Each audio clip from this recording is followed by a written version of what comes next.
Wake up and see it's all a facade. They say it's warming, but who's playing God? Voices loud in a silent masquerade. Truth buried deep beneath the charade. Look above, what do you spy? Silver streaks crisscrossing the sky. Whispers of doom falling like rain. Chemicals dance coursing through our veins. Freedom, freedom, freedom, freedom. Together, together, the nations conspire. Secrets they weave, tangled in wire. But we'll dance on the edge of their lives, living free under open skies. Freedom, freedom, freedom, freedom. Don't fear the shadow, don't fear the night. Arm in arm, we'll stand up and fight.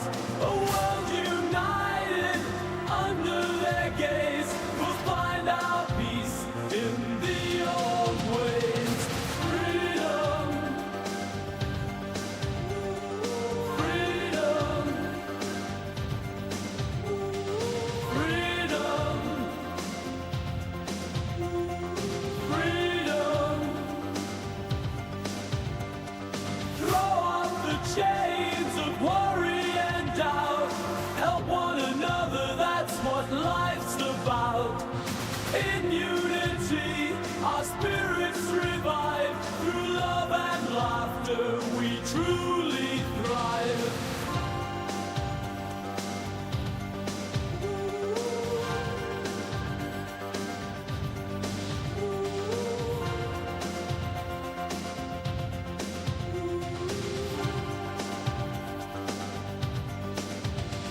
Together, together, the nations conspire.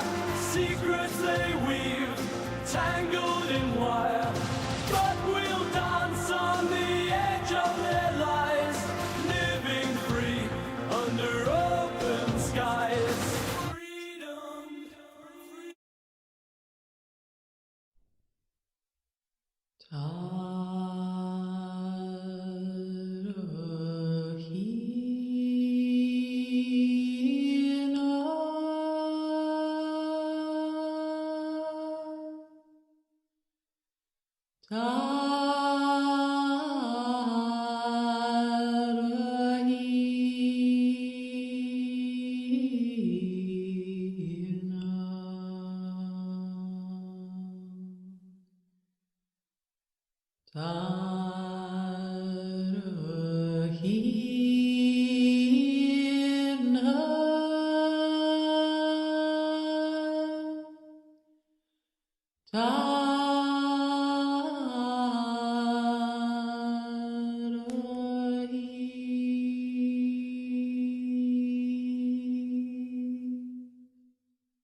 Hello, folks. Couldn't really smoothly phase that song out. Sorry about that.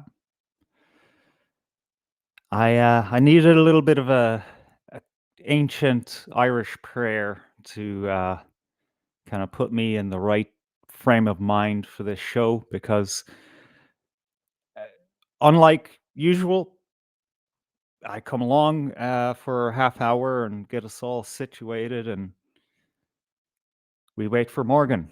That's not going to happen tonight. Morgan is having some internet issues, which yeah,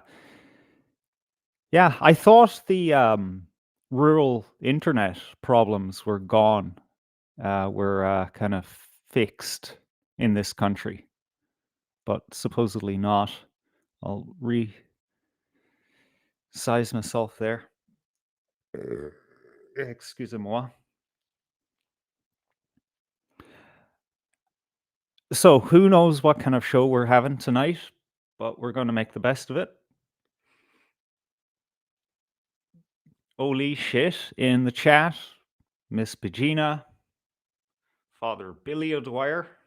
Is this from the best of Chamber Pot? Greats, lovely stuff. Penguin blue waving tear. Not sure what emoticon that's supposed to be. But hello, everyone. Welcome aboard. Billy, I don't remember seeing you before, but nice to have you aboard. We have a nice little community, and I'm going to lean on you guys a little bit just to ease my way into the show. KO, nice to see you in the chat. You know what?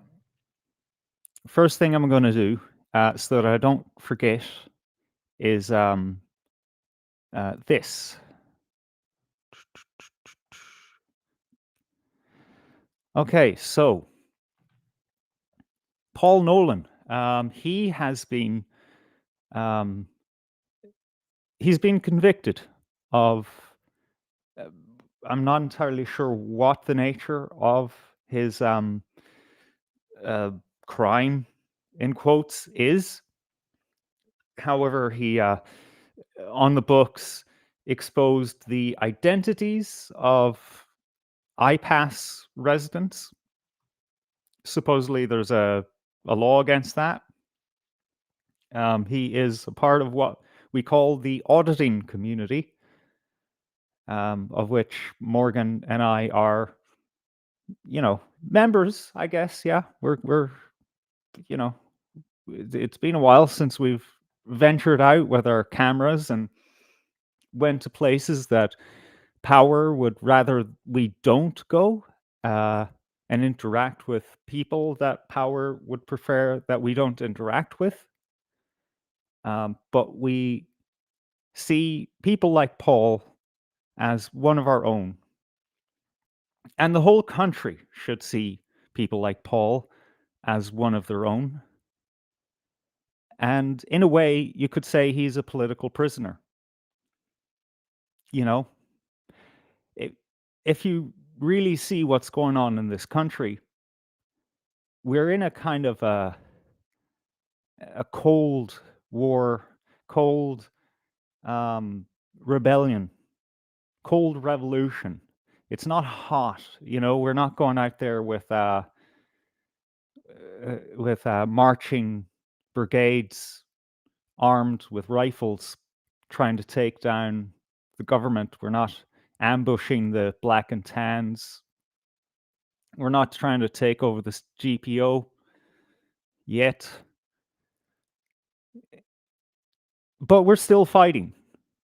Some people put it all on the line, do something that is not popular, and they face the consequences for doing so. And one of those consequences, of which there are a few, is being imprisoned. Now, in a normal society, just showing the identities of people who are basically on our bill shouldn't be that big of a problem. But we're not in an ordinary society. And just like the people who live under any other oppressive regime through the decades, centuries, millennia,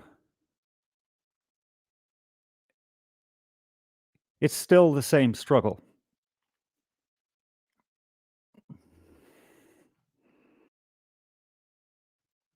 So, how is Paul Nolan not a political prisoner?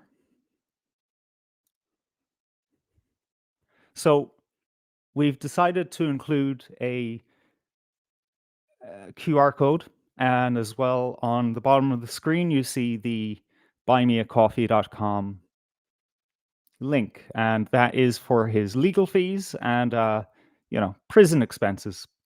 I'd imagine that that would be uh, you know not living like a pauper in the king's dungeon.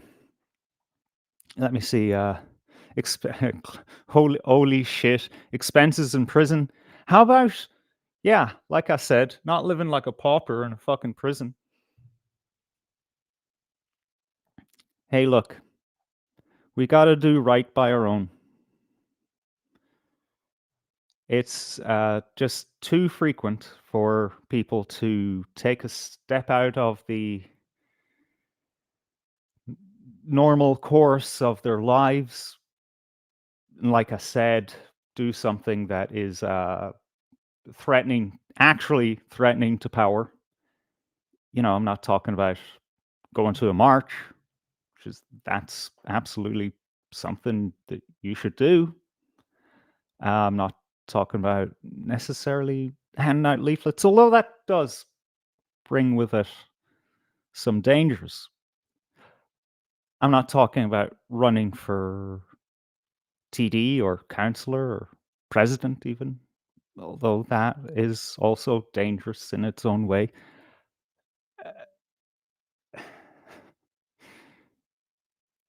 Actually going out and showing the people through this wonderful medium of the internet what's going on in their country.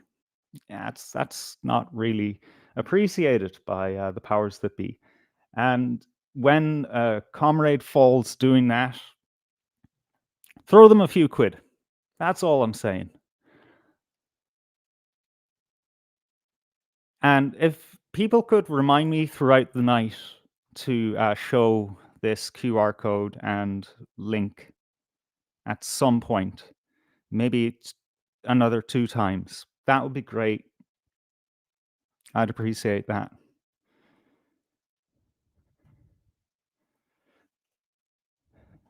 Holy shit says these economic migrants are not allowed to be identified.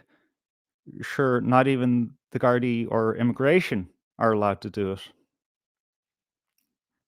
I can understand the rationale behind that. You know, I can understand the rationale behind a lot of our laws and legislation and what do they call statutory instruments and all that jazz. I get it, but it's not reflective of a very healthy society. Let's just say that. Miss Pagina says, "Are pot noodle popular still in there?" Oh, you know what? I fear prison, personally. I really do. That's not something I want to ever experience, really, although I could see the positives that might come out of it. However, when it comes to like when I break it down and the fears that make up that big fear, the top one has to be living on shit food and my body just falling apart.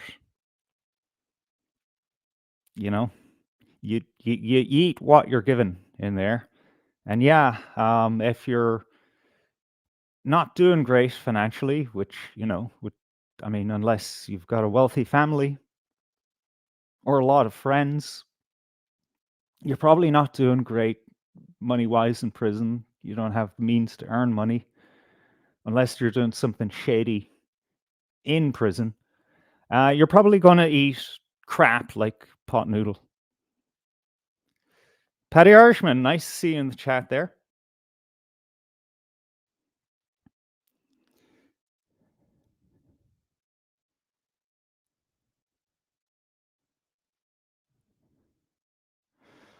Okay, a little bit distracted by the chat, but we'll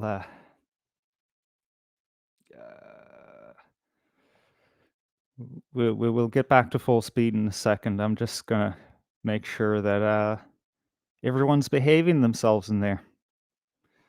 Dars K says Garda Inspector Nigel McGinna headed the investigation, which led to the examination of phone videos and bank records that linked the accused to the YouTube account. Section 26 of the International Protection Act 2015, publishing information likely to lead members of the public to identify a person as an applicant.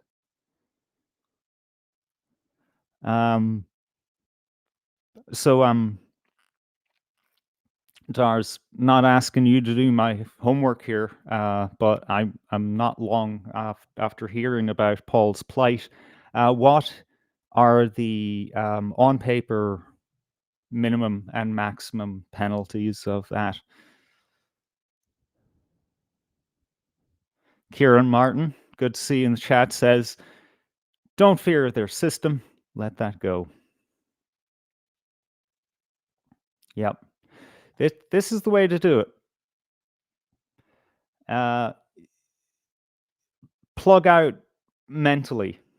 And that doesn't mean to say to ignore what's going on or not care what's going on, but shield your heart from the horrors that this regime and broader society in general is unleashing upon us.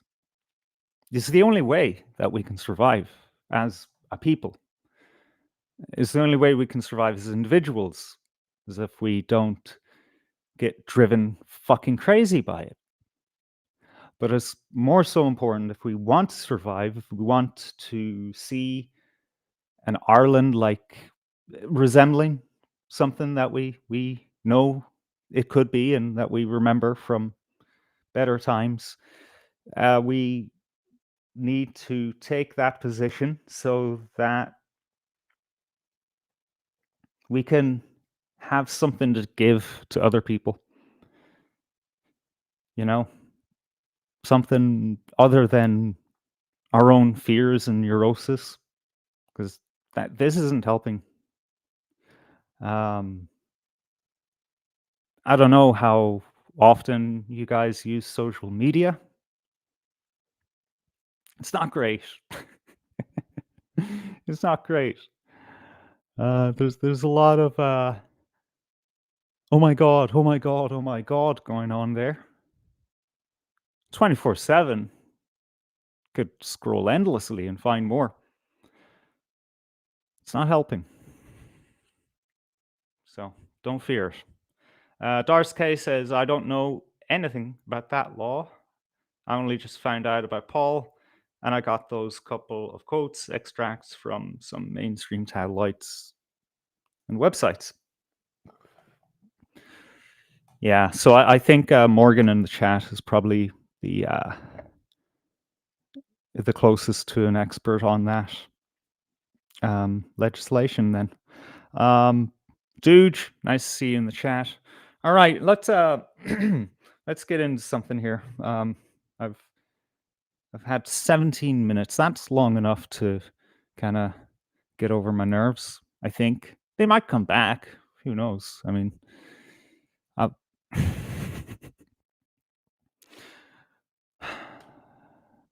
first I want to look at this gem of an article.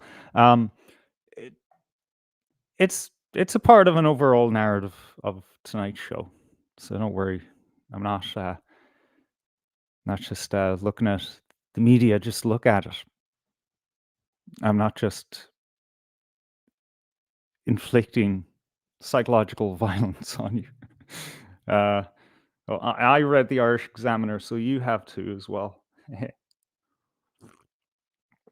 No, articles like this really speak to our relationship with money as a country, our relationship with wealth and money. Separate things, related but separate. This kind of headline, social welfare €12 rise at risk as budget 2026 talks hit deadlock. Now, the article doesn't really go into much detail as to what that deadlock is, or even if it is a deadlock. I think it's just I think it's just shit, as well as the rest of the title, because it covers quite a lot of things. A wide spectrum of the question of how the hell are we paying for everything in this country, and what will get the favor in the upcoming budget over other things. But it's just funny that they use social welfare to kind of get the clicks. Wonder what that means. Could it mean that there's a lot of people out there who find themselves dependent on that system? I find it just let's discuss the title, right? The proposition first. I find that awful, absolutely awful. A €12 increase, even if it was given to all social welfare recipients. By the way, this is the base amount, not before means testing, etc. From what I'm hearing, that's that would keep someone in Ireland fed for like 3 hours or something. You know, I see a lot of people on social media saying, "Oh, look at this. The cost of things is going crazy." Sure, they are. They're going crazy. But really that much, I don't think so. My jury is still out. We have had discussions on the show before about what's going up in price, by how much, who's feeling it. Personally, €12 for me, that's 3 nights of dinner. I can make I can make a lovely stew with €12. And for anyone else just as economical as I am, which I hope there's still a lot of people out there like that, because to we're going to fall into some harsh times coming up. This could mean the fucking world. 12 euro a week extra. I mean, we're talking about the most vulnerable people in our country, right? Don't they deserve that? When has the base social welfare went up last? Was it last year? I don't know. I think it went up last year by a fiver. Pretty sure that inflation has outpaced that year on year.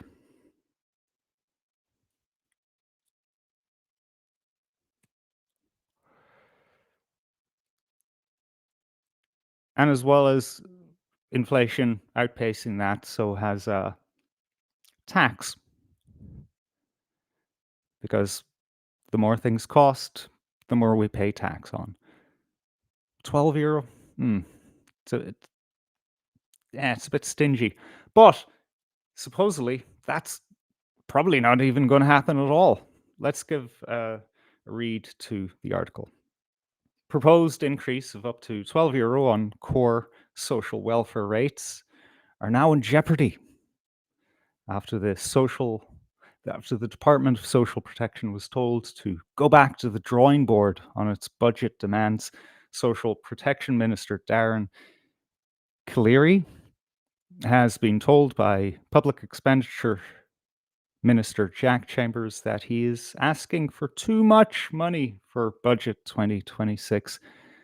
The Irish Examiner understands that Mr. Chambers informed Mr. Cleary during a bilateral meeting that the budget package he was seeking is too large, adding that it was not in line with what was agreed in the summer economic statement. That could have been one paragraph, just saying.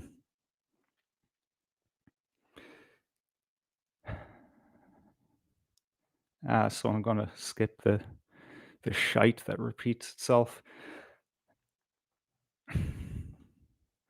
So it's expected that Mr. Cleary will continue to push for the 12 euro despite the warnings. Um, they want to focus on child poverty. That's great. Not sure what form that takes, except for bringing down childcare costs to 200 at the end of the current government. The take home here is that the government and their advisory council, I suppose you'd call it, are afraid of overheating the economy. And that's the process of too much economic activity, which tumbles its way into inflation. And you get a repeating cycle of, leading to a crash. Now, why am I bringing this up? Well,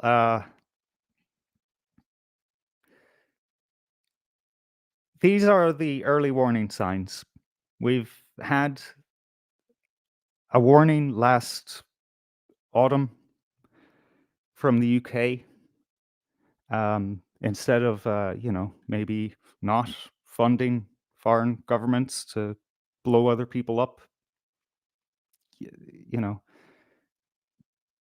they could have continued to pay pensioners, the money that they need to keep their homes heated. But no, they thought, yeah, we can cut that first. Fuck the old people. There was a little bit of a pushback, but I imagine that when they come around next to take away more from the old people, there's going to be less of a pushback.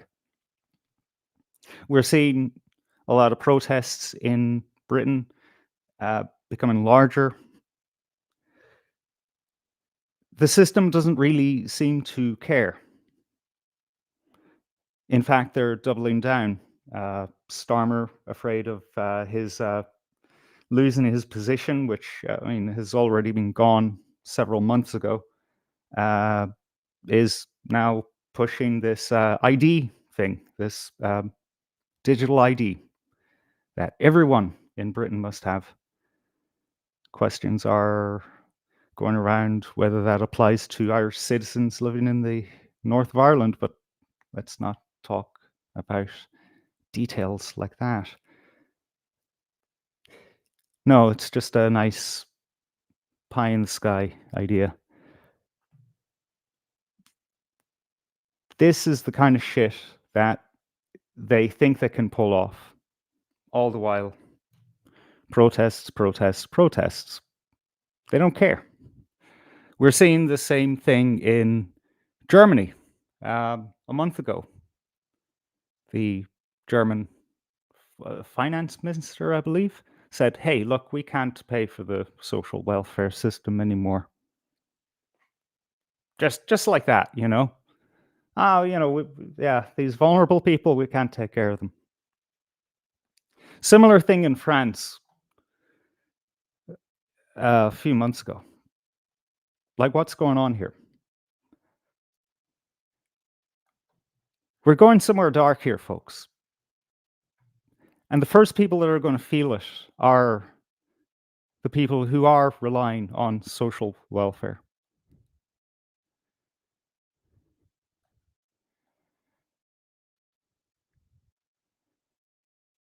I mean, we're all feeling it.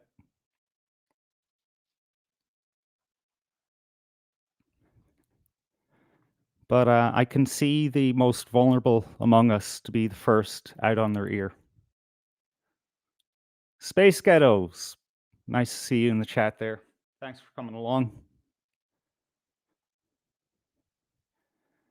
These are the first warnings, folks. No matter your station in life, unless you're, you know, one of the people that we're going to be discussing here in a minute, filthy rich, you're going to want to get a little more economical with your resources and with your time. You're going to have to figure a few things out to cut some corners and maybe find alternative sources of income. There's only so much money in the country, supposedly. I'm not sure. Economics, all above my head. I'm a big dum-dum. I don't know anything. But supposedly, it would stand to reason, right? You know, we're all poor, and then, you know, money just flows upwards, seemingly out of the country. You would imagine that there's, you know, a shortage generally of money to go between you and me, you know, the little people. So there has to be a way to, I don't know, take some of that money back. I don't know. Just spitballing here. Morgan in the chat says of the law that Paul Nolan has run foul of. Summary conviction, a fine of up to $5,000 and/or imprisonment for up to 12 months. On indictment, a fine, no fixed maximum, determined by the court based on severity, and/or imprisonment for up to 3 years. What the hell is a summary conviction? Is that like like I said, I'm a dum-dum. I don't know anything. Is that like you're, you know, just mind your own business, driving down the road, and then you get a letter in the door saying, "Hey, we have this picture of you speeding. Pay us €160." Is this kind of a on-the-spot citation deal? I was thinking, oh, that's not so bad. 5 grand, I guess, we can help the guy pull that off. Someone can help, surely. Or, maybe he has savings, something. Maybe he can sell something. He has an antique lying around somewhere. Um, and only up to a year. He's not going to get the whole year. He might get it suspended. But my God,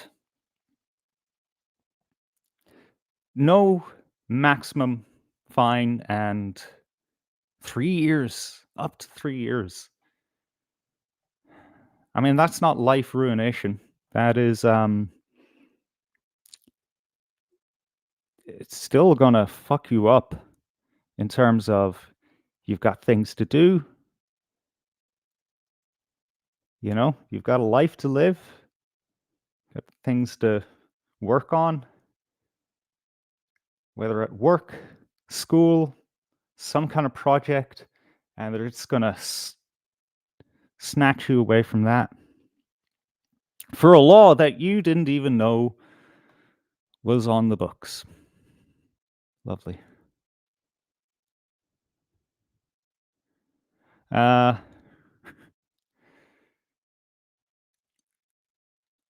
okay, KO kind of puts it in perspective. The extra €12 on the social welfare would be €1.71 a day. Lovely. That's going to get you a lot, isn't it? Paddy Irishman, Iver the Cynic, says €12 what Monster Energy. Yeah, I don't know. That's that hot garbage. I think it's I think that might be 2 or 3 monsters. Dars K says, wouldn't even get you a decent spice bag nowadays. Yeah, I'd imagine that's sought after stuff. I don't fucking know why. I thought it was a thing that the spice bag. I thought it was a thing where you're just pissed off your head and you're on your way home, and the Chinese is the most convenient place, and you get a spice bag. But I saw my cousin a few months ago eat one in front of me, and he was completely sober. I was astonished. Like, the fuck are you doing, man? This is stuff that like falls off the fucking grill, man. Probably on the floor. And they scoop that shit up and salt it, spice it, and then throw it back in the fucking fryer. It's disgusting. But even something, nice like the Audi, for instance, because what I like is, of course, the superior choice. Like a kebab, 14 quid for kebab, chips, drink.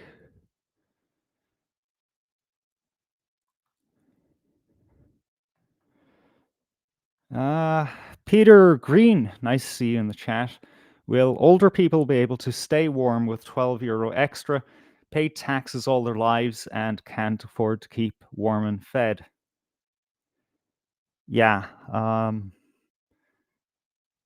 yeah, I don't know. Uh, oh, look, someone's waving. Are they? Is she waving at me? Look at that. No, no, probably not.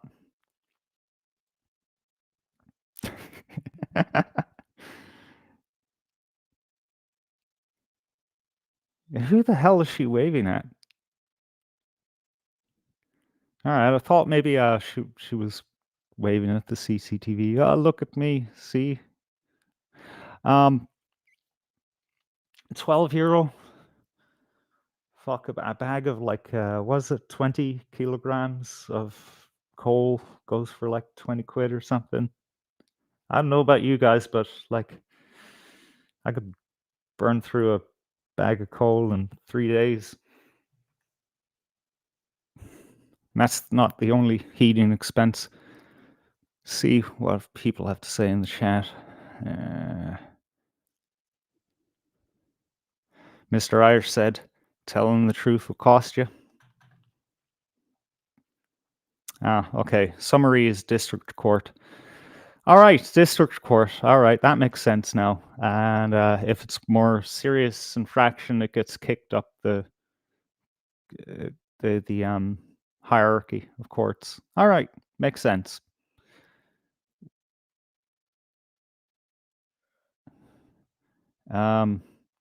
Is that true? Holy shit! He won't be able to travel to Dublin in the future. Dublin 4, rather. that that would be a pretty rough. That would be a pretty rough stipulation. Although he's not charged yet, right? Sorry, not sentenced yet.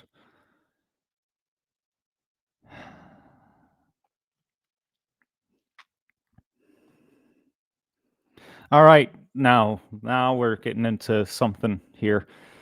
Dude, not to steel man the state tyranny, but does the fact he has many previous PD convictions have a bearing on his case? What's PD short for there, dude? Yeah, you would imagine, but there's people who have like dozens of fucking well, up to 200. I've seen as high as 200 convictions for like shoplifting, and still they're treated with kid gloves. So I don't know, man. You're gonna have to fill me in on what PD stands for. Paddy Irishman says modern economy is dubbed platform capitalism, where big tech uses hardware and software to collect data, then resells it by using other actors, business employees, to do the actual work. That's yep, that's the tech system we're plugged into. And Morgan with yeah,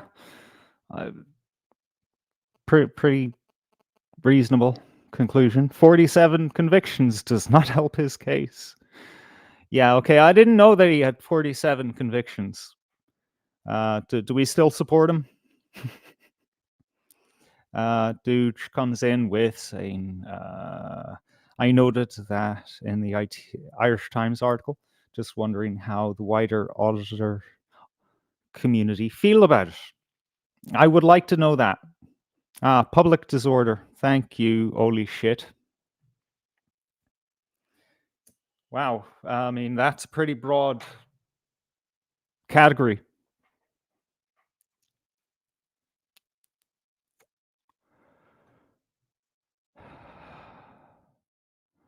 Pat Irishman says, sorry for double post. You don't need to worry about that. That's my problem alone.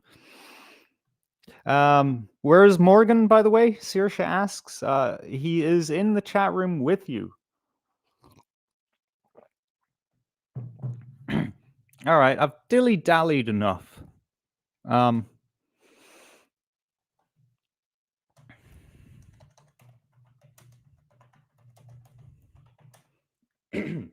But it's time to address something something just absurd. Now, if you're paying attention at all to social media or maybe even media itself, you know, I've got a feeling that this is oh, Reddit, you absolute douche of a website. I can't open an image directly. Lovely, thanks. There we go. That'll do. That'll do. Maybe even media. You know, that thing, the TV and that stuff that probably none of us here in present company watch anymore.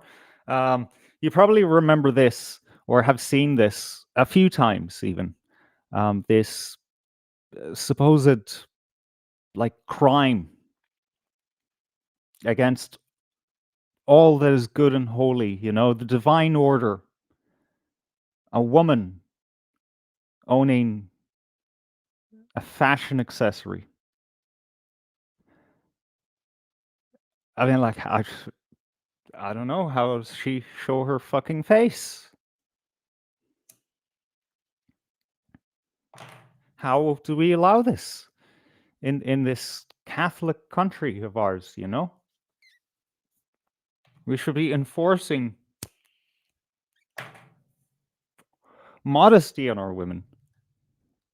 It's an absolute disgrace.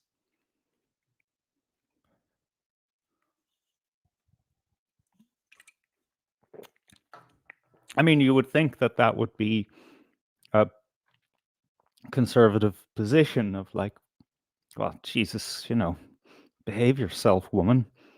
Put that away. What are you, at a party? Are you at a wedding? I mean, it has to be your sister's wedding or something, Something really monumental in your life that you walk out the door with a nice handbag. How dare you? No, you're just doing a press conference.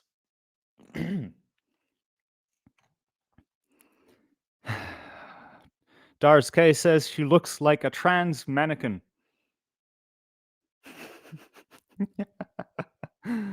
uh, Ruth was so annoyed at that display of wealth, says KO. Yeah, we'll get into that. We'll get into that. I'm a little out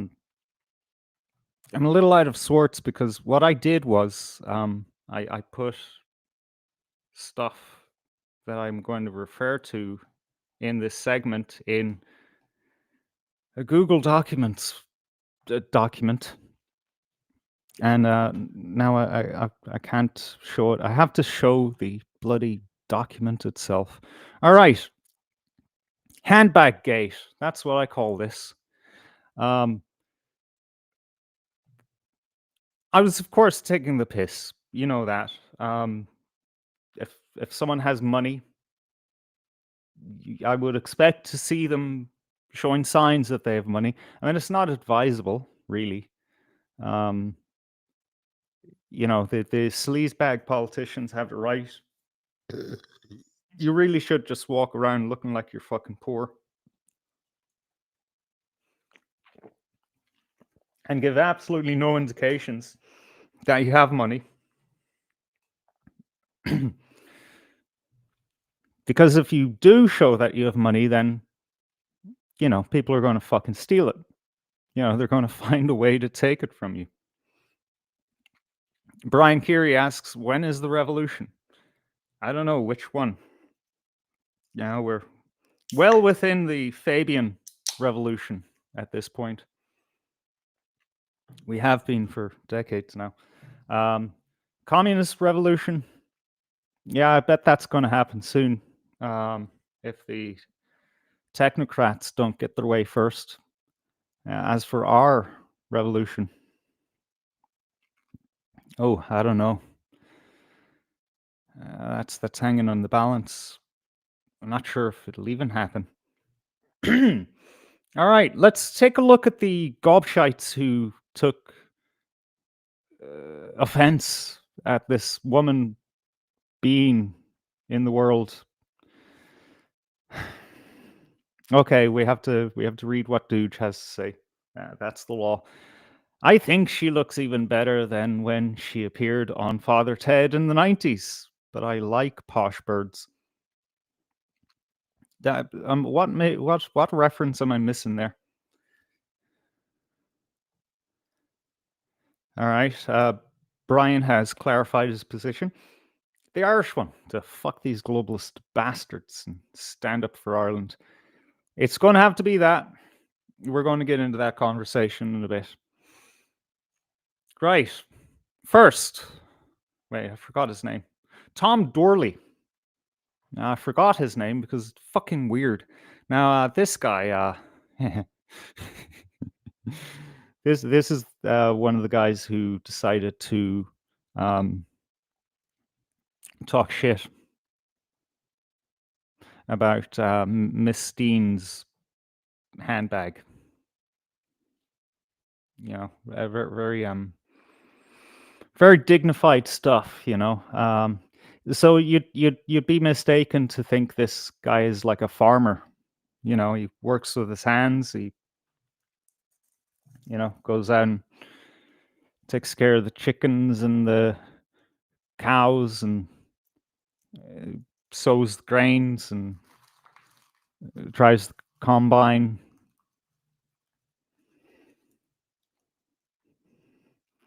Saoirse asks, "Is 420 here tonight?" Sorry, I'm distracted. Yeah, where is 420? We usually see him by now. But no, Tom Dorley, no, he's a wine columnist.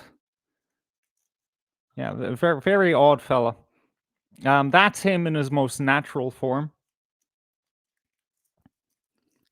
Uh, Brian says he looks like a socialist hippie arsehole. Well, I mean, yeah, there, there's a reason why they call them champagne socialists. Now, yeah, okay, he's drinking red wine. That's not champagne, but you get the idea. Holy shit says Dorley is one of the most pompous cunts in Ireland. Absolutely. I mean, just by looking at him, you know what the fucking problem is. Now, I could have done better research and Dorley Steen and pulled up his tweet.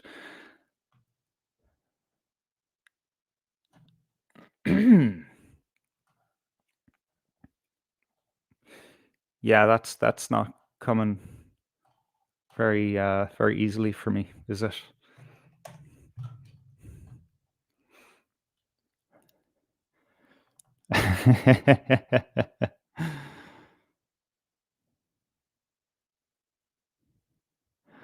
uh, all right. Sorry about the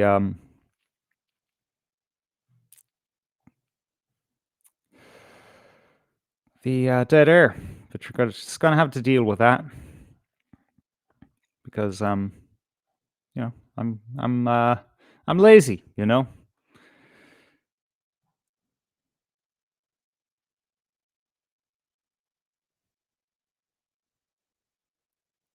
Oh, for fuck's sake!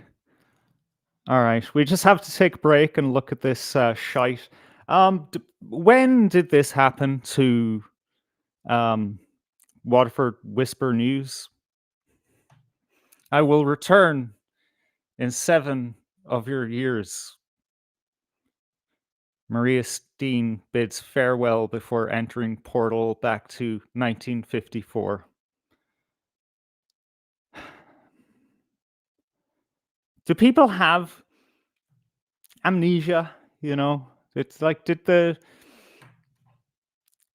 is the entirety of modern Irish history just the last 20 years or 15 years or 10 years even? You know, have people completely forgotten what the country was like just yesterday?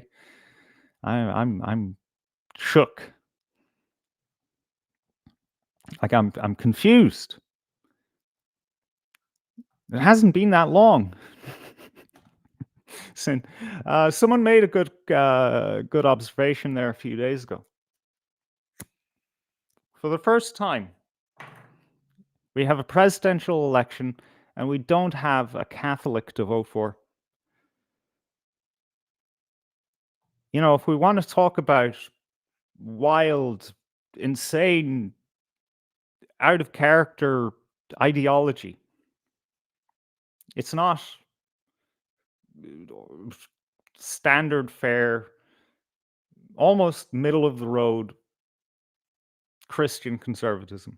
It's not that at all. It's removing Christianity completely from our political and public life. Just saying, just a thought.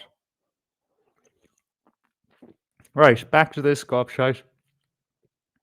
I ran out of patience looking for his tweet about Steen. Well, no, a few more scrolls. Maybe I'll get it. Ah, fuck. Who cares what he has to say? Right. This fella's worth 500,000. Now he writes, listen to this, fucking ad copy, radio, and TV commercials, and corporate brochures.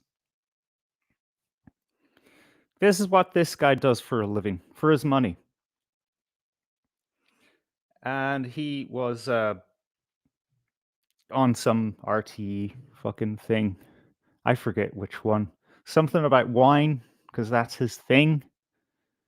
You know, not rich tastes whatsoever, mind you. Okay, I'm gonna grab this link because we have to see it in a second. And he's a wine tutor. The fuck is that? Writer for the Mail, Sunday Tribune, and the Independent, and a wine columnist for some fucking weirdo magazine called The Field.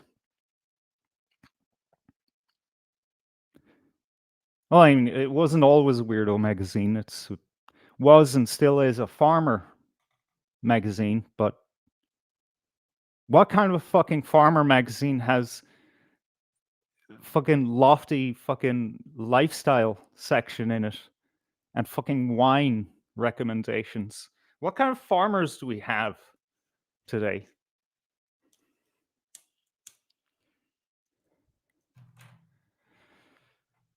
All right, let's see what this guy puts out as just a standard.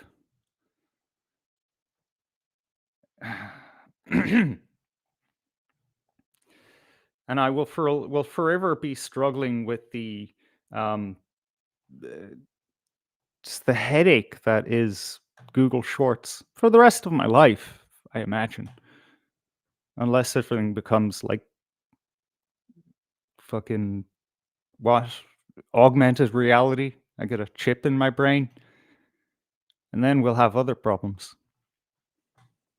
Here I've got Jam tofu. Now this is a staple in my fridge.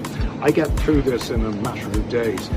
Tofu like this is brilliant at absorbing all those favorite flavors like ginger and garlic. You can add spice, you can stir fry, you can add it to miso soup. Miso. Here I've got Jam. I like miso soup. It's nice. But fucking tofu? He wants to fucking destroy our ability to use our fucking brains and procreate? Really? That's what he's shilling? Basically, what he does is he sells expensive fucking food and wine. On the other hand, you have Maria Steen, a barrister and an interior decorator. Fucking good job, you know? Having two careers, getting married and having a family. Jesus fucking Christ, give the woman a handbag. I don't care how much it costs. What? There's estimates going around between like €40 and €37,000, or Jesus Christ. Who knows what she spent for it? I introduce to you a new word that I am coining right now, and I want you guys to go out there into the social media landscape and into your daily lives. You know, if you know people that you can have actual conversations with, and use this word, you know, spread it around, get it to be a thing because it's a very important idea. Slum casting, as in to broadcast your slumminess. You know, we've heard this idea before of people who slum it, They rich kids, and they go and hang out with like poor kids, and they pretend like that they're just one of the guys, They're not like a snob with a silver spoon up their hole. Just like this, you have people like Mr. Dorley here, and you have fuck, I forget their names already. Ruth Coffinger, and those are souls and people for profit and all that. Green Party as well, really bad for this. They show up in like fucking wool jumpers and like earth tones and shit, and they look homeless a lot of the time.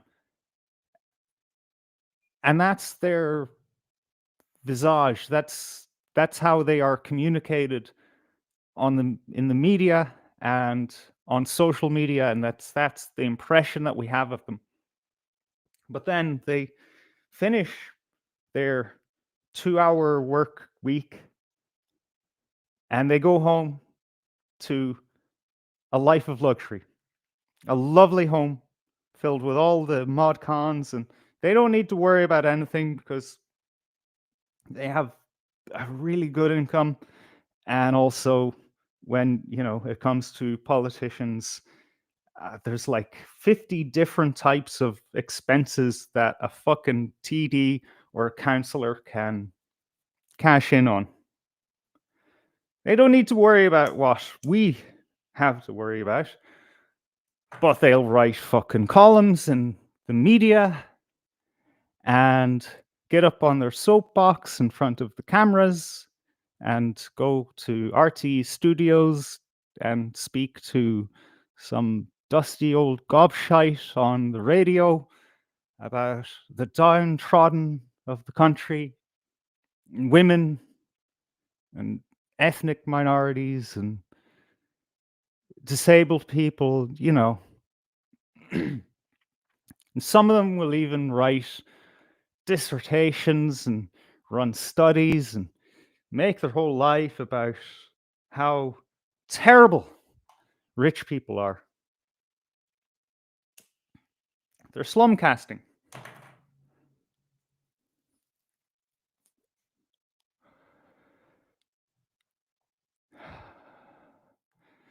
Saoirse and Aaron, that digital ID will be the death of us.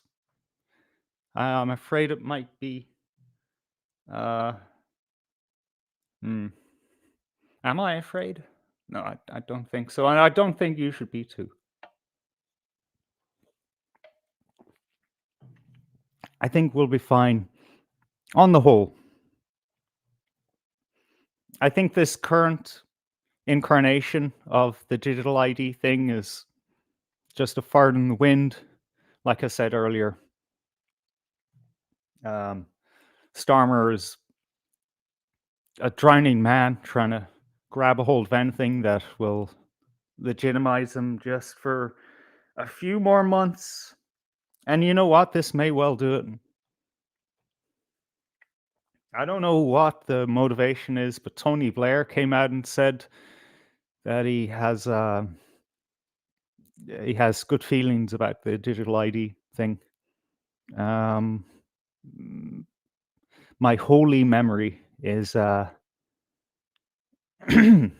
is really messing me up here. But now isn't Tony Blair being roped into some kind of peace process somewhere? I think Palestine. So he might just want to be seen as saying something of substance. I don't know, but I wouldn't worry about it. Chuck McNorris says County Gaines for president. I would vote for County Gaines.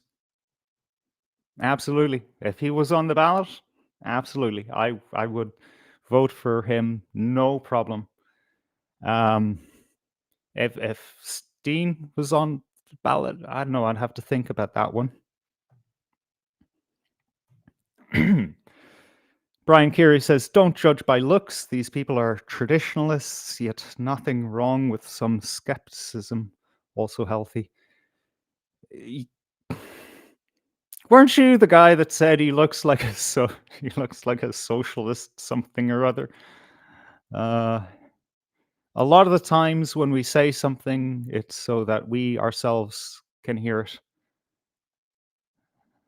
Now, there's a comment I was supposed to highlight here, but we'll look at Morgan's first. It is almost like Starmer is trying to ensure reform and gets elected. Blair has been calling for digital ID for years. Oh, okay. Good background to know. Thanks for filling me in. Hmm. Yeah, I suspect that there is just an agreement that things are going to take a hard turn right in Europe. There's been a hard right turn in the United States already. Maybe Canada will catch up. Maybe, I don't know. Doubtful. With Carney newly minted. But there seems to be a controlled demolition of the left, and that's a part of it. We have to remember that we're not fighting against left wing or right wing.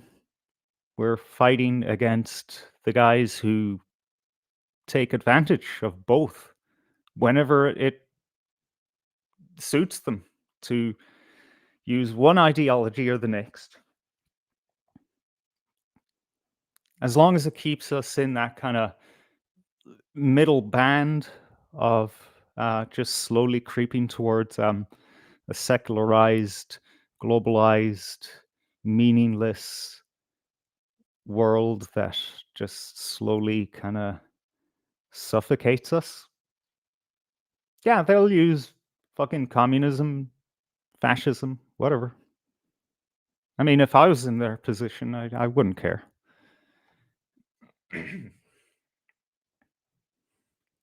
All right, next.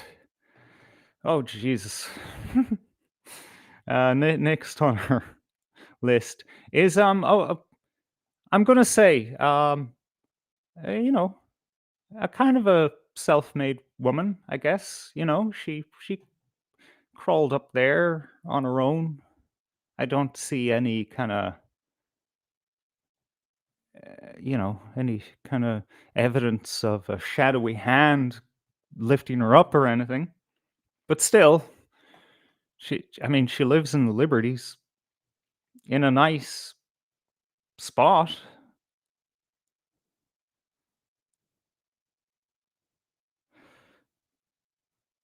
But she decides that she'll shit on a self-made woman. Another self-made woman like herself. It's just, she doesn't have the same ideas, the right ideas. Let's take a look at what her ideas are.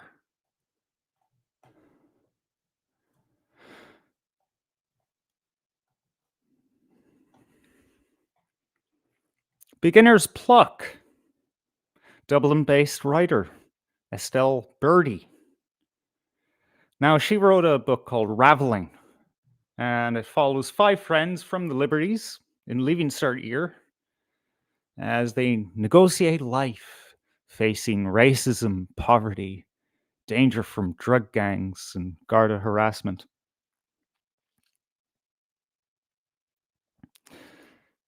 She lives on the edge of the slum, by the sounds of it.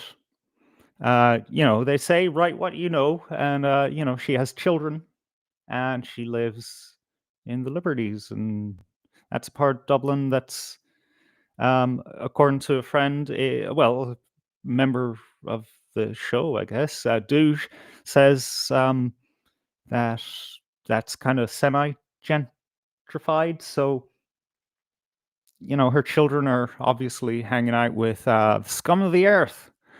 So she used that insight into the poors to write a book about the poors. and the challenges they face, you know. Uh, Sorry, I ate my dinner too late. Bit gassy. Estelle has always written stories. I won an essay competition in school, and in primary school, I wrote and edited a school newspaper. Lovely. I appreciate the written word. I love it. I think it's great. And people who dedicate their lives to it, that's brave, you know? And I'm happy for someone who, you know, dedicates their lives to that and gets somewhere. I'm not going to begrudge them.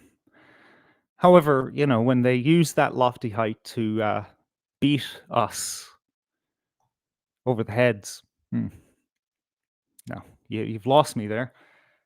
After college, unable to find an apprenticeship in law, Estelle made and sold jewelry to supplement the dole. Hey, did you tell the tax man about that? Did you tell the people down at the dole office that you're no. No, I won't dig that deep into her. In 2011, her first story was longlisted for fish, but the next few were rejected. Oh, yay. Okay. 2017, realizing I was procrastinating, I took my MA in creative writing and everything changed. My short stories were published and shortlisted. So, you know, she should understand that, you know, kind of, you know, going educating yourself and, you know, opening doors to new opportunities, you know, it leads you somewhere. And you know, makes people want to hire you to do things, and they pay you good money to do things because you know things and you can do things. And then you can buy things that you like, you know, and that's fine if, you know, this is what you like to wear. I mean, where do you think she got that? Does it say underneath here? Oh no. Uh no, it's just a quote from her. And no mention of where she got her jumper. Huh. Funny. Funny how that works. Um what's this story though that she wrote? Well, let's hear more about it, because there's another pattern going on with these people. You know, these lovely people who are better than you. Books Ireland, established 1976. A nice place to get your work reviewed. Raveling, Estelle Birdie, the Lilliput Press. Not too bad either, of a publisher. Estelle Birdie talks with Niall McArdle about words which have built a world. That's not the title. That's not the title that was there before. I'm so sorry. Tricking Around with Language is the original title of this article, by the way. Now, in this article, she explains the process of, you know, talking to her children and asking, you know, is this what children would say? Or, I mean, sorry, young people your age would say with each other. If you were in this situation, where would you, you know, what would you be doing? And, you know, she acknowledges the wonderful um, wonderful knack that young people have for playing around with words, tricking around with language, as she calls it.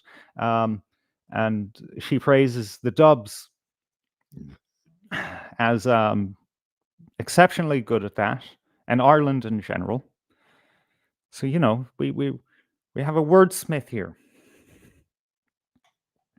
Now, why a woman like this would feel the need to comment on someone else's fucking life when hers is just peachy, I don't know. Though we're seeing a pattern here, a type of person who has this kind of preoccupation. I'm going to check in with chat because I mean, I could be losing everyone here. I could just be spouting something that everyone just thinks is awful and they'll all stop watching me. Dooge says left has lost the narrative in UK. Farage is a containing strategy. Yes, Farage. Yeah.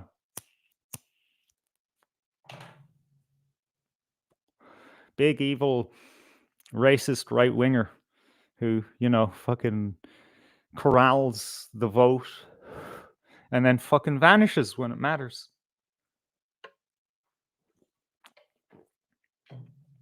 We saw that with Brexit. He got everyone pumped up for Brexit. He even had a hand in the campaign. And then when the people actually voted leave, I don't know where he disappeared to. I think in a black hole or something. Nowhere to be seen.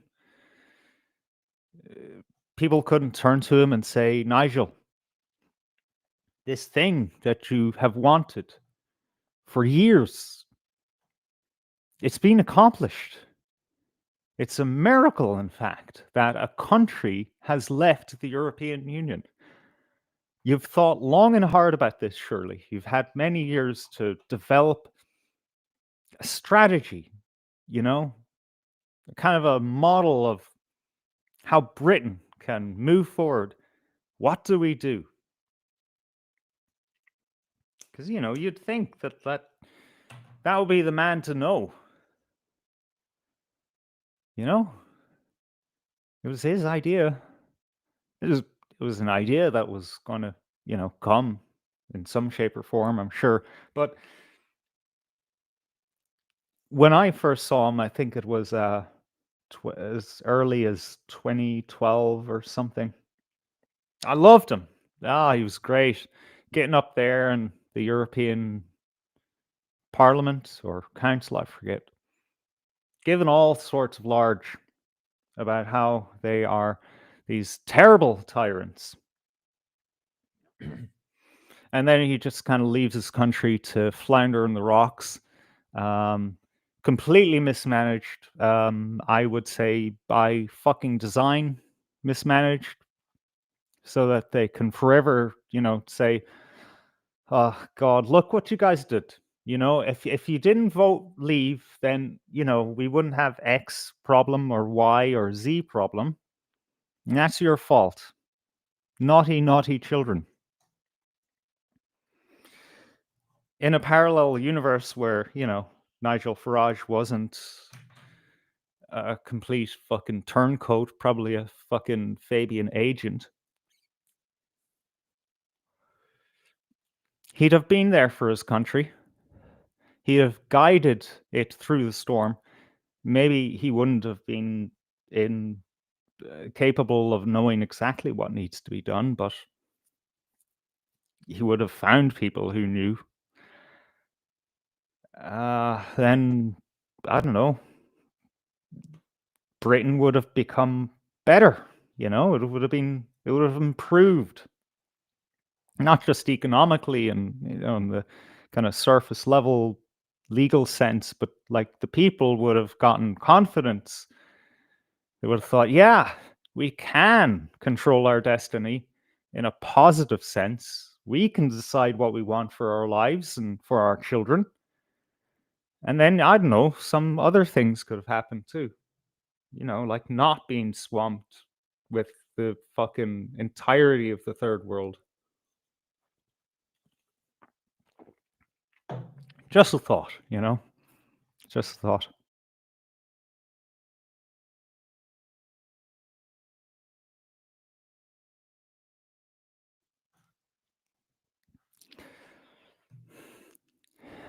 Morgan says, "For we wrestle not against flesh and blood, but against principalities, against powers, against the rulers of the darkness of this world, against spiritual wickedness in high places. This is indeed a spiritual battle.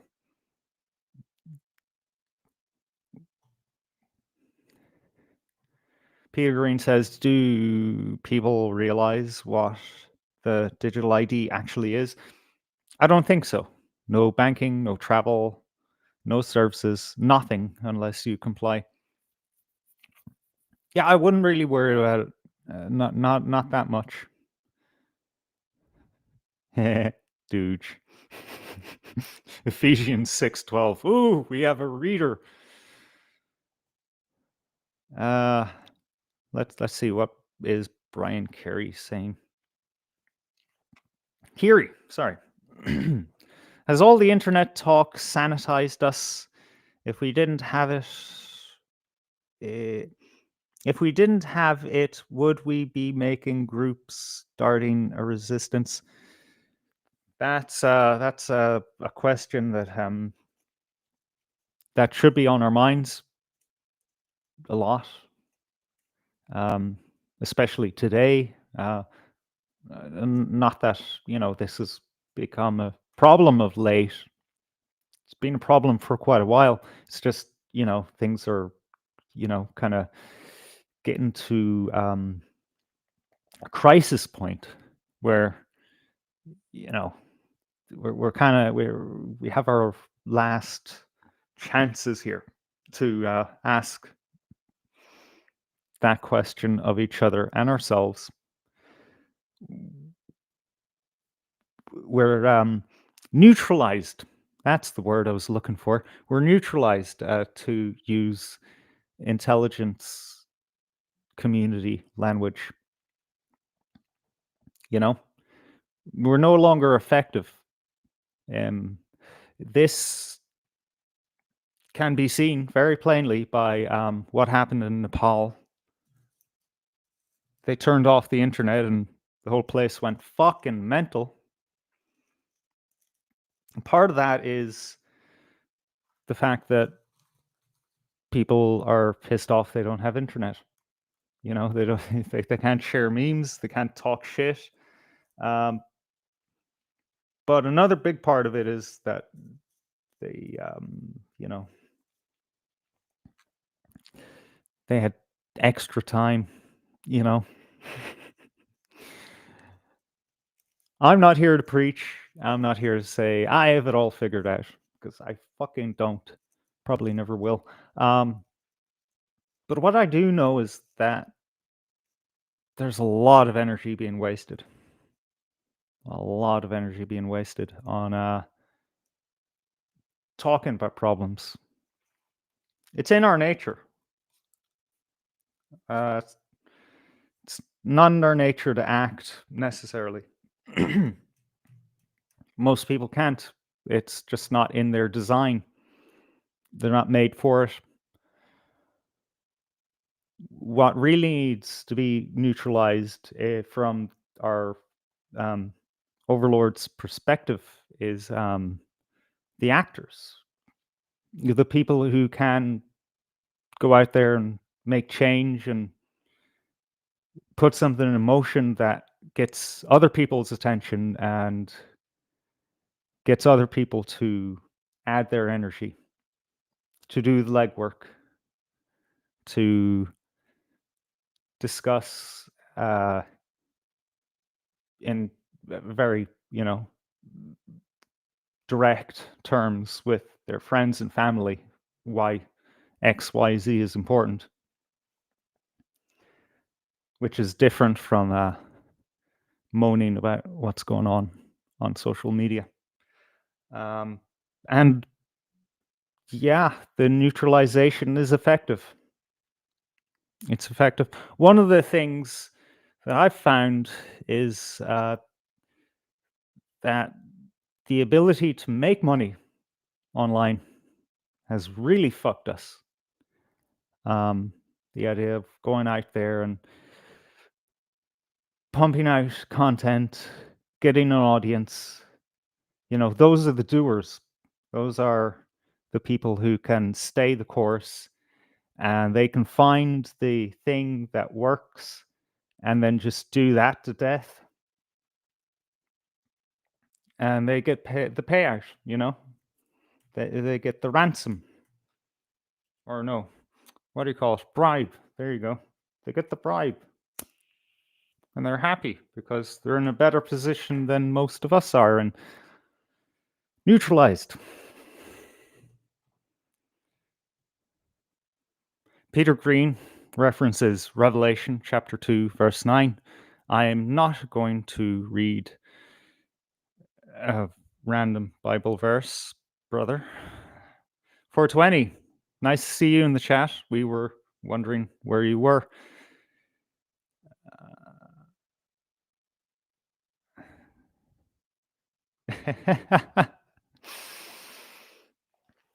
Oh, Morgan. Oh, jeez. The Lord will protect you, 420. I had a word with him. Oh, jeez. What's this fucking piss taking about religion out of nowhere, Morgan? Since when did that become a possibility in your mind? Holy shit says, remember what happened to Whitney Houston with the bodyguard? Nope. Nope. You're going to have to fill us in on that one.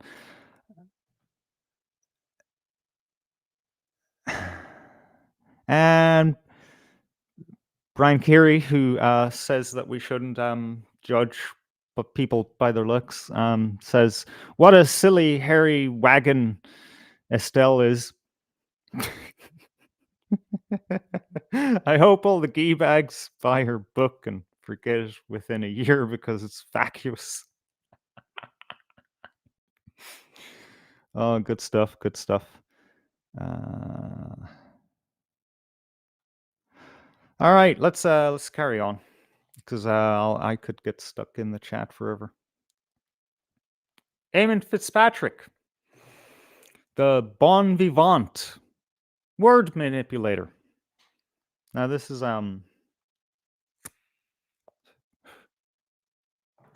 important. I want you guys to really notice this. Notice it with a capital N. Playing with language, word manipulator, these things. They think they're gods, these people. Now this guy is who the fuck knows? Honestly. Eamon Fitzpatrick, I looked him up. It would help if he had his face on Twitter. But no, it's just a Manchester United fucking seal. So that I could identify him out of like 2 or 3 other Eamon Fitzpatricks on LinkedIn in Ireland. Not sure what he does, but he spends like thousands every fucking year. He has a season pass for all the Manchester United games. All season. Every fucking season. And he's just constantly flying to Manchester and wherever Manchester United are playing. It's absolutely disgusting. I mean, in context of telling a woman that she can't have a fucking handbag. He once complained, not long ago, that he couldn't get to a Manchester flight because there was a security evacuation at Terminal 2 in Dublin Airport. Airplane emoji, football emoji, angry emoji. Hashtag munch. Whatever the fuck that means. Boo-hoo! You couldn't get to one of many matches. You have to have connections, guys, to get one of those season passes. You live a life of luxury, watching a fucking match while the little people are in the normal seating below you, and they have to wrestle through fucking crowds to get their beer or a bite to eat or go to the jacks. How long does it take to go to the jacks in a football game? A big one like Manchester United size. I'd say it'll take the guts of 5 or 10 minutes. Um, just getting there, and how many toilets could there possibly be in a fucking stadium? I'm sure the whole fucking pisser, and as a woman, all the toilets are just taken up, and you have to wait your turn. You have to elbow in between two fellas if you're a lad. But he can just stand up and walk like a minute, and he has this nice little toilet. He comes back to his artisanal beer. That's his lifestyle. But God forbid somebody has a handbag. End the world. Oh yeah, and he likes to get around, 10th of September. Have enjoyed a wonderful few days in Porto del Carmen, Lanzarote. I don't know where that is. My geography is shit. See, this privilege. He knows geography that I don't. Ah, there we go. That's what he does. Okay, yeah, completely forgot. Managing director at IPG Media Brands, an 18,000 strong company. And that manages over 47 billion in marketing investments all around the globe. Easy stuff, It's like, it's not going to kill you. I mean, you can get some assistance, do the heavy lifting for you. Different world. Completely different world. Now, before we carry on, I'm just going to take a look at the chat again.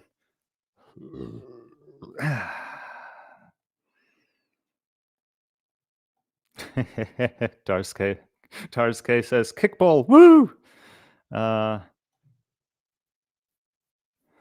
Holy shit says, I was at a party last Friday night with a free bar. Hospital consultant leaving due. Wow. That's nice. A free bar. I've never had a free bar in my life until a few months ago when a dear family member passed away, and I guess it was just her thing that she wanted that we'd all have access to an open bar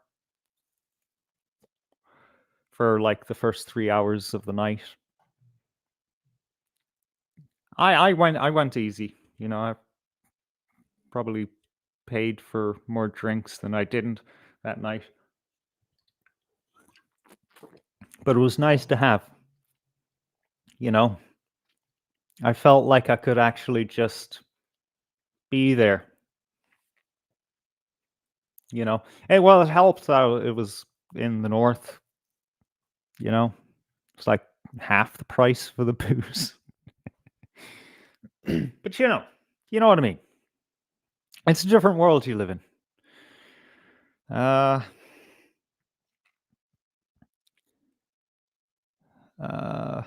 There we go. Stars K. Footballs are very much like avid football watchers' heads, just full of air. Yeah, I don't get that football thing.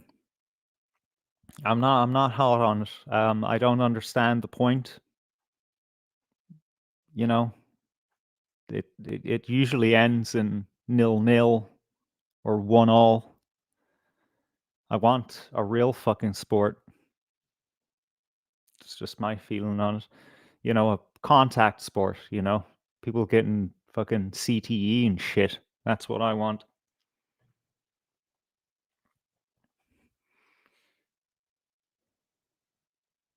What else do we have?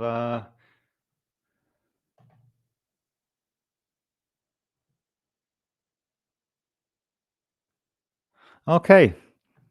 All right. A nice little conversation going on about nights out in the chat. Good to know. All right. Let's move on to Paddy Cosgrave, probably my favorite person in this list. He decided to talk shit about Maria Steen. I you know what? I'm curious enough. I'll actually look up what his tweet was. Hang on a second.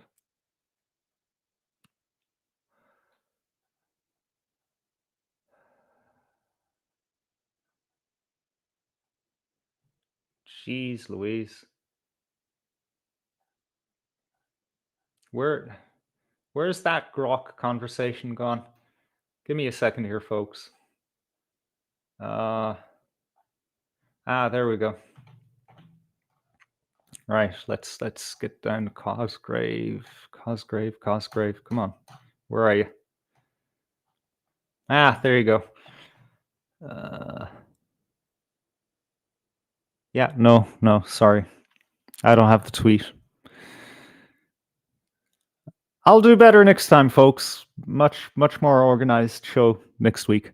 Cosgrave, I guess you could guess what he would have to say about it. Oh, look at this rich person. He called out hypocrisies around COVID, right? Brilliant. That's when I started following him. Called out the conflict of interest between politicians, kind of, getting a little too close to Pfizer. And this surprised me. I didn't know this until I did some digging around about his character. He had to step down from his Web Summit event, which he's been running for a few years now, with massive success. I think that's actually where the majority of his wealth comes from. Because in 2023, he said that Israel is committing genocide. I guess that costs you the company that you co-founded. But he had returned 6 months later, so who knows? Maybe they thought, well, look, nobody remembers this anymore, so come back in. I certainly didn't hear about it, and I'm sure that the Israeli lobby on social media have much more bigger fish to fry than Paddy Cosgrave. He does tend to call out what the internet would call cuckservatives, people who pretend to be conservative but aren't really. Have bought into the globalist, neocon, neolib, whatever you would like to call it, agenda. Although I think he might be doing a little bit of friendly fire. I'm not entirely sure about Maria Steen, but she hasn't really been giving us any reason to truly doubt her.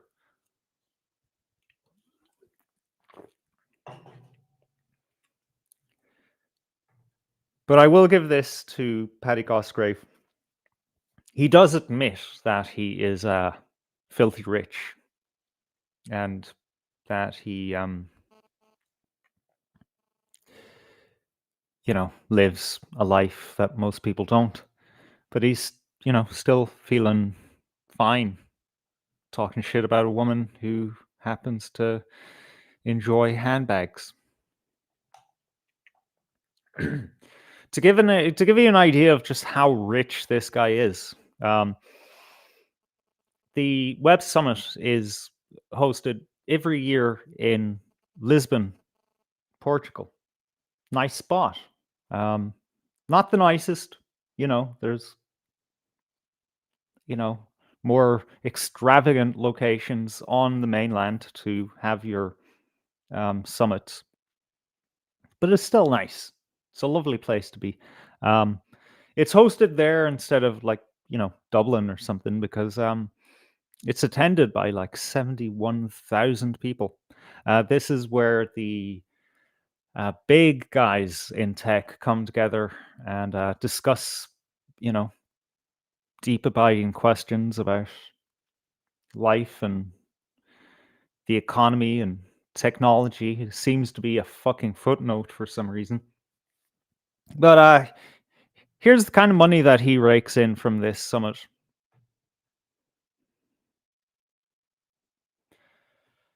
So, as a general attendee, you can go there for 995, just shy of $1,000. Or, if you're going with a write-off, you can get there for 809. Now that is taken down from 1,595 euro. It's a special offer. If you're soft in the fucking head, you think it's a special offer. This is a thing that you do. It's just industry standard. When you want to sell something to a poor person, you say, this thing that's really valuable to me. It used to sell for $5,000, but I'm going to give it to you for $2,000. Now, of course, there's legitimate reasons why you might want to do that. Because, if you're starting off, if you're trying to get more people in the door and kind of socially prove your service or your product, you might want to do that. But a lot of things are on permanent sale, if you notice. And it's not the stuff that rich people buy that's on sale. Just, keep that in mind. If you want a VIP ticket, it'll cost you 2,450 euro. But if you're a chairperson, if you're like an executive, I don't know if that's how limited that is, but you can get there as a executive, as a high roller for 24,000. Well, 25, but you get 50 euro off because, I don't fucking know. I mean, if you have that much money to spend, I mean, are you really worried about 50 euro? Are you really thinking like that? You know, we all know that trick, right? You go into the shop, the thingy jig thing that you want costs 199, and they say, I don't know if this is true, your brain is tricked into thinking, oh, that's only €1 instead of two, because they subtracted the 1 cent. Do you really think if you're dealing in multiple grand, 10 grand, 100 grand, a million, that you're really thinking about, oh Jesus, yeah, it's only 24,000 instead of 25? I don't know. It's an alien world up there. Ah, okay. All right. Interesting direction the chat is going in.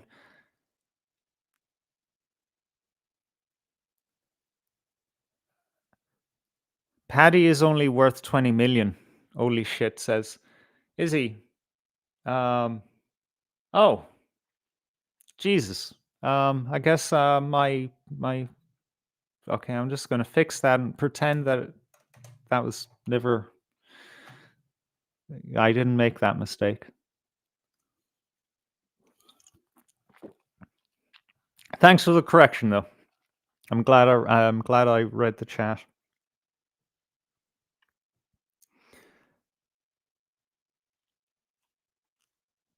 Dars K says, I feel like I'm at a wedding and my aunties are drunk. And that's in response to nurses in the chat, from what I gather. Y'all worked in a hospital. Fair play. You worked hard and partied hard. Yeah, well, I wouldn't know. Holy shit says, we've only 5 hours to go, Howard. You're doing great. You know what? I don't think I have it in me. What I was planning on doing, and I've reminded myself, very important, do support. Wait. Yeah. Do support Paul Nolan. He's a political prisoner. Well, he will be soon. I suppose he's facing sentencing, and he's got legal fees, and this wouldn't be mentioned if it wasn't on the cards, but he seems to be destined for some amount of imprisonment, some length of time, up to 1 year, I'd imagine, if he's just in the district court, up to 3 years if he is in the circuit court. I haven't had the time to look at the details of his case, but if you want to just use that QR code there, or take a note of the web address on the screen, scrolling by, give him a few quid, because we're in a war here, folks.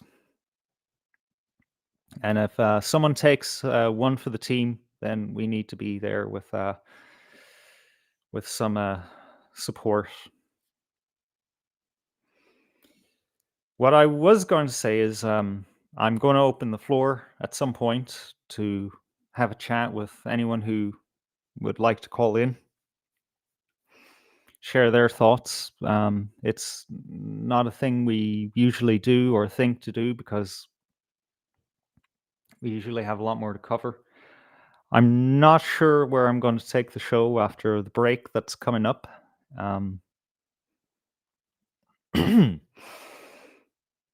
We might dig into some Charlie Kirk. I'm not sure whether we should or not. I'll think about that as the break commences, and yeah, let's see what we're going to do. Before I wrap this up, though.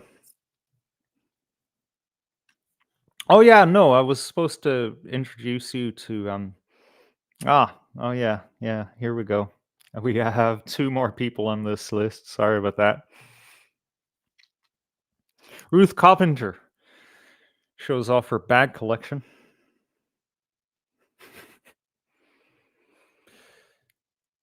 This is the queen of slum casting. She really does look like a bag lady. And she wants us to think that she's some downtrodden fucking working class hero, And that's about it. That's all we have for her. Let's take a look at Maria Stein's house. Now, she's a wealthy woman. Her husband's wealthy too. And of course, that affords you a good lifestyle. But for the love of fucking God, couldn't they have purchased, I don't know, some architectural taste? I'm sure that you can pay someone to design you a house that doesn't look like this, you know, that's functional and beautiful. Like, who wants to live in this? It looks like a fucking clinic.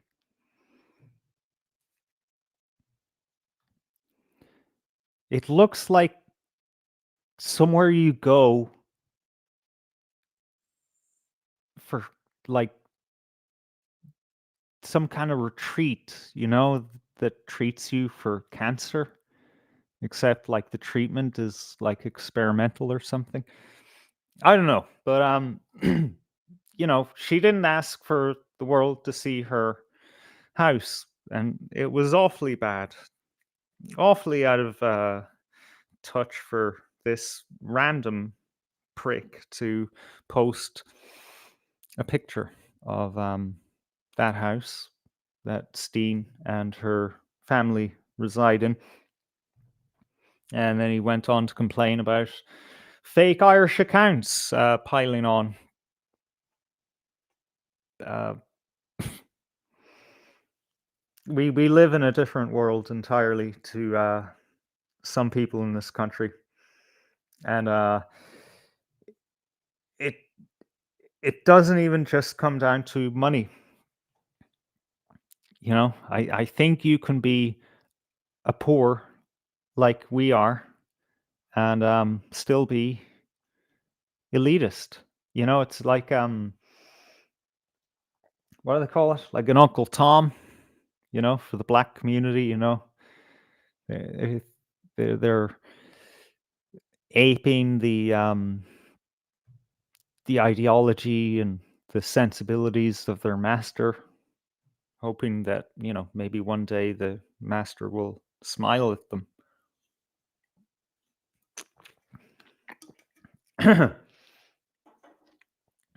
Maybe unlock the manacles around their feet and let them go free. Or do they want to be free?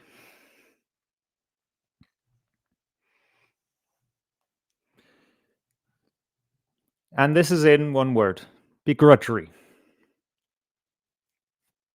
Yet, is it entirely begrudgery? Because it looks all performative, really. Let's get that off the screen. We've seen enough of that now. Let's look at our fine countrymen enjoying a beautiful night out on Temple Bar. I feel so much better now. There's something very performative about all of this. The whole thing. And most of the actors in the performance don't even realize they're actors. This guy posted a picture of Maria Steen's house and saying, "Oh, look at this." It's performative begrudgery, even. I don't even think these people believe their spite, their jealousy, or their envy, really. Jealousy is healthy. You should be jealous of things. It makes you want more. Envy, to want to take something from a person. It's performative, to put on a show, to sway the thoughts of others, attempt to infect that which you are pretending onto other people. And social media, I think, to some extent, an unhealthy extent at least, is turning us into that in turn. So you have people pretending to be outraged by something, or pretending to be begrudging of something just to get you to be outraged or begrudge a person. But chances are you in turn think, yeah, you know what? That'll get others to fear or hate or begrudge. I'll amplify that message. It's not healthy. It's kind of an ersatz reality that we're more and more living in every day. Like who says anything that they mean anymore? Who says what they really think? What they really want? I'm willing to bet that people like Maria Steen and her colleagues in the Iona Institute, I'm willing to bet that they say what they want.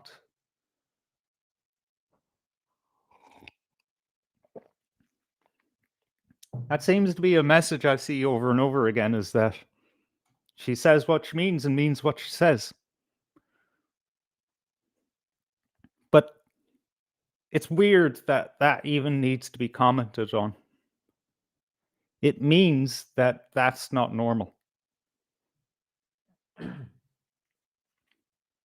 And then we wonder why the fucking country is in the state it's in.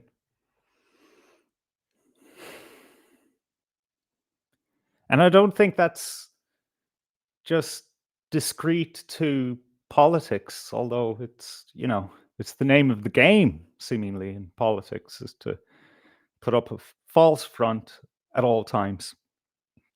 But it seems to be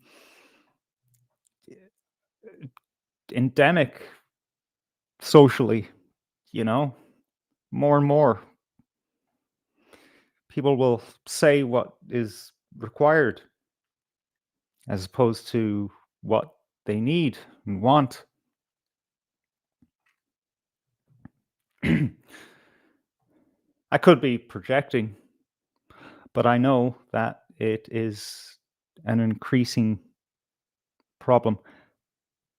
Might not be you, dear listener, who suffers from such an affliction, but you might in some dark corners that you don't really pay much attention to in your life. There's a lot going on in life.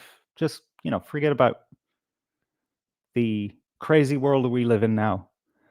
Just generally living a life. There's a lot of things to manage, navigate. Blind spots are natural. You can't be aware of everything. So to some extent, we all kind of do this performance. But what happens in a world where it's more and more about the performance, less and less about talking straight?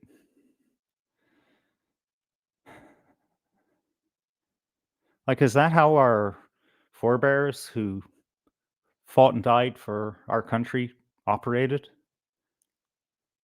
Is that how they lived their lives? I'd imagine it was a self-protection mechanism at some point. Don't say what you really think. That'll get you in trouble. Don't point out the obvious. That'll get your head cut off.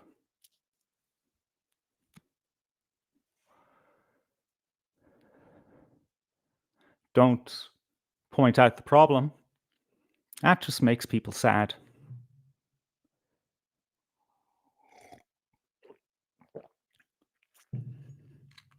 We could say that the guys and girls who really riled us up and made us think once again that we could be free as a people and we could reclaim our identity were people who cast that aside, said, you know what, fuck it, I don't care what people think.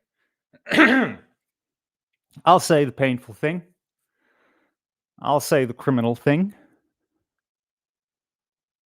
the uncomfortable thing. I'll say what I want, not what I'm expected to say. There's something very, very special about a person who does that.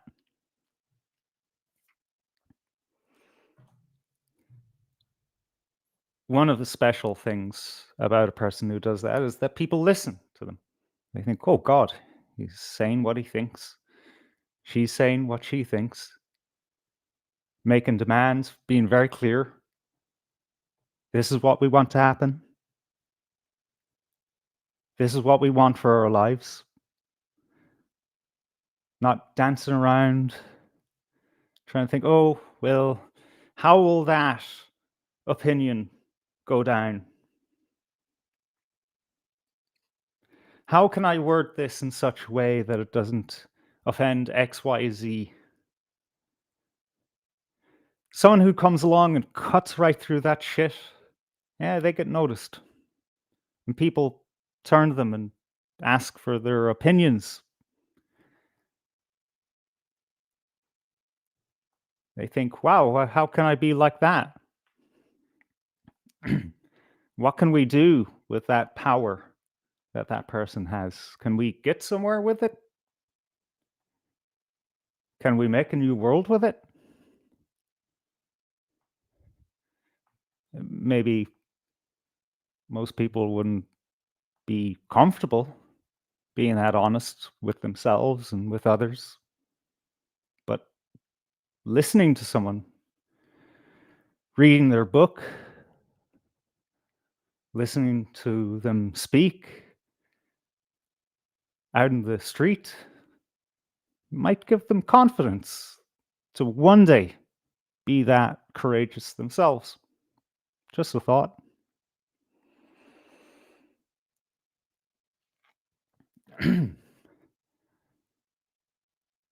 Because that's what they want to take from us, right? That's the important thing that we're protecting here, right? So just saying things how they are. You know, that they're either taking words away or they're changing their definitions so that we can't say things directly anymore.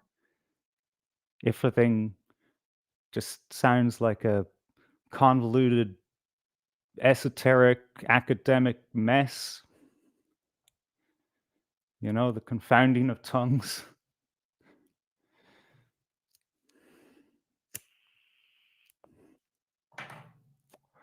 And ultimately, you know, stop us talking at all. Because, you know, when you really, really start to take away people's ability to talk, then they start to think, well, shit, I better start fucking talking.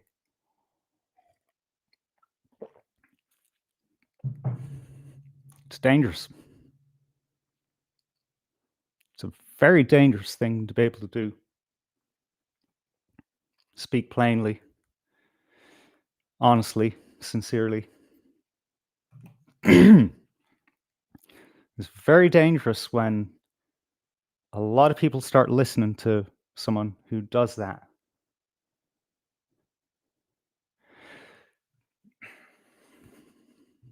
That's how we change the world we live in. That's how we change the country we live in. Not by voting. I'm sorry. But it's time to get the message now. It's time to finally realize that that's not the way. Okay? I got it. You know, I was there until not long ago myself, thinking, yeah, you know what? Let's just put all the candidates forward that we can, and then we take control of this republic that our forebears gave us. We turn the tide, lock down the borders until we can figure things out. and aggressive deportations, all this stuff, bring back the Irish language and Irish culture by diktat. Great, sounds lovely, but it's not fucking happening. And now we have this whole pantomime of will Maria Steen get in? Will she? I don't know. Let's do this whole dancing around thing for weeks and get people kind of talking about that and worried about it. Will she get the nomination? Will Nick Delahanty get a nomination?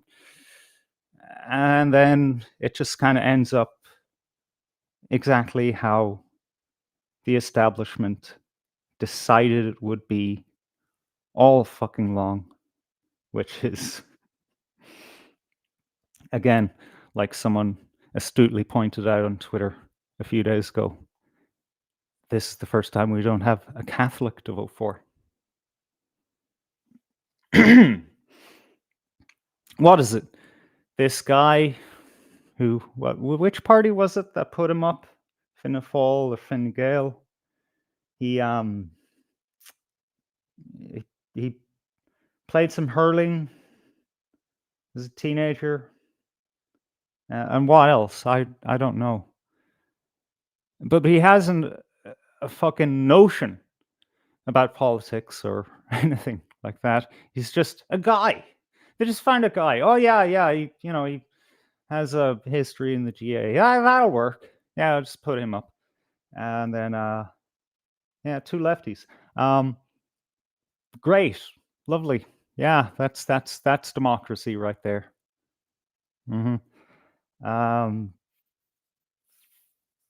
Yeah, if you don't get it now, you're not going to get it.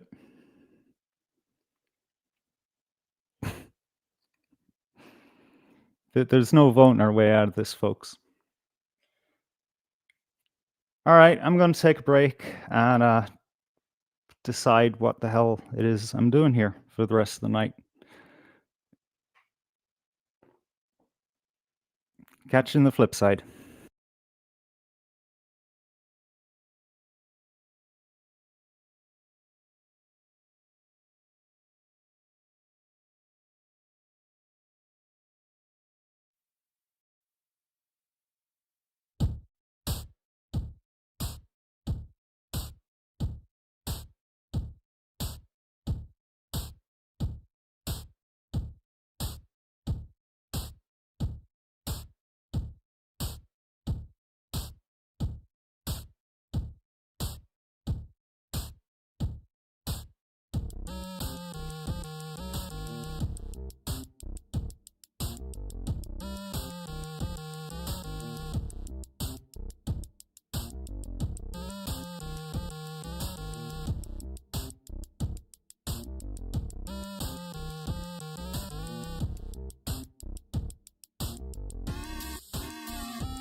All right, 420 made a made a good point there. No mention of the anthrax sent to the Iona Institute. Let's pull that up. Anthrax, Iona Institute. Just in case, well, surely some of you out there haven't seen the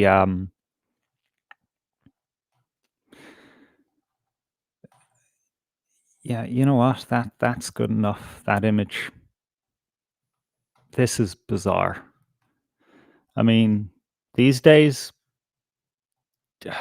nothing really shocks me, but it's still fucking weird. No, actually, that's not a good photo at all. I want to get the whole page in. Yeah, I thought this was a joke, or well, not a joke, more of a hoax, really, or completely made up. Until I saw the news report that they closed down the entire street to take care of this.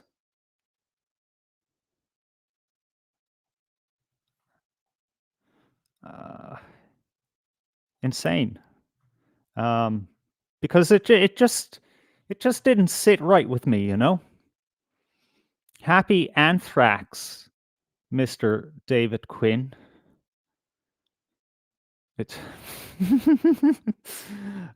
bitch O'Brien. I don't know who O'Brien is. I'm just not that familiar with the conservatives. And I say that as someone who would be aligned with conservatives, but for me, that word is reserved for timid right-wing people. Dars K says of the song, "This is the kind of music I hear in my head while walking around Duns." Yeah, Closer by Nine Inch Nails, except it's the 8-bit cover. This is how I get around the fucking annoying bloody copyright issue on YouTube. And I mean, I could get away with playing music on Kick, and now we're on Rumble, by the way. Yeah, absolutely 0 views on Rumble. I thought maybe people would be like myself. Because I don't have any reason to go to Rumble. I set up an account there. And I thought, yeah, you know what? I'm just going to see the lay of the land. And I clicked on a few categories and I tuned into some of the streams, and it doesn't really stick with me at all. Yeah, what the fuck was I talking? Oh yeah, I wanted to start the show off with an 8-bit cover of "First We Take Manhattan" by Leonard Cohen, but that wasn't on the cards at all because nobody ever thought to make an 8-bit cover of "First We Take Manhattan." And of course, nobody fucking thought of that because who the fuck would? If I could, I would.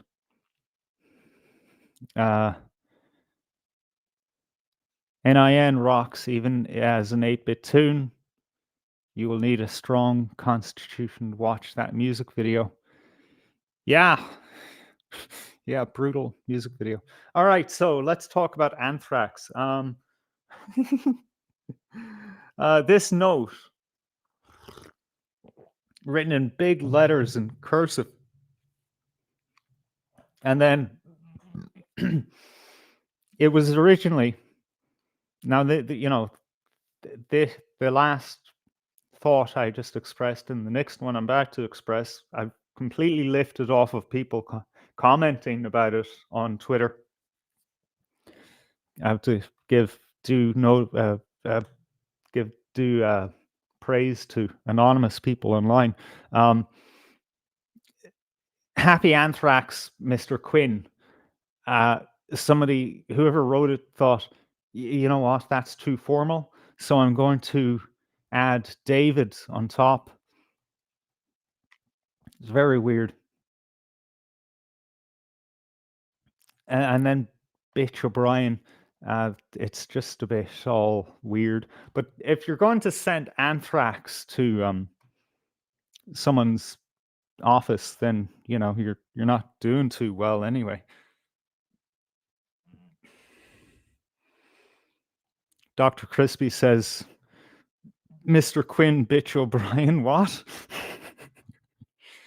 Yeah, it's just a bit weird. What's this about fertilizer? Can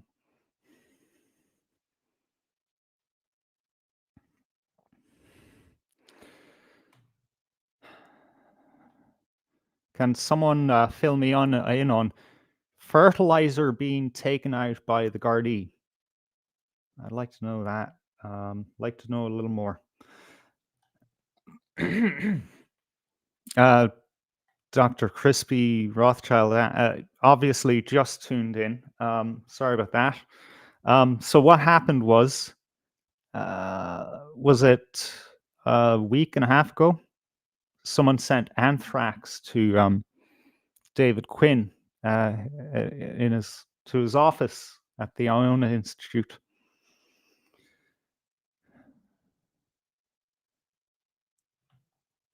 Cock and piss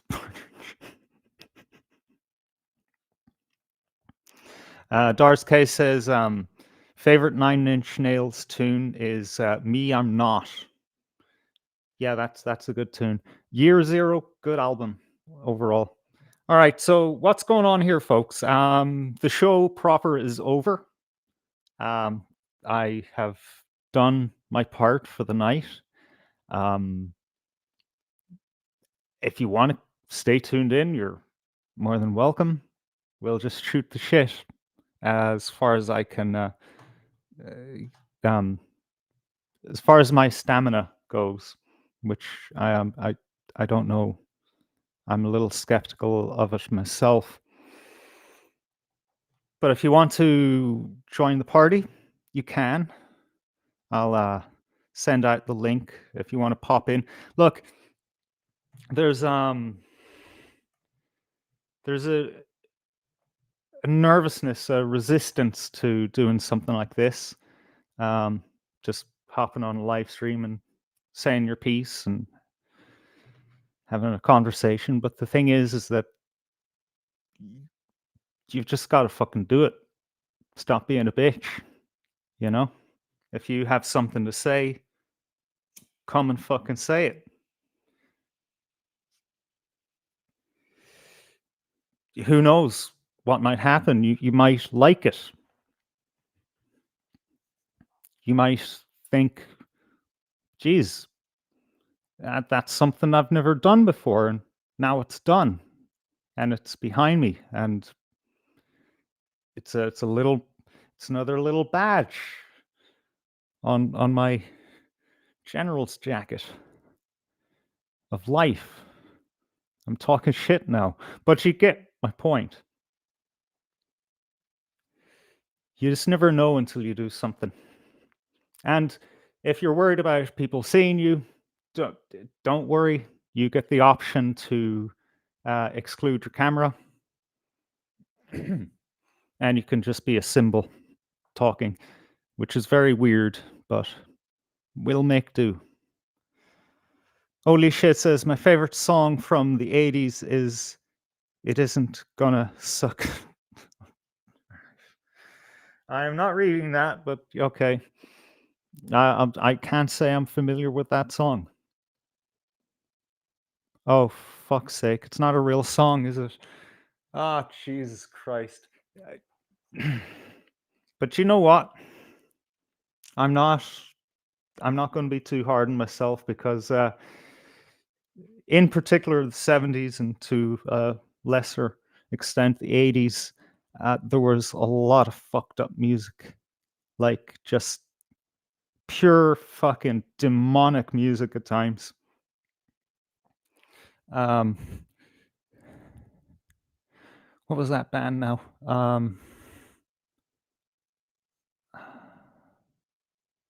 Fuck. I'm drawing a blank.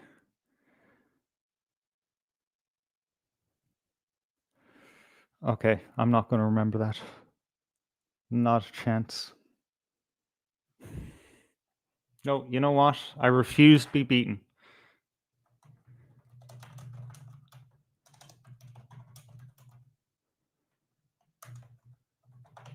I refuse to be beaten. Doctor Hook. Doctor Hook. All right. What was Doctor Hook? Yeah, Freaker's Ball. Freaker's Ball, probably the most degenerate song I've ever heard in my life. I don't know how people get away with this shit.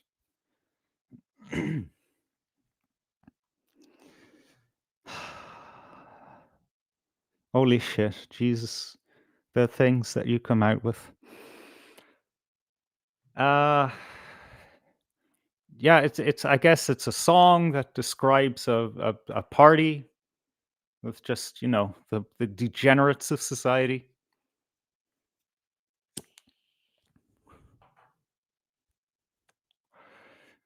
Come on, babies, grease your lips, grab your hats and swing your hips, and don't forget to bring your whips. We're going to the Freakers Ball. Uh,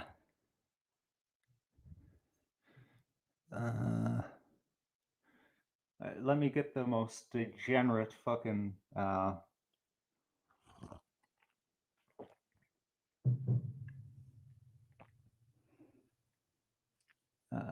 The degenerate lyric. There we go. Okay, I'm going to build up to it slowly. So you get you get into the swing of it, and then you're horrified. The FBI is dancing with the junkies, all the straights swinging with the funkies. Across the floor and up the wall, we're freaking at the Freakers Ball, y'all. Everybody's kissing each other, brother with sister, son with mother. Smear my body up with butter and take me to the Freakers Ball. How did they get away with this garbage?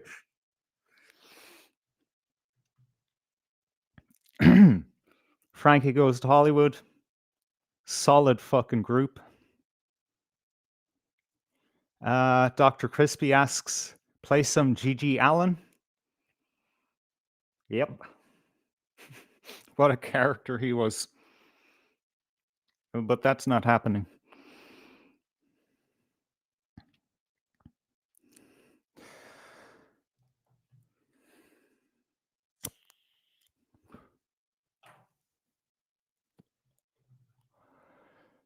Space Ghetto says, dude, it's been my party piece for years. What's that then?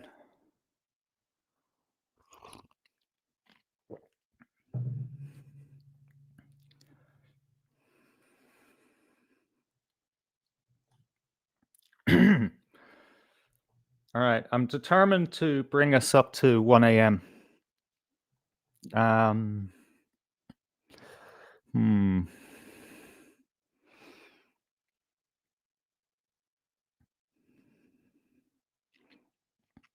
Yeah, okay. Dooge has the right idea here. Have to stay awake till there's at least one row outside the temple bar. Yeah.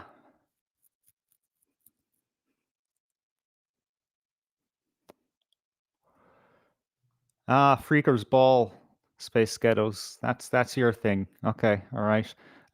You also think I should check out Penicillin Penny. All right. I'll make a note of it. That's that's a promising title. I love Doctor Hook. I really do, but Freakers Ball, that really threw me for a loop, that one did. Now, what's going on here?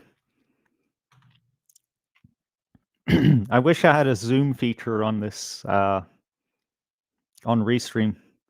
I want to zoom in on that fella just kind of having a casual conversation with the Garda.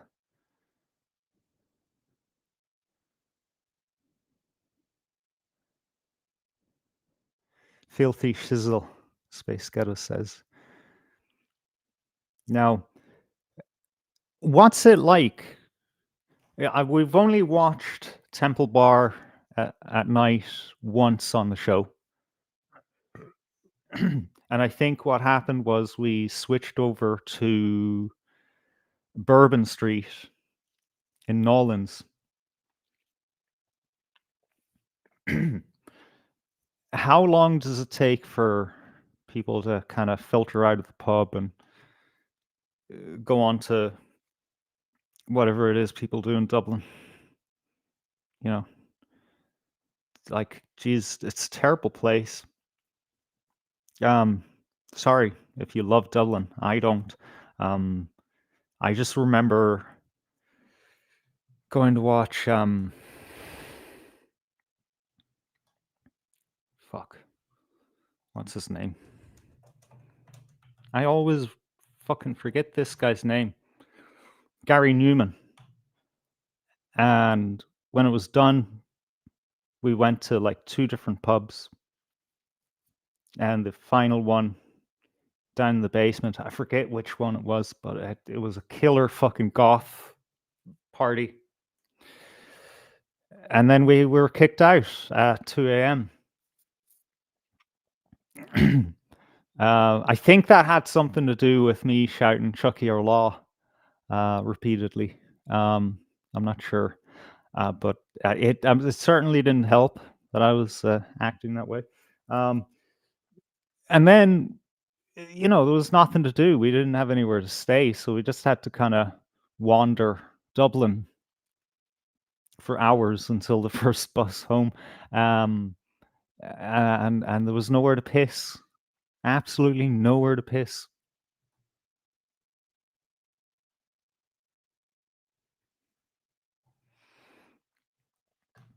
Space Ghetto says, ugh, jammy thing. Being a Doctor Who fan since the 70s, Freaker's Ball is almost tame compared to some other tracks. I haven't done a deep dive into Doctor Who. It was just the one album.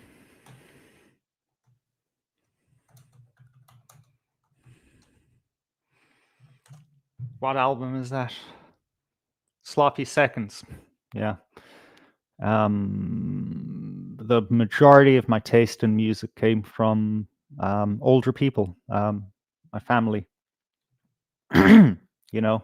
Everything from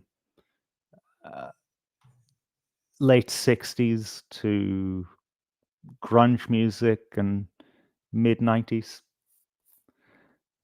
And then from there, I was around family that were getting into the rave scene. So, yeah, good music. My mother got very concerned when I was listening to rave music because, in her mind, that was inseparable from taking drugs. But I didn't need drugs to enjoy that music. Until I took drugs and enjoyed the music on the drugs, and then it's like it's not as exciting anymore. 420 Audits Ireland says the bomb disposal unit, chemical unit, carried out bags of fertilizer from his office. The videos are on Paul Nolan X on 16th of September. It's bizarre. Yeah, that is bizarre. How do you get fucking bags of fertilizer into your office? Oh, lads, there's like 100 Paul Nolans. Can someone help me out? Give me his at. For to find that. That would be great to look at. Because it doesn't sound right.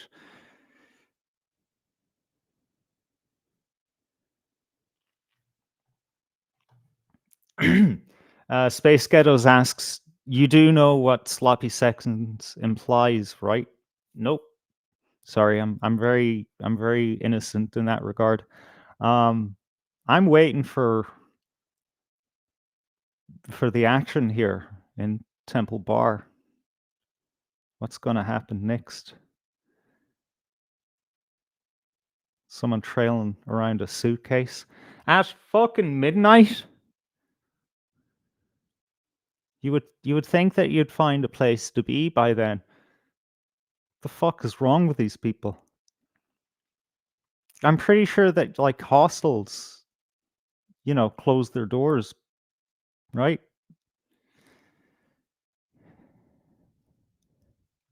Dr. Crispy says he was growing lettuce for the Green Party. Doo-dum.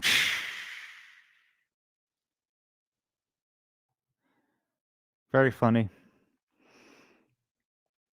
Holy shit says fertilizer is a huge price now. Maybe it was David Quinn's version of Justin Barrett keeping 4K of gold bars.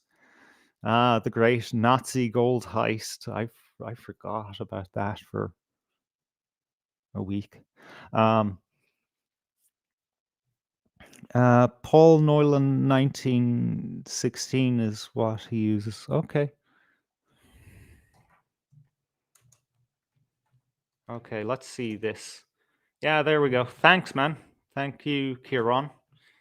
Much appreciated. So let's go to September 16th. Wow. Yeah. Yeah, my estimations weren't bad. Yeah, a week and a half ago. I haven't lost it. Guys. Okay.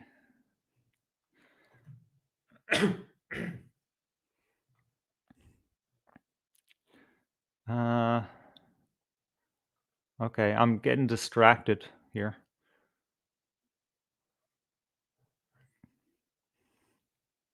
Well, look, it's great that. Oh, by the way, yeah, I'm gonna pull this up again. It's great that Paul Nolan hasn't been kind of chilled,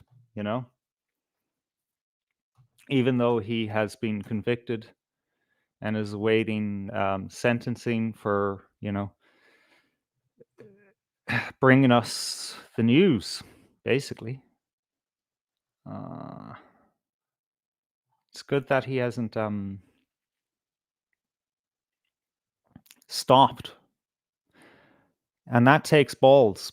Not to just do what he does, but then to not stop doing what he does.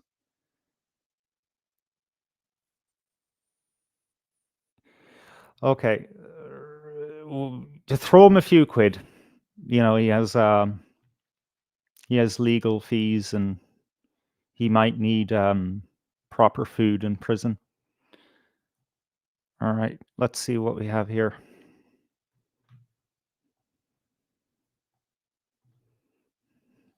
$7 months. He's sentenced. Okay, yeah. Thank you for keeping me up to date there.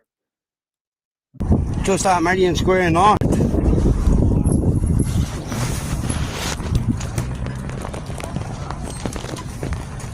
What's going on up there? Not bomb squad, is it? No, it's just the army doing a small job. Yeah. I don't know, I haven't told them. I'm told to stop people coming in here, that's all. Never ending in Dublin, is it? No. Anybody being injured? I love that. Just a lad. Just a fucking lad.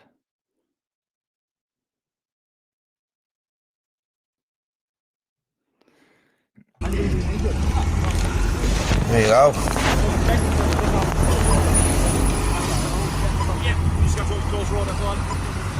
Army bomb disposal unit. Army bomb disposal. Just in the side entrance of the park,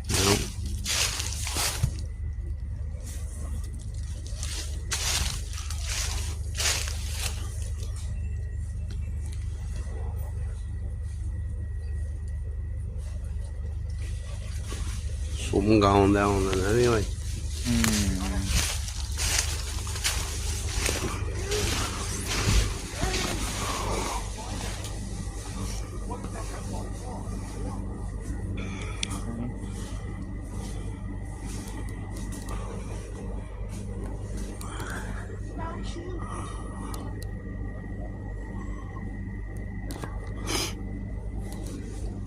Simon Harris or something in there, is he? We'll know what's going on.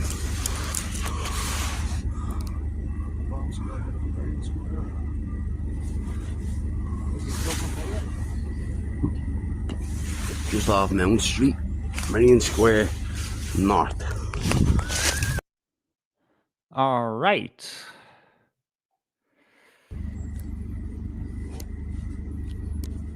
All right. So we have.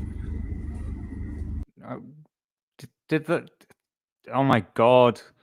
The army is going to Lidl for their fucking storage accessories. Jesus Christ!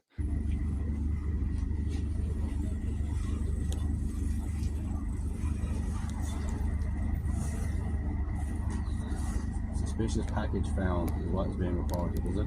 Is it on the news, people? People are saying it's on the news. Let the guard it. No, What nothing serious. is this even? Hiding in the bushes in a public park is a bit dodgy. Not hide.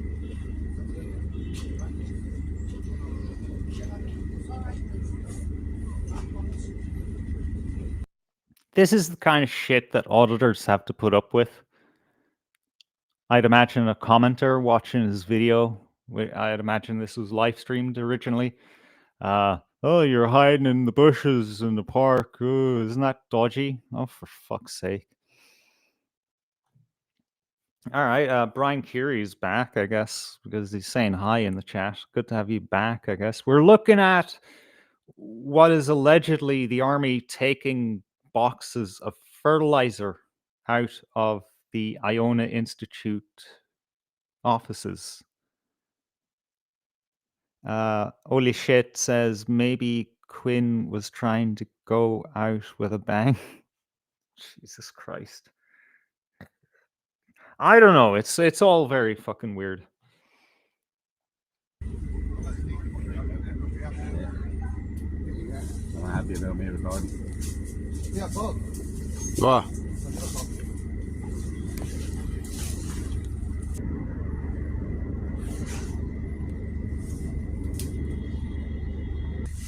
They want to start the trouble so they can finish it. No, but I'm just saying. The terrorist attack.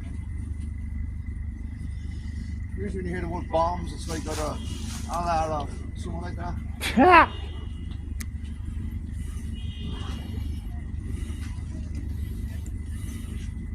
Here's the money shot. Well, what are you making petrol bombs? Yeah. Box could be full of bleeding bottles or something as well, I don't know. So you don't know whether this gap here is being used for whatever. And if you just found out, because it's not too far from Mount Street where you all come in. And if you're right there in Canada, Philip, Yeah. place for right there. 100%. Interesting day as well, day before the protest tomorrow. Interesting. Roll button below, yeah. Imagine we fly over like a mad roll. That's it, yeah. We're here. Fuck up. Bottles of bleach. That's like what, hydrochloric peroxide or something? Chlorine peroxide. Bottles of bleach in there. No. Bomb making material, alright. Bomb making material. Yeah, there must have been a tip off, yeah? I don't know how they... 16. You say one, did you say one? Marion Square, but... Someone saying to call in for bombs or something like that. Look at the man. That's all I need. That wasn't there before, was it?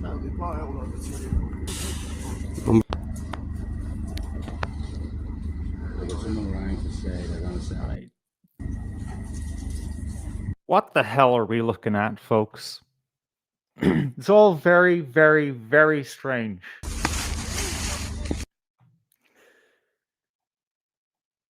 Bags of stuff. What looks like empty plastic containers, as someone said. They're unknown in the chat said they're not full. You would carry a full bucket of 10, 10, 20, like that at all? I don't know what that means. Hmm.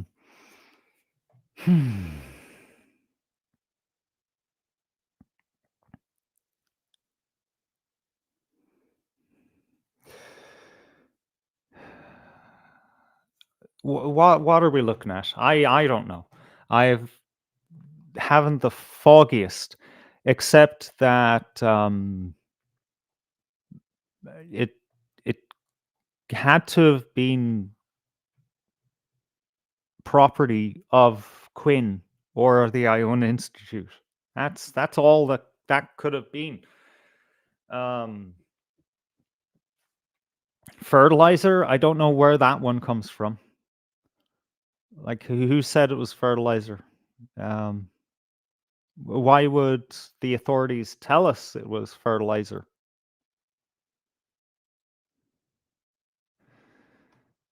Oh, for fuck's sake. It could be Maria Steen's handbag collection she was hiding from the husband. Brian Keary says, looks like something. And it was most definitely a threat. Yeah, I don't know. So there's no word that what was sent to Quinn or Ion Institute. Not sure how it was addressed, but there was no indication that it was actually anthrax. However, the threat could be very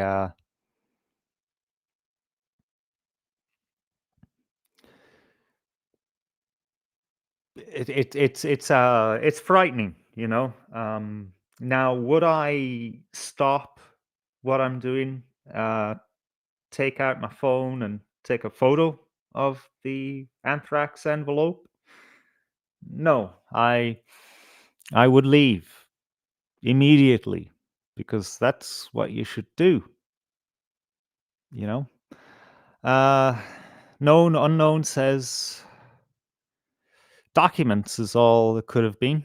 Strange why the army were removing them. Now, see, this is where it gets interesting. Say you want to search and do seizures in a building, but you know, you can't just fucking magic up a search warrant or whatever the fuck they call it in Ireland. Luckily, I was never served with one, so I have no idea. Um, you've got to find some way in legally. So what you do is you send a suspicious package that is sufficiently suspicious that certain legal mechanisms have to be employed, like the army, or not even that far. You know, just the Gardaí can show up, and I don't know. I'm not sure of the process there, whether it can be abused. But like, if you call the Gardaí and say, "Hey, someone just sent me anthrax," and these guys show up, I'm pretty sure. I've got a hunch. That they're gonna want to search the premises. Just in case something's there that we don't know about. Maybe someone snuck into your building and planted a bomb. We need to go and look in every room and in every corner where things could possibly be hid. And then when you're doing your due diligence there, you can just, steal stuff. But that's a conspiracy theory. Let's not get too lost in the weeds there, because conspiracies don't happen. I've learned that from random people on social media, that like, people don't deceive each other and work in secret with each other to accomplish things. at the cost of other people. It's just not something that happens. You'd have to be insane to think it does.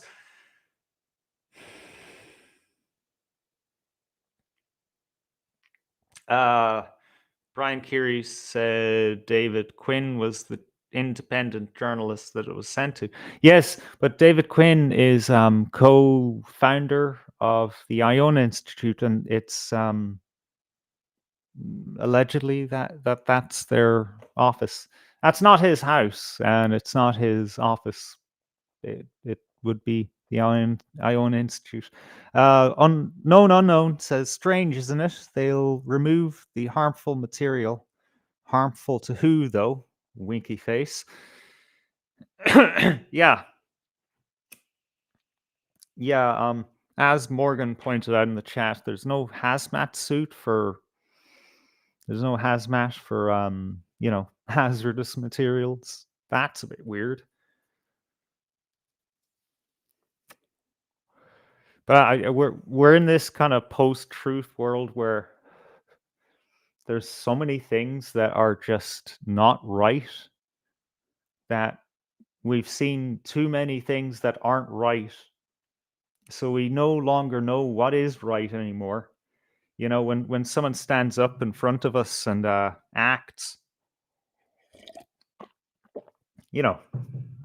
like Erica Kirk, the wife of Charlie Kirk, and she puts a hanky on her nose and dabs her eyes, despite in all of her 2 appearances / performances, not a single fucking tear was shed. Neither did she blow her nose or anything. So it's not like there was water coming down or anything that needs to be gotten rid of with the use of a hanky. Even then, we can't tell that it's bullshit. It's weird. Yeah, the world we live in is weird. Dr. Crispy Rothschild said conspiracies were called mysteries in the 80s. Yeah, see, that's just how long it took for the CIA to, popularize that word. Because it was the CIA who invented it in the 60s when JFK was shot. That was their tactic. FGT, good to see you in the chat, man. Right. What are we doing here? Okay, so gonna roll back the tape a little here, and respond to Dude. Right. And for that, I'm going to open a beer. Howard, to drag the convo back to serious, what is the root of your antipathy towards Keith Woods? Now, I didn't know that my antipathy towards Keith Woods was obvious. I don't remember mentioning the man at all, really. Maybe I did in passing. I'm not a big fan of the guy. I'm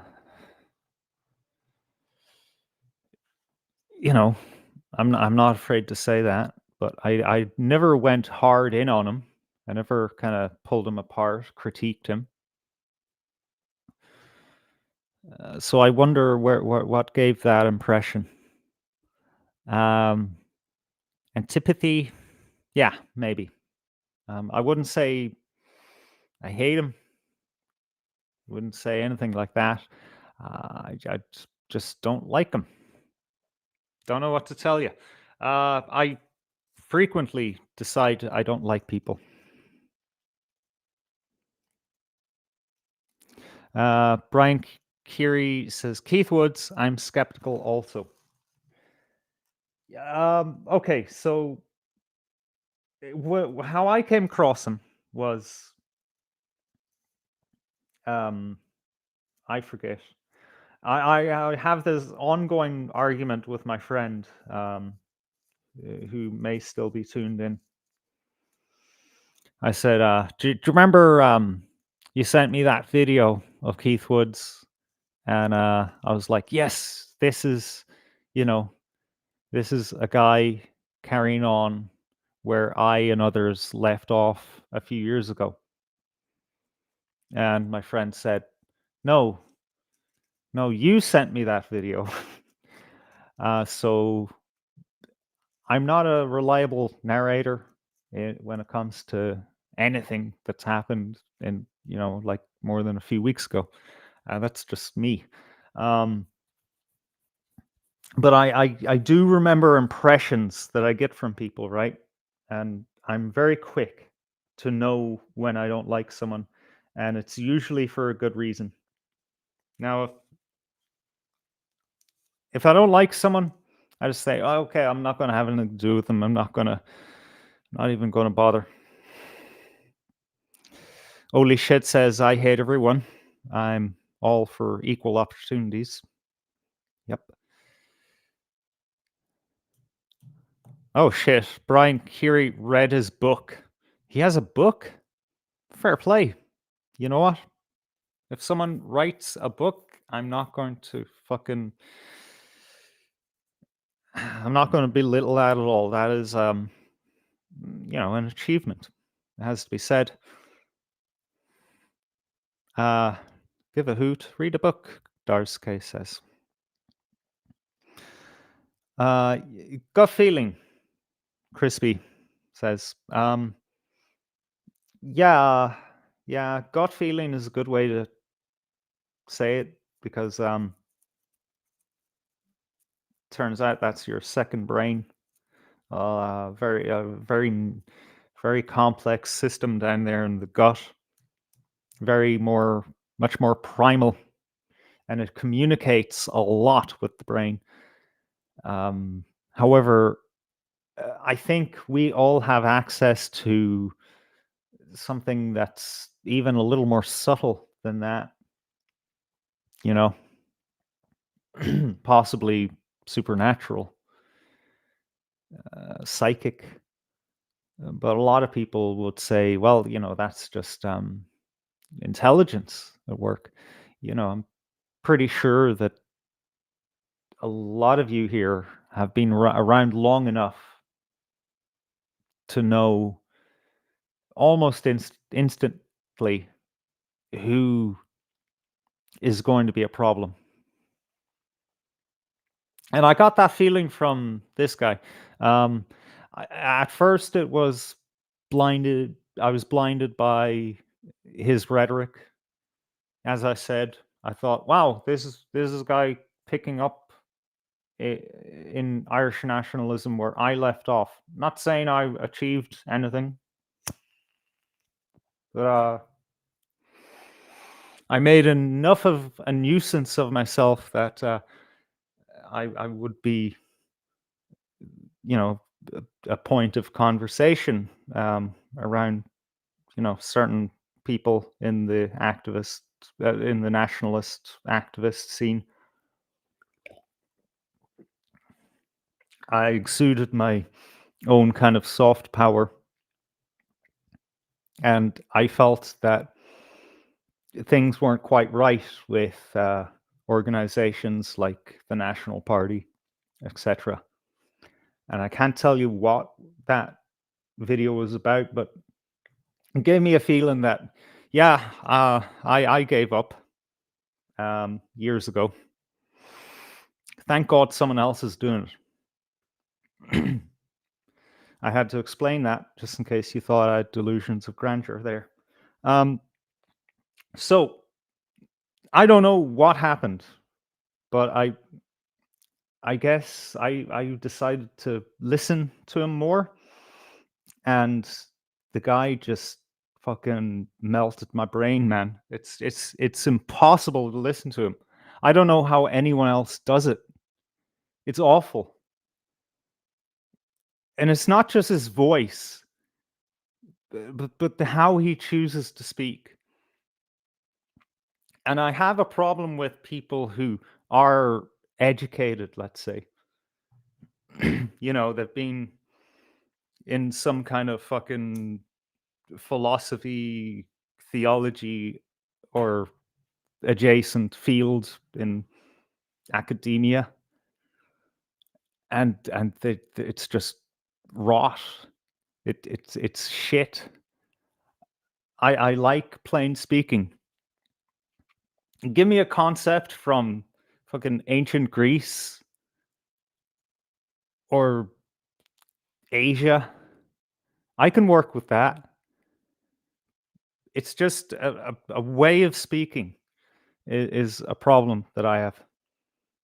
Now, if this was just some guy, I could just be like, yeah, okay. I'm not into that person. I'll carry on my life. But then this guy starts getting notoriety, more so than, usual for him.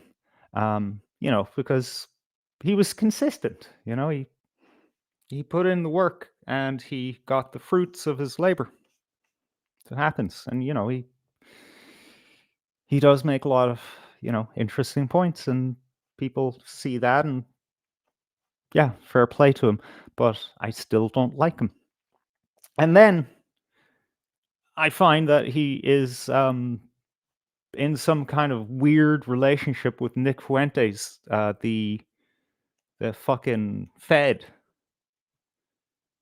the Mossad useful idiot, who now is turning coat and once again stamping the backs of his followers, or at least just manipulating their philosophy. His Groiper cult. I guess he calls the shots, and he's changing his tune for some unknown power. The they, those people. Just a 180. So I don't know. I don't know about Keith Woods. I thought maybe there was a bit of a redemption there because he fell out with Nick Fuentes, but it was over something petty, bitchy. That's why I said some kind of relationship they had. Seemed like a kind of a boyfriend situation. Known Unknown says there's a difference between explaining something and being deliberately obtuse. Yeah. Yeah, and it's when you don't have that language yourself, it's hard to tell the difference. It's hard to tell the difference between tying together various metaphysical points or just, throwing up a bunch of fucking ink to, obscure yourself and avoid a proper conversation.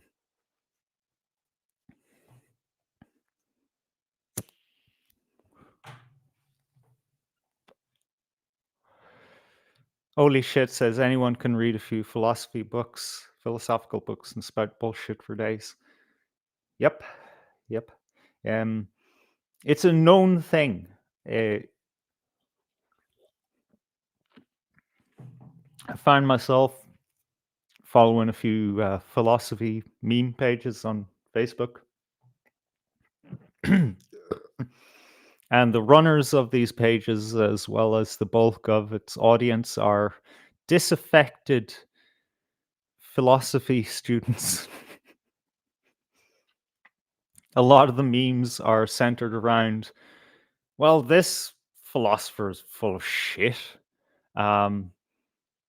Just waffles nonsense. And we wasted our lives learning about him. There's a lot of that in philosophy, but don't let that scare you off the discipline. Space Ghetto says Fuentes is a cross-dressing freak. Does he cross-dress? I know that he's gay. There's nothing wrong with being gay, right? It's fine. Do what thou wilt. It's just, the man often says one thing and then does another.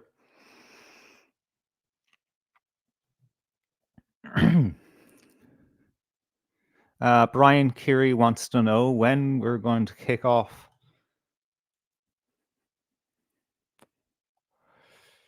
Don't do that, man. Keep your powder dry. Relax. FJT is asking Ulysses about Sid. Someone called Sid. I'm curious what he's on about. FJT says, I follow a based Chinese guy in X. Okay. I'd like to hear where that conversation goes. Don't let the wafflers turn you off of philosophy, because it's not a dry, dead field of study.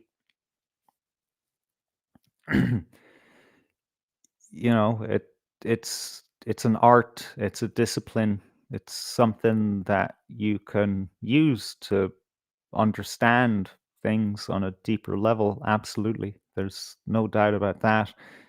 It's just that the capacity to teach that discipline has just kind of evaporated in Western society. The only place that it ever is, seemingly, in known memory. It's something that really you should be finding on your own. And even then, it's a treacherous path, because you can pick up some horse shit and get waylaid for years.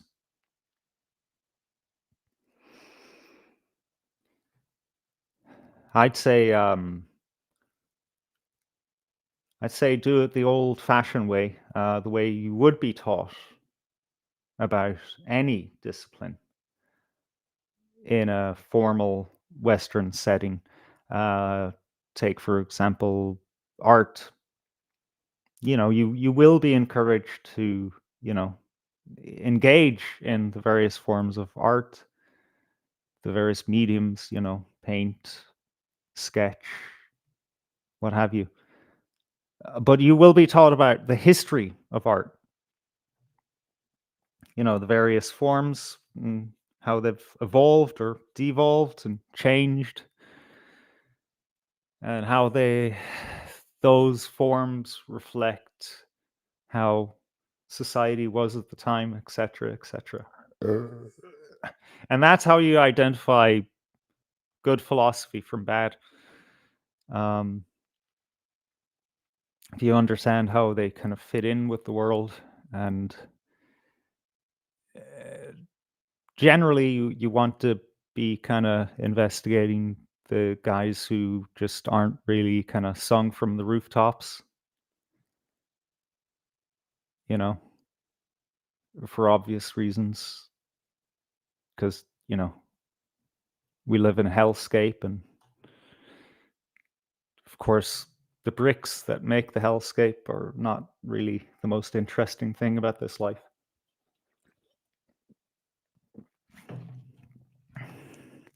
Oh my god. Auto scroll was disabled on the chat. I missed so many things you guys said. Sorry about this.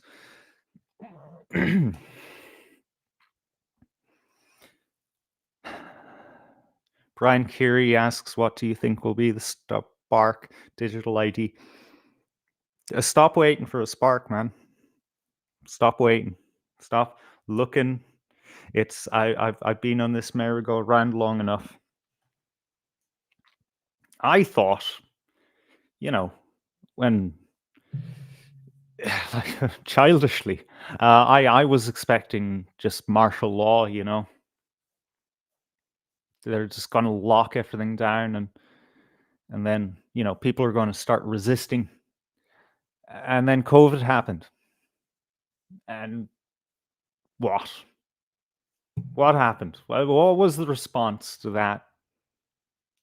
Nothing. It woke people up, you know, but like that's the least that we could expect from an event like that. Those 2 or 3 years of hell that we were subjected to. You know, the very least, when you see that collective consensus trance turn people into fucking zombies who will disown you at the drop of a hat because you don't go along with the new program. Yeah, that should fucking get you asking fucking questions. But nothing beyond that. So no, I'm not waiting, nor am I prognosticating on what will be the thing that gets people to kick off. I'm not entirely sure that's even a good thing.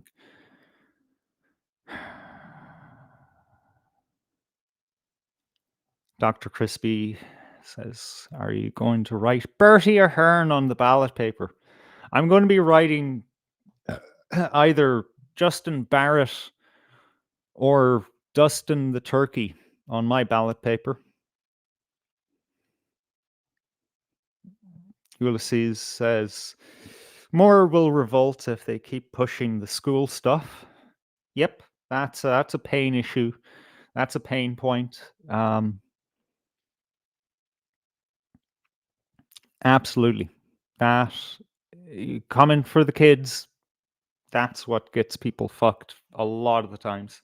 If you look at pedophile hunting groups, if you look at what happened to Dublin after those children and women who were, unfortunately stabbed, if you,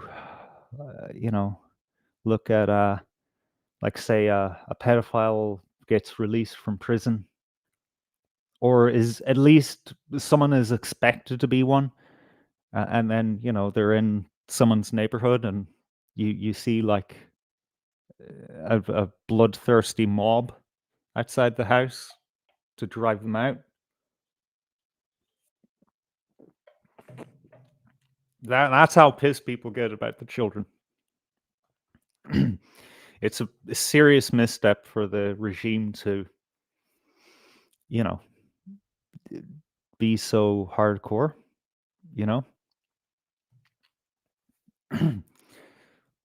it's kind of outside of the Fabian framework, of just slowly changing things. Since this whole trans stuff uh, and different sexuality stuff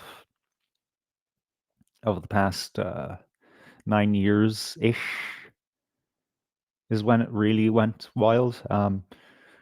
That's gotten a lot of people pissed off because it's too much at once, too much change. That should be 30 years from now. But I think they're running out of patience.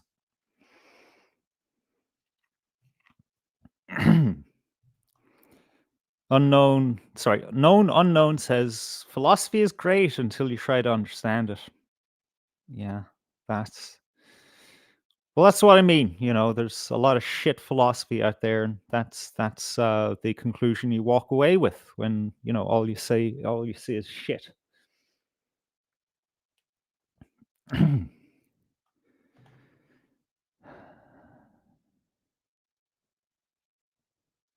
Yeah, I would be curious to hear who Sid fella is. I love locating and destroying fake people. Brian Curie says, I have a gay friend. He doesn't like LGBTQ. And a lot don't. A lot of people who are supposedly members of that alphabet thing, LGBTQAI plus, they get everyone in there, even non-sexual, sexual or gender-based things. Like I believe A stands for Aboriginal or something. Uh, who was calling out Justin Barrett? Sid fella. But yeah, gays, fucking drag queens. As a drag enjoyer, well, a drag enthusiast, I would say, I don't like LGBTQAI plus. I think it, it's destroying an art form. When you send people into fucking libraries and schools and other events to, it's not even good drag. It's just sloppy drag and gaudy drag. They there's a reason why there's this phrase now called woman face, like blackface, because it is woman face. Um, you put the black makeup on your face and make yourself look like an exaggerated black person. That's what these fucking creeps reading all these stories to children are doing. Just absurd fucking eyeshadow, that kind of thing. That's not drag. They're destroying the art form I love. Holy shit, said Karl Marx never did a day's work in his life. His wife worked to support him and a large group of kids. Worse, he drank heavily and he abused his family. Much worse. So then, I guess when he was sober, he spent his time telling other people how they should live. Good stuff. Brian Keary says, sorry, I'm an idiot. Pay no attention to me. I don't know, man. You're saying something. So I think you should be heard. We all should be heard. Maybe you're just in a weird mood. Maybe you've had a few drinks or a few smokes or something. But you're still talking. Still your ideas. FJT says, read some Plato, turn off the RTE. It's quite the leap to make. Okay, yeah, maybe Brian is a few beers into the night. You're a good man, anti-broadcast dude. My name's Howard. Thank you, I appreciate that. Dude, in response to my response to him, thanks, Howard. Heard you mention him on one of the earlier podcasts. Frankly, that's it. See, Dude is the only person who's gone into into our radio archives and listened to our shows from years ago. He is a fan of our COVID era work. Yeah, I really should actually listen back to ourselves talking about COVID while it was happening. I think it would be a very teachable time to like hear. It's like a time capsule, Like, wow, geez, I forgot what it was like living under tyranny. All right. Frankly, I thought some of his earlier YouTube essays were very good before he was banned. Yeah, when was he banned?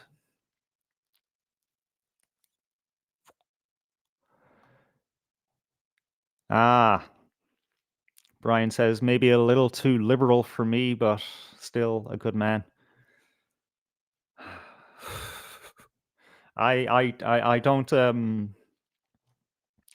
I don't like that phrase, that label, man. Please do not use that label for me. Is it because I said it's okay to be gay? Is that why you call me liberal? Stephen Farrell, good to have you aboard. Is this live in look from Liverpool City off Champions? Not like Dublin fake wank stains? The fuck do you mean, man? Brian has taken exception to you saying, fuck you, Liverpool man. Great, good crack. I feel like a fucking moron reading the chat and talking, being the only guy talking. I feel like I'm so full of myself. I'm so important that all 21 of you must listen to what I have to say. I think there's not 21 people watching this. That's just my theory. I think I have a few pity streamers. A few people out there think, yeah, you know what? I can't stand this. Don't want to listen to it anymore. 20 minutes at most is what I can take. But I'll leave the tab open and stream the show, to show my support. And I appreciate that if you're listening at all. Or if it's just rolling in the background and you're doing more productive things. Thank you. Oh, don't forget to press like. That's important too. And subscribe. That really helps. All right, Socrates, Ulysses says, Socrates tried to get the youth to think for themselves, and look what they did to him. Yeah, that's an old story, isn't it?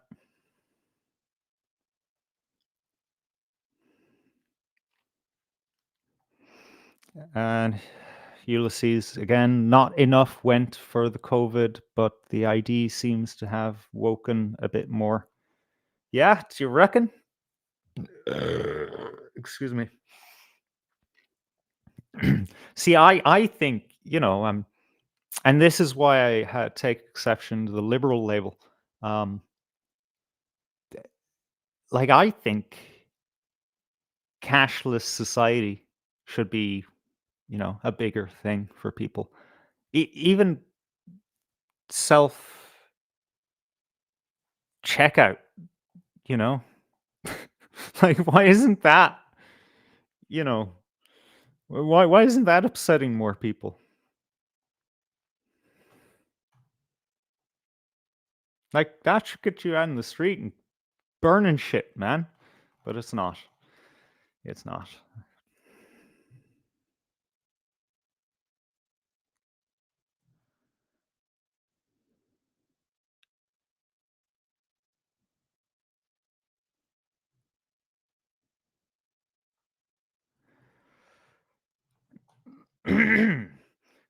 Galloway Raider. Interesting name. Everyone's opinion needs to be heard. I agree.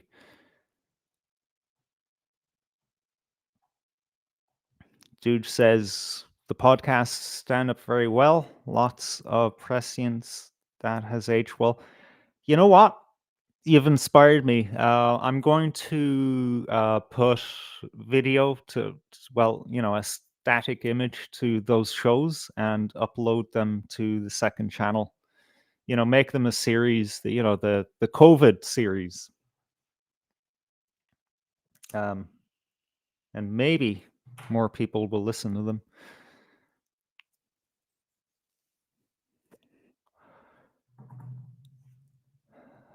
No Unknown says, I'm here for Michelle Keane, to be fair.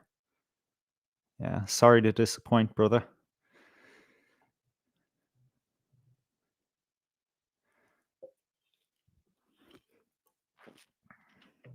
Galloway Raider says, I don't go shopping anymore. That's the wife's duty, cashless or not.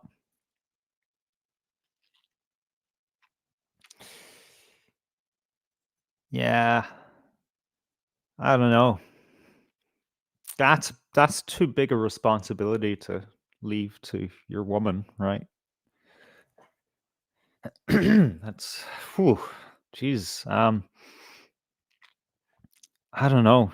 Is she a good 50 Shades of COVID? All right, that's what we'll call it. 50 Shades of COVID. Thank you, Ulysses, for that one. I don't know, man. I'd have to really trust a woman to, decide what I'm eating. Maybe I'm just alone too long.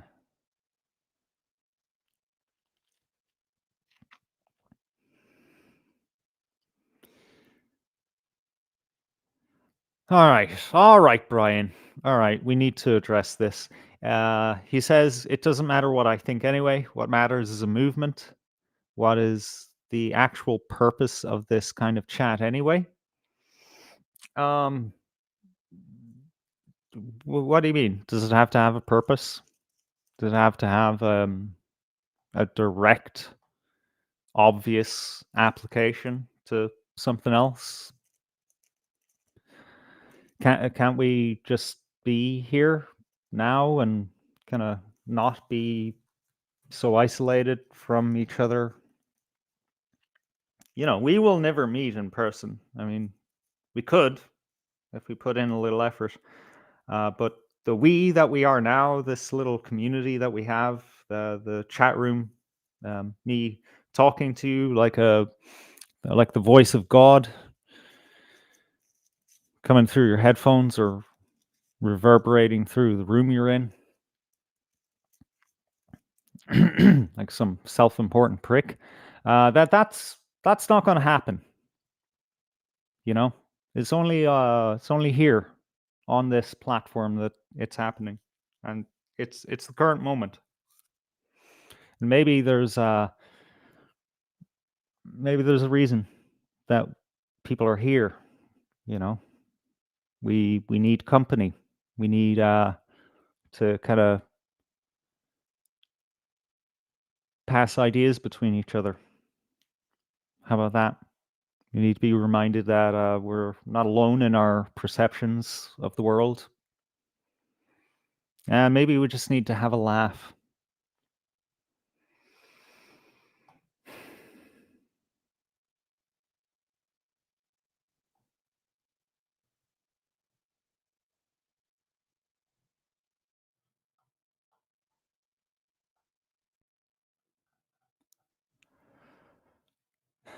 Just need many friends to be out with, Brian says.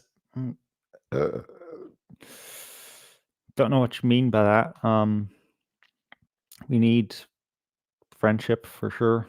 I'm just the being out. It's just not a thing anymore, is it? When I first moved into this cottage, the range and the chimney were in an awful fucking state.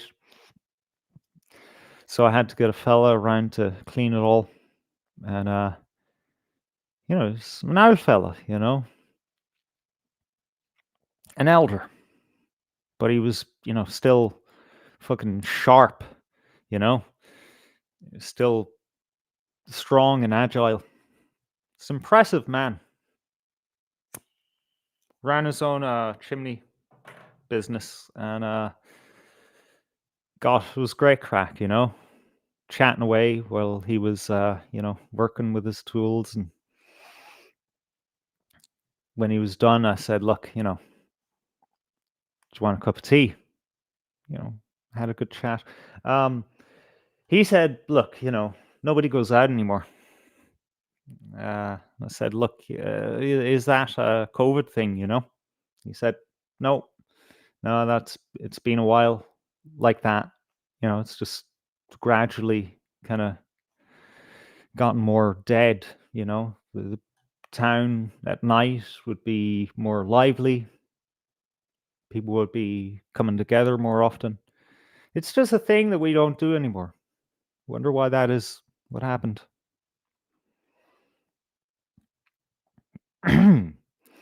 So it's kind of, it's not a thing you can necessarily change as an individual. You just have to kind of learn to live within its confines and Because there's no point in getting a bunch of friends if they're, not good for you. You're going to go out in the town with people who you really shouldn't have anything to do with, or get coffee, or go for walks, or do group activity of XYZ kind with people that, aren't healthy spiritually. Is that what you're going to do to fix loneliness or lack of human contact? That's a bad idea, man. You get poisoned by them. Dude, referring to the COVID era podcasts. By the way, if you want to listen to the anti-broadcast back when we were on internet radio, it's evrn.net. You can find a link to go into shows and then pick the anti-broadcast. You can listen to us there. It's eerie listening back to them. Not blow smoke, but you guys really were tuned in to the contra COVID zeitgeist, so to speak. Yeah, and this is the point of this kind of gathering that we have here. This kind of show that we're doing is that there, there are things that have to be said, and there are people who have things to say. And if we just, I don't know, decided to, if we had the money to spare, and we just kind of like rented a town hall for the night or something, and we passed around flyers or put up a bulletin in the local shop or whatever, saying, "Here, come here and listen to these guys talk shit for 7 hours." No reason. They didn't write a book or anything. They didn't go to college. They never run a company.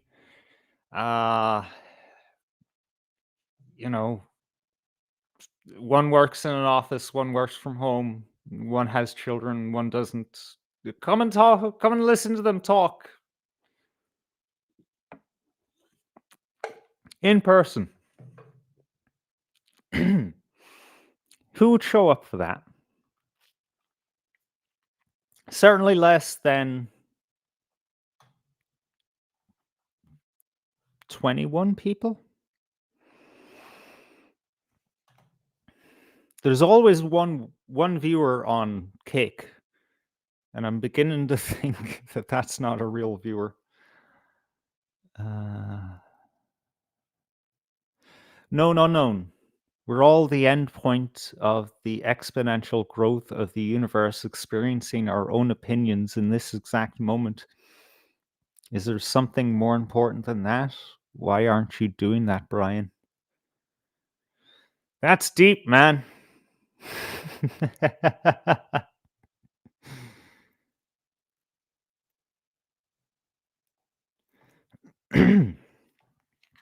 Brian Keary says, feels old school. We are not alone, but I'm interested in current affairs. That's the balance that we seek to strike on the anti-broadcast.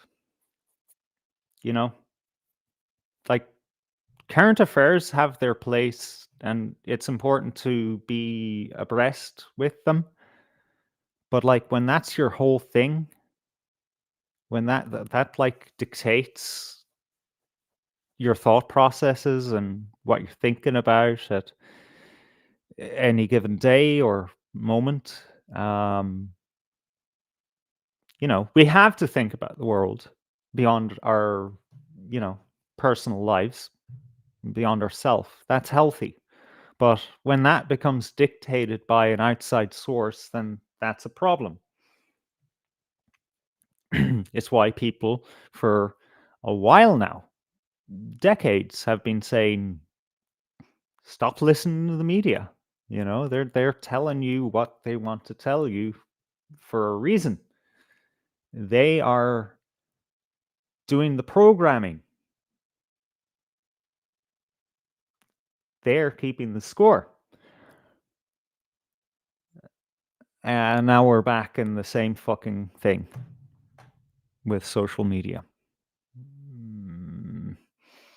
That's not it. That's not where it's at.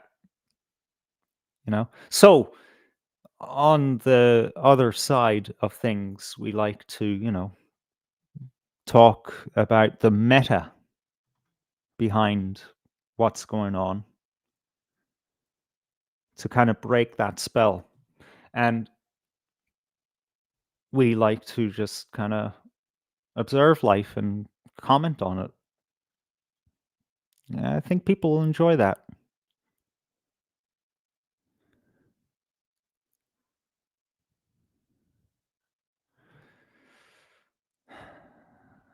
Right.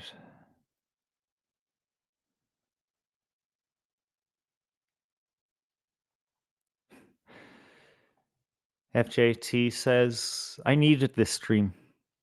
Yeah, me too. You and me both, buddy. You and me both. It's not entirely entertaining or engaging, but it gives something. Gives something to me. So I'm glad that I'm not the only one. Galway Raider says, stand proud, Brian. Hang in there, brother. I would like to co-sign that message, Brian.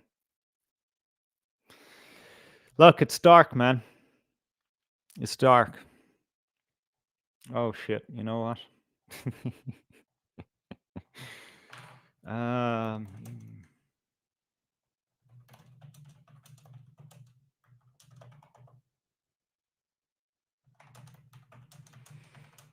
what is that meme? All right. Wait, no. See, I don't need that extra thing. Okay, there we go.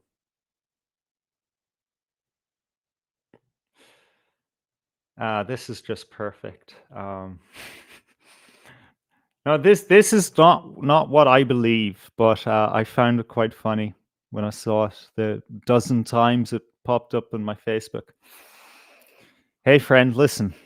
I know the world is scary right now, but it's going to get way worse. And it will, but that's all the more reason why you need to find a solid ground, You need to find something to stand on, something that kind of doesn't ever change despite what's going on outside.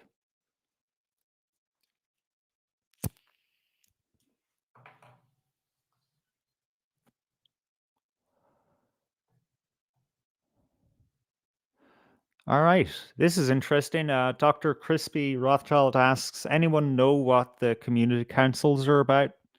They had a meeting in Longford recently. Are they sovereign citizens or what? Back in my day, we called those people freemen on the land. FJT says, kick. 2005's over, man. LOL. 2005? There wasn't streaming in 2005. What are you talking about? No, seriously, go over and support us on Kick, if you don't mind. That'd be great. Follow us on Kick. Kick.com, not K-I-K. K-I-C-K. K-I-K is for, nonsense. But this is a streaming service, and you know what? When and if, I think is a when, YouTube decides they don't want us here anymore, that's where we're going to be. So use the QR code. Also, we have a Discord server. I'm going to pop the... Oh, you know what? Oh no. Oh, that expires. Okay, all right. I'm going to need to... I have to make a new... QR code. Sorry. No wonder people were saying that they can't get into the server. Ah, jeez.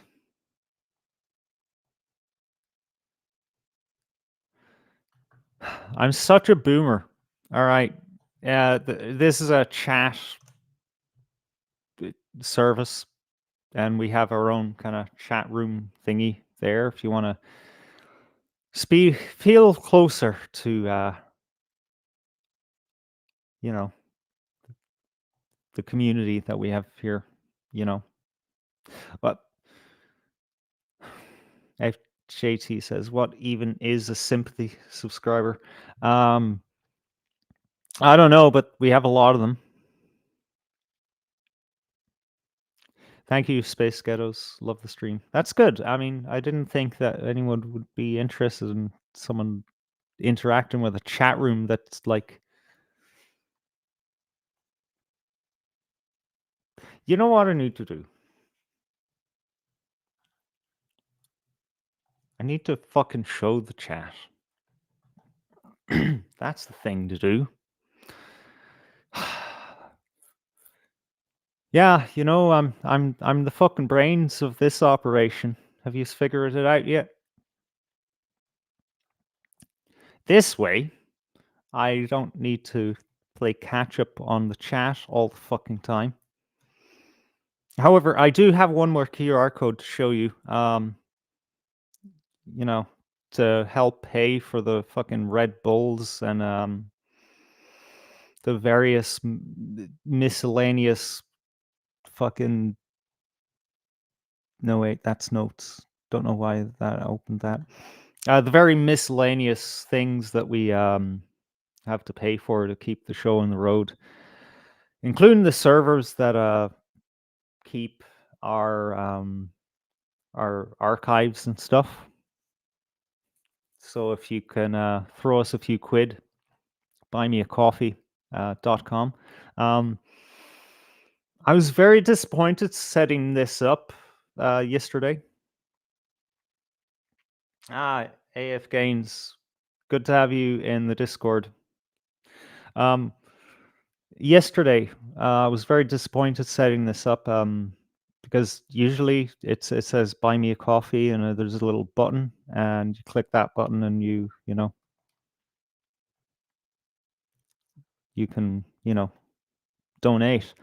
And then in the settings, it gave an option that you can change the little icon and then change coffee to whatever you want. So I looked for the underwear icon, and then I changed it to buy me a pair of underwear. But it's not on the page. What the fuck, man?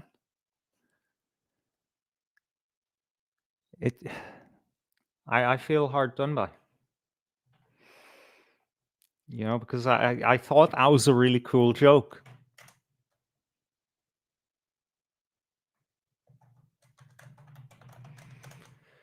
Actually, I think AF Gaines was already a fucking member. What the fuck? Yeah, okay. Well, at least you came back, bro. What's great to see the cobbles back in Temple Bar. What did they take away the cobblestone? Is that what happened? Our country is like a shell game of architecture, it's just one thing after the other is just kind of replaced and then replaced. Hide, motherfucker, hide. It's like we can't make up our minds what we want.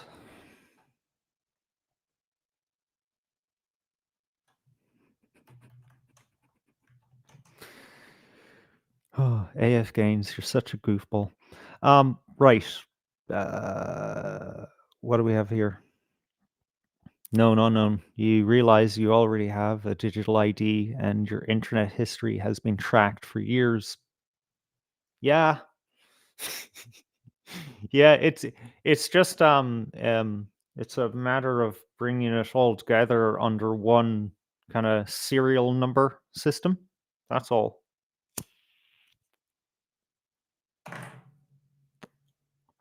There's a giant server farm out there that has probably every fucking keystroke that you've ever made since fucking 1998. Probably all the pictures that you've fucking taken, sent, received, accessed, all the voice notes. Maybe. I don't know. I don't know what, you know, what what kind of technology these guys have, you know? Maybe they've had fucking storage that's been like 30 years ahead of what's commercially available. You know, like what's above terabytes? Hey, Bixby, what's bigger than a terabyte? I'll need a formula to calculate. Oh, fuck off. Did you hear what that bitch said to me? All right. Stars K says, yeah, man, during the fake event, they dug up the cobbles in Temple Bar. I didn't think they'd actually put them back like they said they would. I was surprised they did. The fuck are they doing? Petabytes. Thank you, Dars K. Yeah. Yeah, imagine, you know. Hey, Bixby. Hey, Bixby. Close all the apps and turn off the screen. Sure.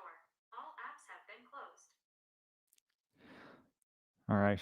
The screen will go off on its own. It can't take more than one prompt, I guess. The fuck is this about, man? Are they just making busy work? Ah, one day this is a roundabout. Now it's a intersection. Now it's a roundabout again. Now it's an intersection again. What the fuck is going on?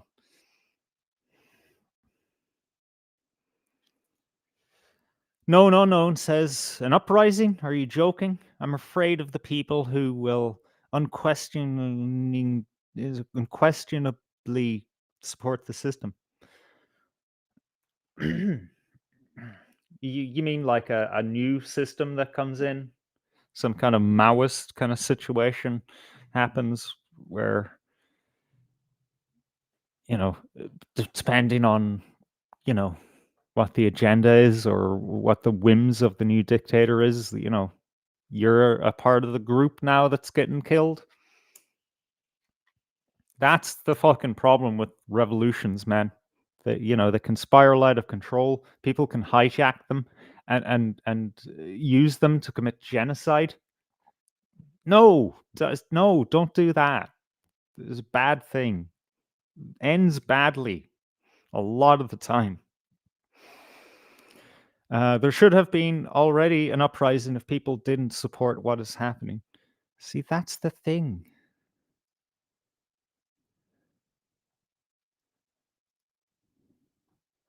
Paddy Irishman.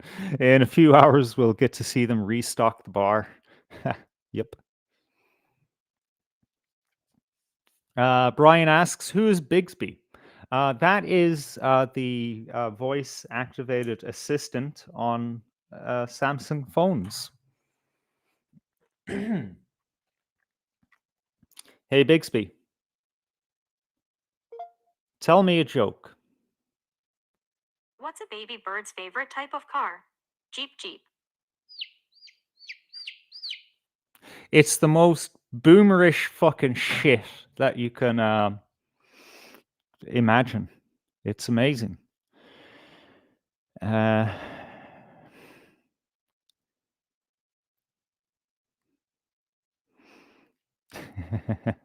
K, that's the most Irish comment ever at Paddy Irishman.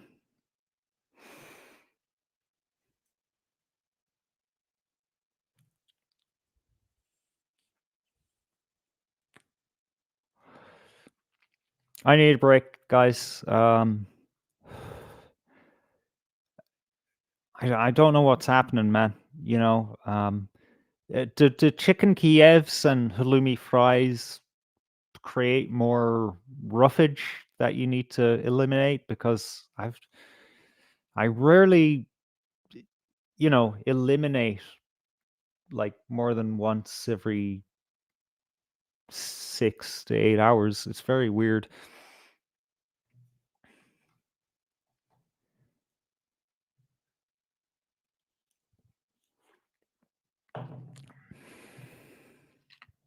Paddy Irishman responds, haha, I've seen in many times in person, but never this sober.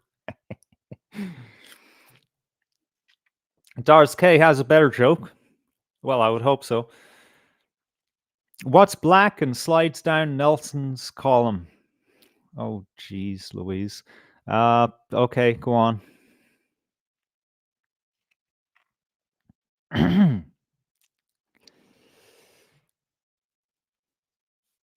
Brian says, so we should expect 1984. Subjugation and subordination. All right, I was gonna take a break, but this needs to be dealt with first. Get that out of your system, man. I'm not saying don't have those thoughts, don't have those feelings. They're important. You have to have those feelings and thoughts, absolutely. But don't make that your identity, man.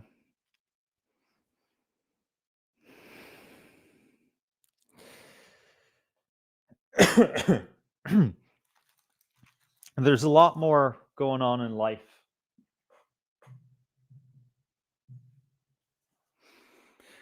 There's many more important things. And yeah, the danger is very fucking real, man. But we're not going to stop it by worrying about it. I'm not saying, don't do anything about it. Don't speak about it. Don't, do some activism about it. But, practice a little more detachment. Like I said, there has to be something, else in your life, I'm not saying this is you all the time, but, obviously that, this is important enough for you that it is coming up. Maybe for the most part, you're very well adjusted and, you're unfazed, but you're concerned. And, you do your part to, make the world a better place. And, just now you need some catharsis. But I'm leaning towards like that this is a concern for you, an ongoing concern.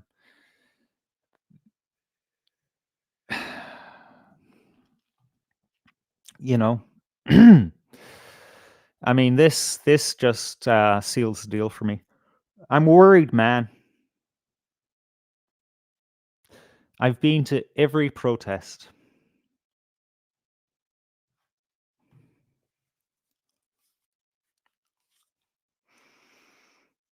Yeah, I mean, that. Yeah, you can do that. But do you think it's doing any good, man? Do you think you're getting somewhere there? Do you think we're getting somewhere?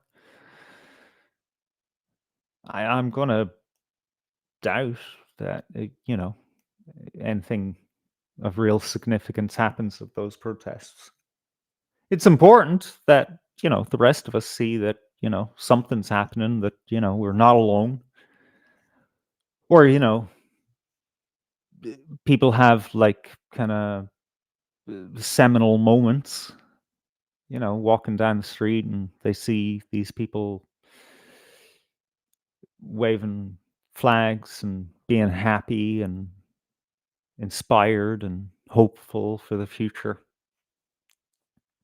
And then they look across the street and they see fucking people in clown makeup and all fucking manner of unnatural hair colors with frowns on their faces. They think, maybe they don't even think. Maybe it just doesn't enter their mind. Maybe it just sits there and they're unconscious for a while. But if they do think about it, surely they think, oh, well, that makes a little more sense. To be happy and to be wanting for something in the future as opposed to being against something. Costs nothing to be against something, man.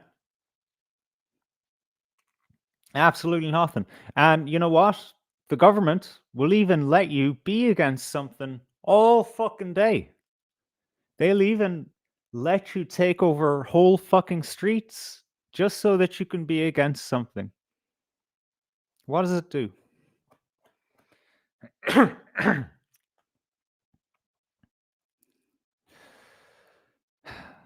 Known unknown says, don't be too worried, dude. You can work your way through this yourself,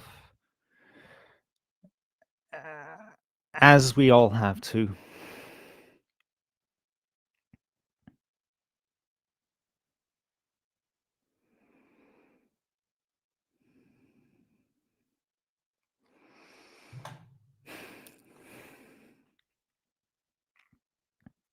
The only answer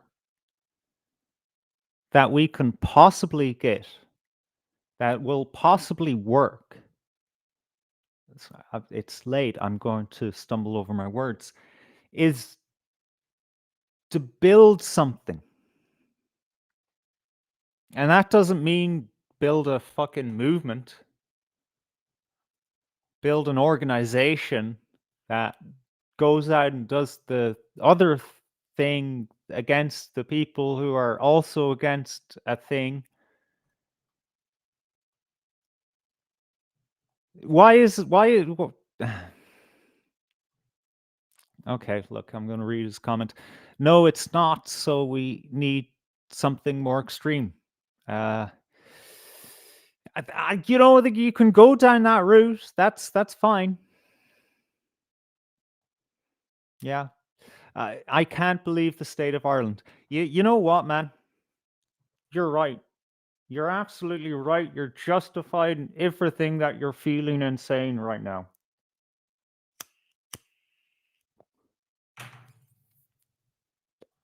Absolutely, and you don't need to be sorry about it.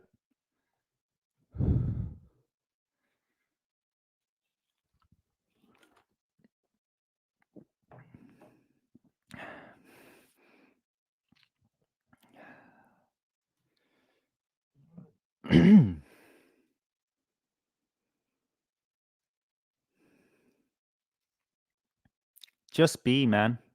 You know. Yeah, okay, that's a very vague and fucking new age fucking concept. But like, this is what they've taken from us, man, is just the right to fucking be.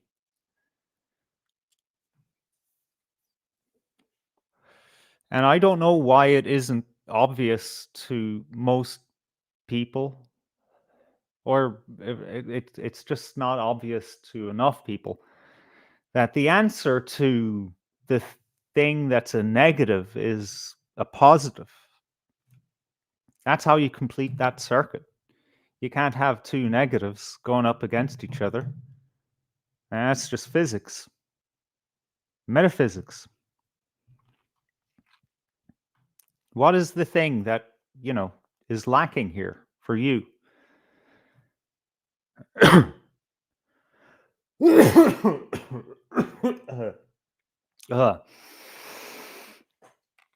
I need to be a not smoker. That's why I need to be.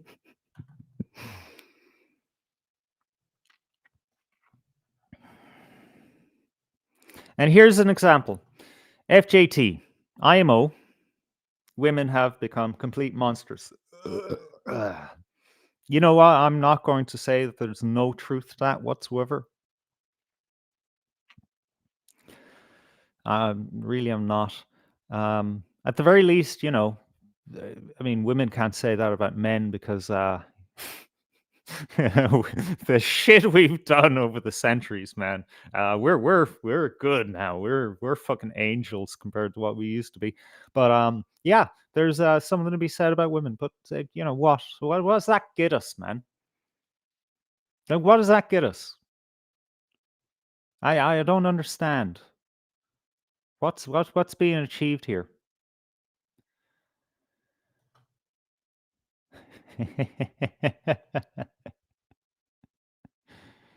Oh, Doris K. Anyone into the mushrooms?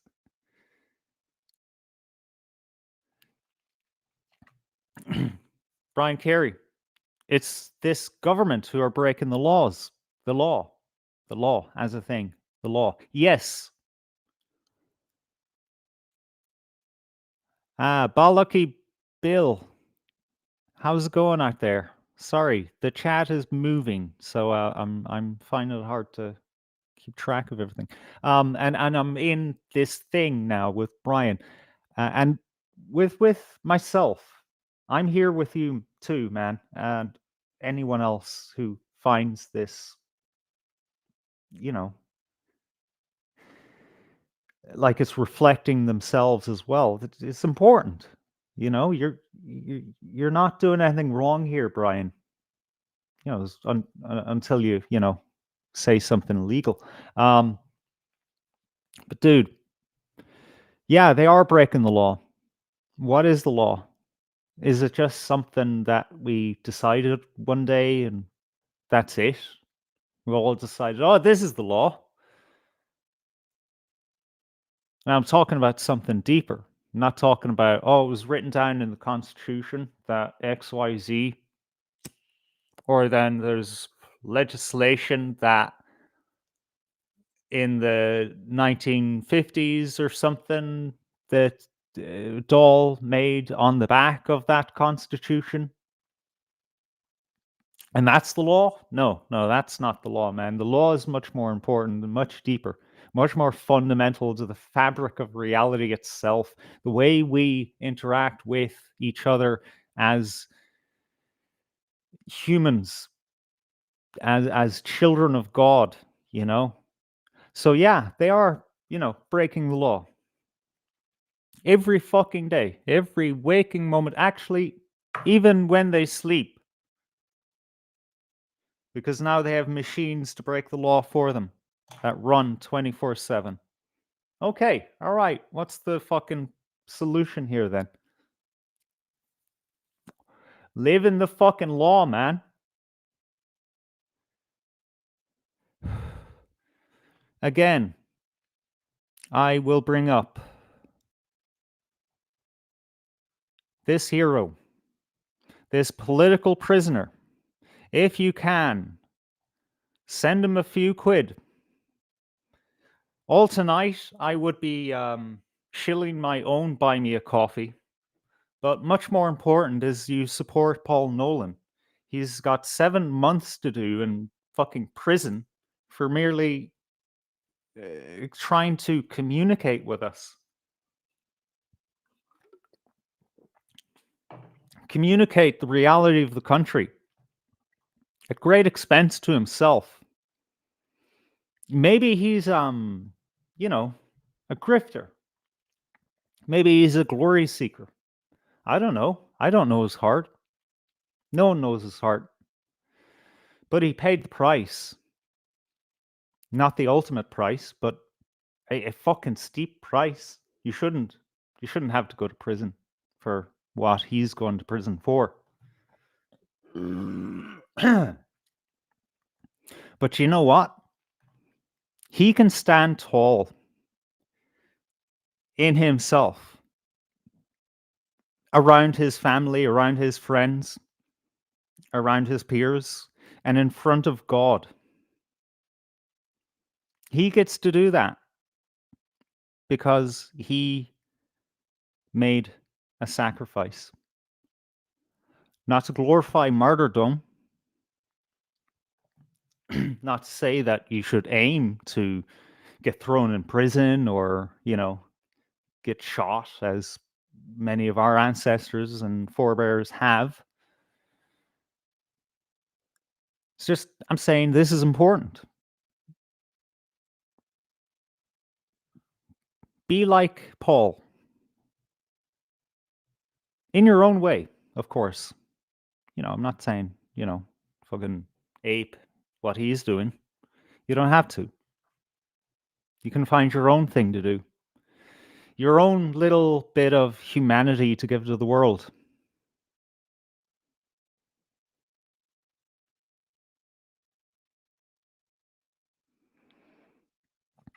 That's what's going to change the tide, man. That's what's going to do it. All right, I have to take a break. Nature calls. I'm going to turn off the chat overlay here. Because God forbid someone says something spicy and gets me kicked off of YouTube.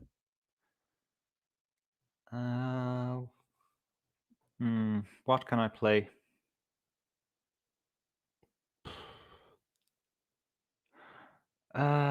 You know what? We need some chill step music. So back in a few minutes, folks.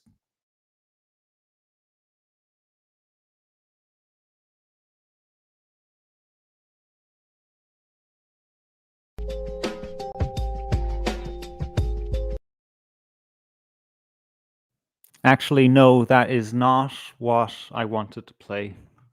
And I believe that it is important that I play this one thing, that I'm going to take a few minutes to find it and prepare it for streaming.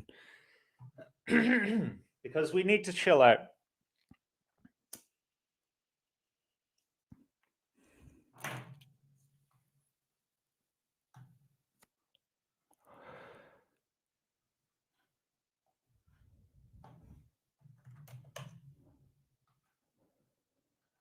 Jeez.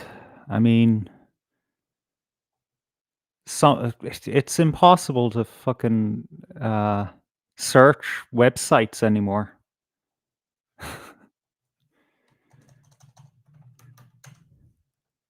Fucking finally. Warm drip. Fuck, that's the problem. I misspelled the bloody song title. No wonder I couldn't find it.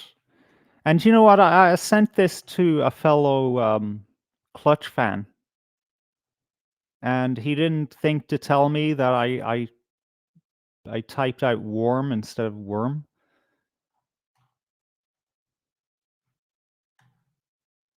Maybe he thought since it's a cover, I intentionally did that. Here's me judging the guy.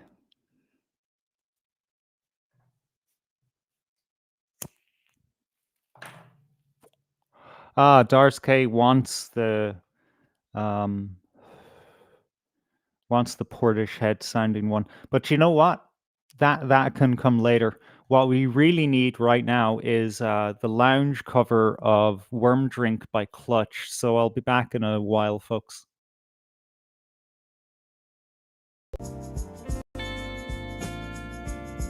I march no longer. I fight no more. You can send out all the tracks never lost, but I'm done with it all.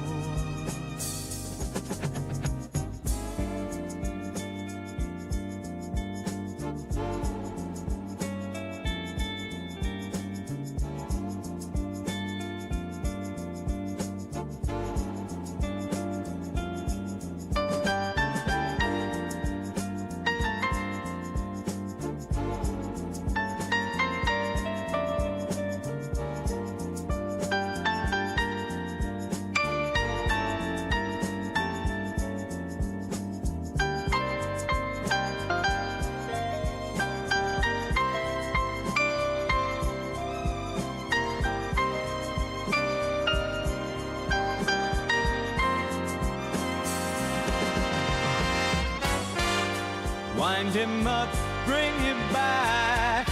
Conscript deserter. The worm drink is loose. Wind him up, bring him back. Conscript deserter. The proof is in the juice.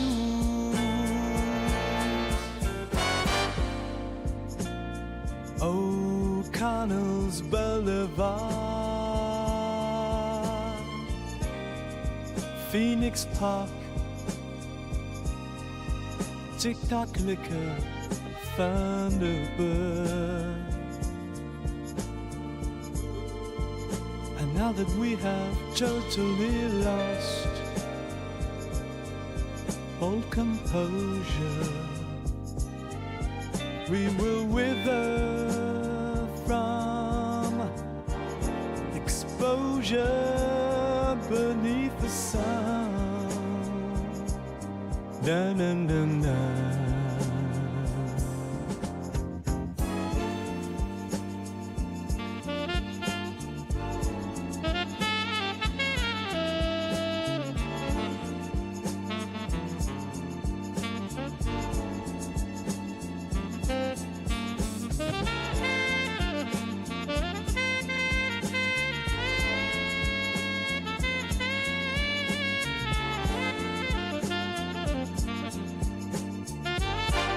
Wind him up, bring him back.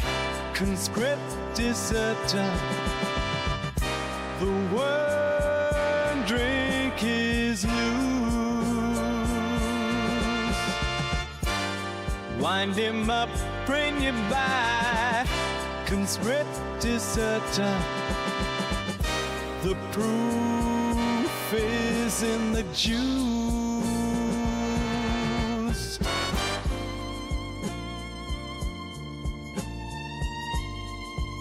If you see me at the bottom, please bring me my running shoes.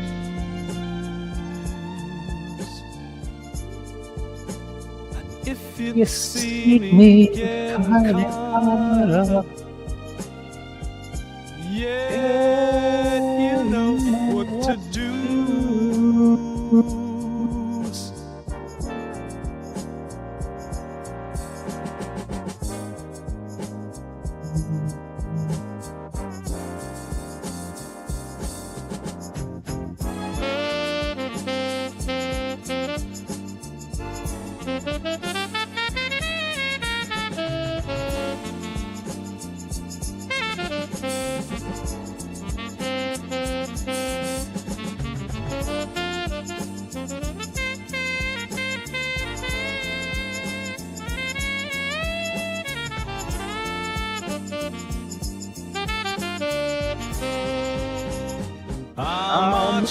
No longer I'm done with war.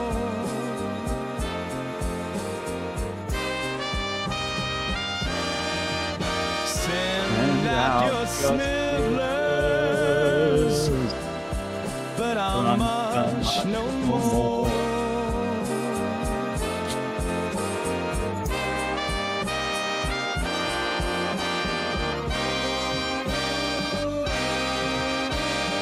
I'll march no longer. I'm done with war.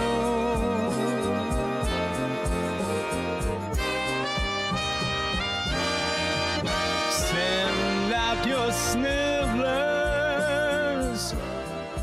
but I'll march no more.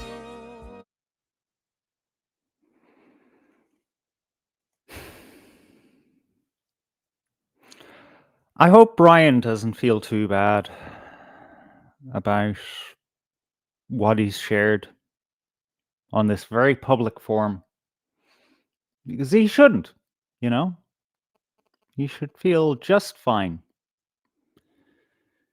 He should feel that he's gotten something out of him, that he's processed something, and that it's no big deal. I genuinely hope that for him, because you know, we've kind of been there ourselves, haven't we? All of us. Some of us return there. I do. It just needs to be accepted and moved through, and seen for what it is. The love of justice, of meaning, of belonging, of being left the fuck alone to just live your life. That's what it is. It's good.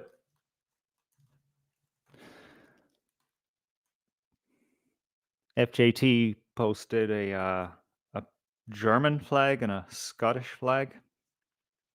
I don't know. Is that your heritage?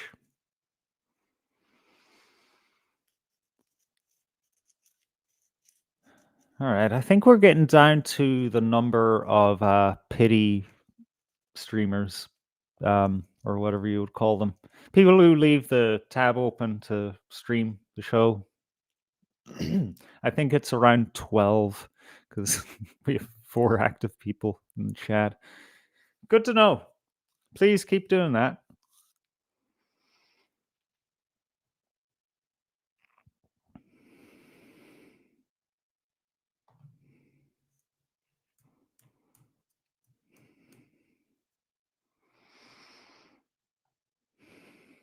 Yeah, I don't know what you mean, FJT. I will miss seeing Paul recording stuff, though.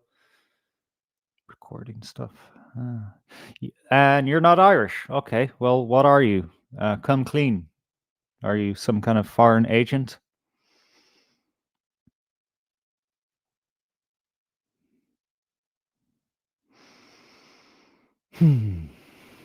Geez, this finicky thing, the chat.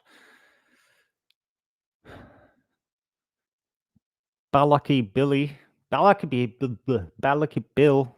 I'm having a hot brandy and a port. Cheers. Schlanta. I'm having Hop House 13. It's just a. Oh, see, you see, I don't know what the hell it is. It's not dyslexia. It's the thing where you read words that aren't there. You're Irish. All right. Okay, sorry about that mix up, FJT. Dublin Snob says Terry Gorey, slippery, smirking solicitor, done a hit piece on Paul, made him out to be a criminal with his previous 40 convictions. 47, by the way.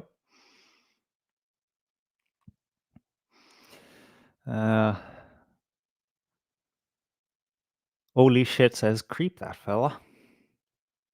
Yep. Let's look. Terry Gorey.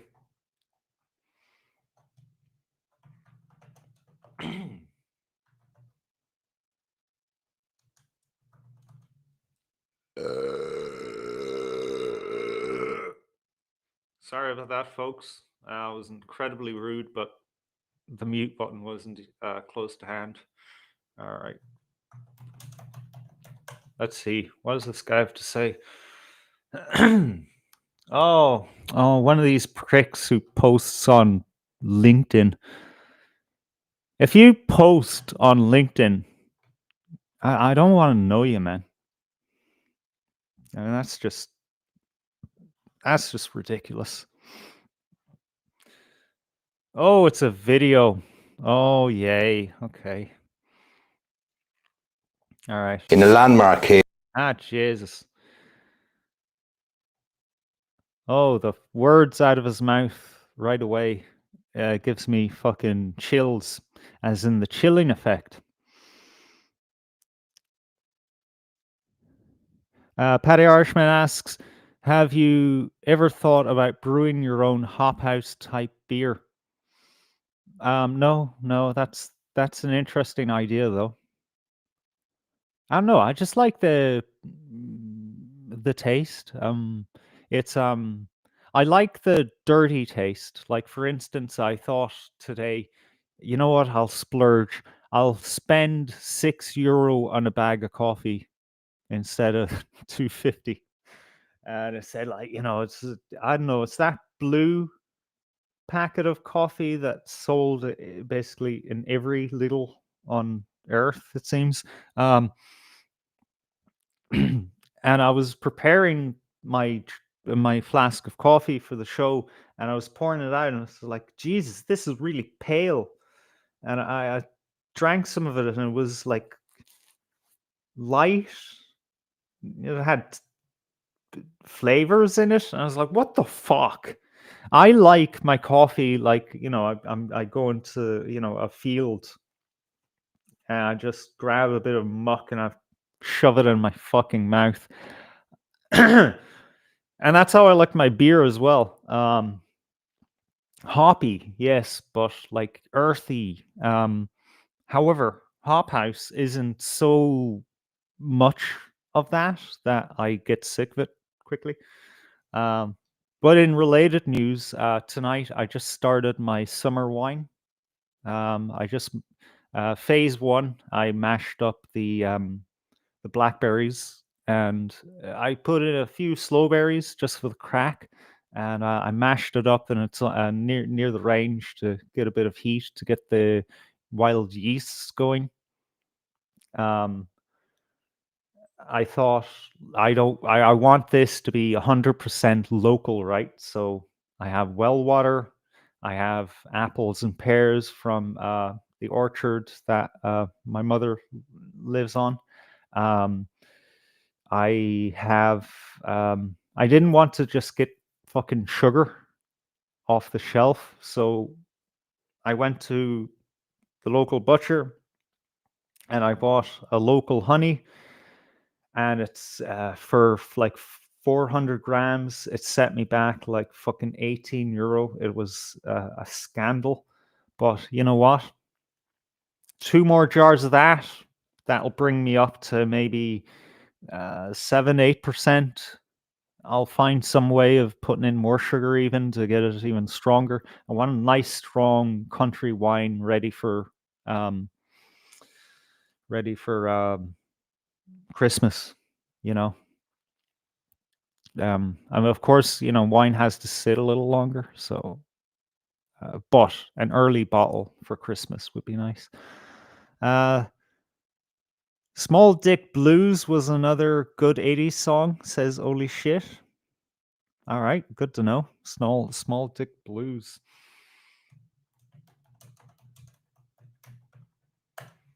All right, that's noted. That sounds like a funny. Ah, fuck. What was that? Oh man, I'm all over the place now. Shit, I'm gonna have to remember that one at a later date. Parody song. Um, uh, Dars K. I'm glad you don't like LinkedIn either. Balaki Bill says, I've all the gear for brewing here. Haven't done a brew in a while. What are you waiting for? You know what? There's still fucking blackberries out before the puka pisses on them next month. All right, get your ass out there and harvest some blackberries. They're all over the fucking place, man. Get yourself some random fucking fruit and just fucking throw it in there, man, and see what comes out the other side. Um, uh, why not? It's there. It just takes a little bit of effort. And I speak as someone who has not put in the effort for 5 years now. Paddy Irishman says the dry hops make the beer taste a bit grassy, flowery. That's what I like. Balaki Bill says, I like my coffee how I like my women, without a penis.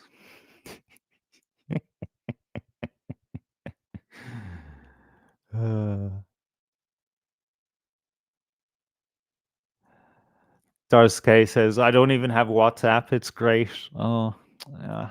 Oh, I really need to join your club. You know, just, that would be great for crack, right? If we just did a show where, we would just broadcast on YouTube, Kick, and Rumble, and neither of us used any kind of social media or messaging service. Not even to talk to each other to prepare the show beforehand. Now that would make for a very interesting show. Oh, we've got a new friend in the chat, Randy Snorton. I went to Dublin for the Oasis gig. Fucking hell, I thought I'd have to sell a kidney for a Smithwick's, for fuck's sake. Yeah, I heard about that. No, actually, no, I didn't hear about that. I read about that in the Birkin. Yeah, supposedly it was a fucking scandal. An absolute scandal. The price of a fucking pint. They really tore the shit out of them, didn't you? Didn't they? But it's okay. What's his name flew the Aaron Gabra flag, so it's all cool. All right, let's listen to this fucking prick. Okay, I'm being presumptuous here. In a landmark case, self-described citizen journalist and YouTube. Oh, fuck off. What do you mean self-described? Like, isn't that the whole point? Is there like a place that you need to go to get a certificate to say that you're a citizen journalist? You absolute fucking shite. You fucking monkey. Elitist prick.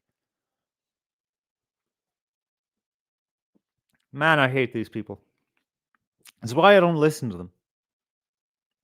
But I have to. Because I just love fucking self-flagellation. YouTuber Paul Nolan has become the first person to be jailed in Ireland over online posts which risked identifying asylum seekers in Ireland. Paul Nolan, 36 years of age, he stood outside the St. John's House International Protection Accommodation Services IPAS Centre in Tala on August 22nd and 26th last year, 2024. And he questioned teenage boys, a young woman and 3 middle-aged men who were staying at the facility.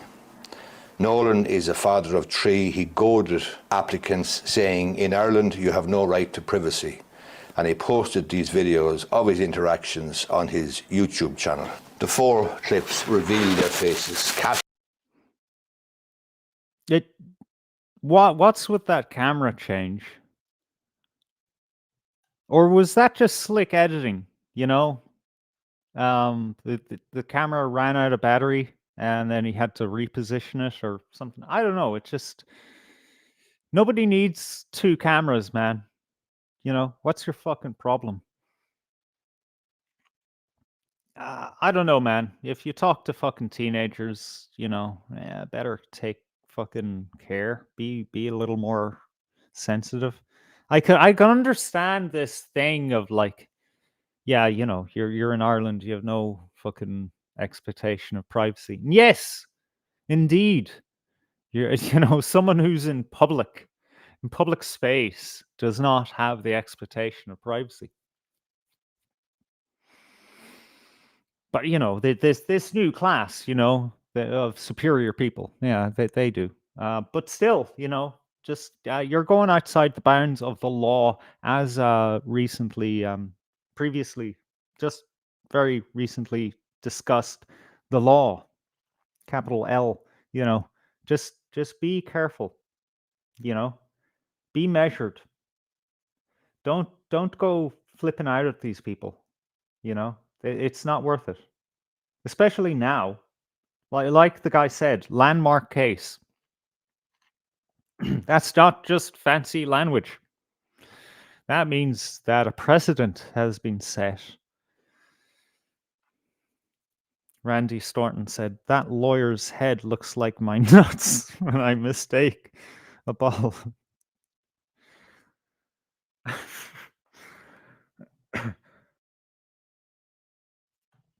Be careful.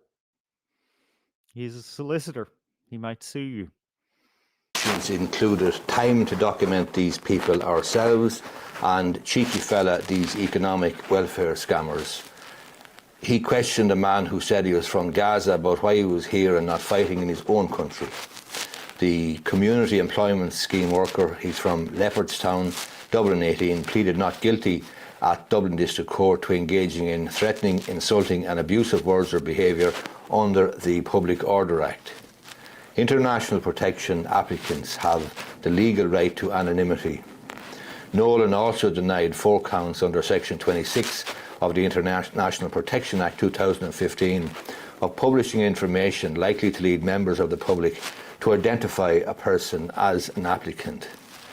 Judge John Hughes noted that this was the first time a prosecution had been brought for this offence, which is punishable by a 12-month prison sentence. Nolan was given a 10-month sentence but had the final 3 months suspended with conditions. The videos must also be taken down. Judge Hughes described Nolan's conduct as repeated, premeditated and targeted. He said Nolan used, quote, a tissue of lies wrapped in a shroud of pseudo-citizen journalism. Sentencing Nolan, he said his conduct was, quote, a disgraceful, glorious display of rudeness, hyena-like behaviour and ignorance of the people involved. Nolan attempted to persuade the court he had, in his role as an untrained citizen journalist, learned about a demonstration outside the building and went to investigate for his YouTube channel. He said he knew the building had previously been used by revenue and that undocumented, unvetted men of military age had moved in. However, he maintained that he was unaware it was an IPAS centre. He claimed that he learned from a comment by the Taoiseach Micheál Martin and from RT News that 80% of asylum seekers were economic migrants, and witnesses from Palestine and Jordan gave evidence. The father of 2 boys filmed by the accused said his sons were aged 14 and 17 at the time. Video evidence showed one of them was threatened by Nolan, who said he would break his nose because the teen had elbowed him out of his way. He told the applicant approaching the centre, quote, I already got your face, no need to put your hand up, and mimicked their accents. He narrated his videos once saying, these are dangerous people we have walking the streets of Tala. These are dangerous people we have walking the streets of Tala. No. He needed to repeat that for effect. See how far we are from these people? You know, these people embedded in the system. Like, it's an absolute fucking miracle, you know, that you have people like Maria Steen, her husband, forgive me, but I don't know his name. People like Tracy O'Mahony, you know, granted, you know, when they, you know, went to law school, you know, it wasn't as entrenched politically. But it's still a miracle that, you know, they came out the other side with a functioning fucking brain. Where does this guy live? You know, what? Nolan has already had 47 prior criminal convictions, including public order charges, 19 for drug offences, and he'd also been jailed previously for 6 months for dangerous driving. And this man is warning people that we have dangerous people walking the streets of. This is an old fucking thing, you know. It's like, why shouldn't we let the Ottomans into Constantinople? You know, we have rapists and murderers of our own. You know, what's your problem? Enfield. I don't know where Enfield is, but thank you, holy shit. Maria Steen's Fucking hell. Maria Steen's husband is Neil. Thank you. Look, well, what are we looking at here?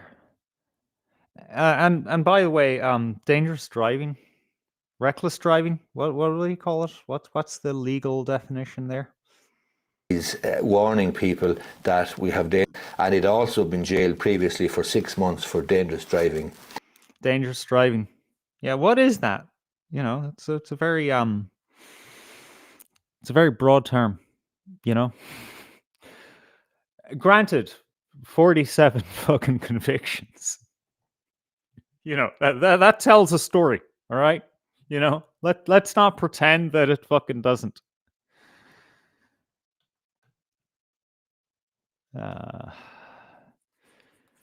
Randy Snorton, I can't lie, I'd rather have the kingdom of Kabula in charge of Stormont than Sinn Féin, and I'm a Republican. You, me, both, man. Oh man, the kingdom of Kabula. If you didn't see our video, looking at these three Africans who've decided to settle in a forest in fucking Scotland after having been kicked out of their council house in North England. And they have very odd religious beliefs, which includes the idea that their ancestors actually came from Scotland originally and were exiled to Africa, because you know Africa is such a terrible fucking place to live. You know, that's not me saying that. That's them saying that. You know, yeah, go see that in our channel on the videos tab. Dars K says he's one of us. Who's that then? Nolan? Absolutely. I'll take 10 Nolans over one. What was his name? Gary something or other. Jerry Gorey. There we go. All right, Enfield, County Kildare. County Kildare, otherwise known as Dublin B. What's this Randy Snorton have to say? When I seen the African tribe, I thought they were filming Coming to America 3 in Scotland. No joke. Good one. Good one. Bollocky Bill. I knew a lad had 90 previous convictions for illegal street trading. He sold bootleg tapes and badges on O'Connell Street Bridge for years. O'Connell Bridge for years. Fair play. Yes, you know, we until we know the details of each fucking charge, we really don't know. Okay, all right. In Ireland, what are the various violations that come under the definition of dangerous driving? And I'm going to use the Faster Grok 4 for that.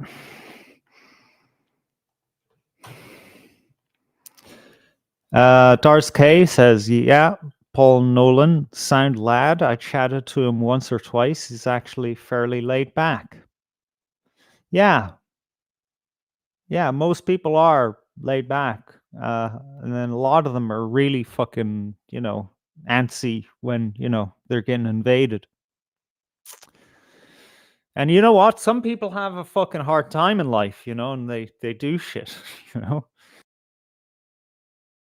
They act out because, you know, this is a strange world with a lot of different pressures from all sides, you know. If you're well heeled like this fucking human singular fucking testicle looking motherfucker clown fucking tie, maybe you're less likely to act out. Just saying. Grok says excessive speeding relative to conditions. For example, far exceeding speed limits in poor weather or heavy traffic. Yeah, okay. Aggressive driving, such as sudden lane changes, tailgating, or racing other vehicles. Driving under the influence of alcohol, drugs, or impaired medications. I thought that would be a different category of charge other than dangerous driving. Am I correct? Are there any criminals out there in the chat that can correct me on that? Distracted driving, including using mobile phones or other inattention. Ignoring traffic signals, road signs, or rules. Driving an unsafe or faulty vehicle. That's next to impossible with the fucking NCT. Good God. Sudden or reckless maneuvers, such as abrupt braking without cause or taking corners at excessive speeds. Jeez Louise. Randy Snorton says, don't mind me asking, but what way do you want your government to go? From what I've seen, I don't want a united Ireland anymore. It's like the inmates are running the asylum in Leinster House. That's a good fucking question. Not because I have a definite fucking, opinion on the matter, but it's something that we need to ask ourselves as a nation. If there was a border poll today, I would abstain because I'll need a lot longer to fucking think about that one. I would be inclined to vote no because we'd ruin it, We'd fucking ruin the North. We will. It'll be over so fucking quickly. Now, people will say, including my co-host, would say, no, they're just the same. We're the same people. We're really not. We are really not the same people. We've been separated long enough and under different jurisdictions long enough that and the fucking troubles, so-called, I don't like that word. I'm going to try to stop using it. That formed the current generation in particular so profoundly. And also it affected so many different social groups in Northern Ireland in radically different ways. We can't just roll in there with our fucking EU monoculture fucking bullshit. We'll destroy it. I dread for the idea of a united Ireland under those conditions. I don't know how would I want the government to go. I just go. Just go.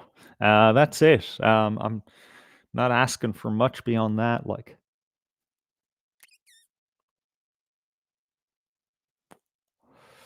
Jason Wolf in the chat. Good to have you aboard. Balaky Bill saying, imagine how many posh Albans are goofed on Valium driving around. Jeez Louise. I've seen some fucking shit on the roads lately, man. I'm scared. I am fucking scared of the road. And I love it, which is just horrific. It's not a way to be, man. One court appearance could result in 5 or 6 charges for one offense, it's misleading.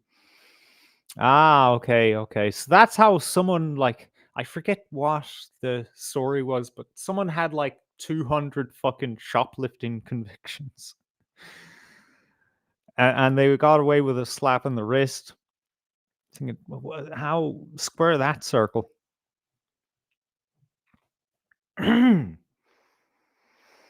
uh, Jason Wolf asks, which one is most likely to happen soonest? An African prime minister or a nationalist one? That's a good. Yeah, I think that should be on Paddy Power. That's how. That's how loose that one is. Let's say. Wasn't Alan Shatter done for driving and wanking? Dr. Crispy asks. What? I don't know. I don't know what is joke anymore and what's real. Sorry. Nunya Business says 5th of November. Rocket red countdown liftoff emoji.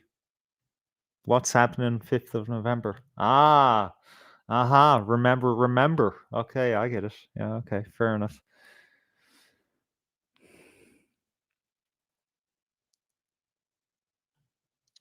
All right, dude. Sorry, Dublin Snob has one. Terry Gorey looks like the criminal character from the Dick Tracy show called Prune Face. Oof.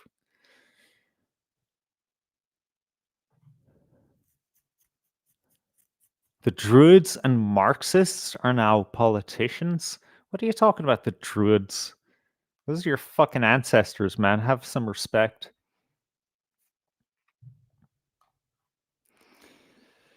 Bollocky Bill says, you're right, H. Driving standards are terrible. Been riding bikes for 40 years. Never saw such poor driving.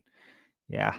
I wonder, like, what percentage of that is fucking, the newcomers, and what percentage of it is people looking at their phones or just generally more distracted, and then how much of that is just a general decline of sufficiency. Dars K says it's best to be as wary of women on the roads as you are. Okay, I'm not finishing that one. That's totally on you, Dars K. Randy Snorton says, anti-broadcast. I can't deal with your euro currency as well. It reminds me of monopoly money. Yeah, you know what's happening, though? The UK money, man. I was up there July, was it? Yeah. June, July.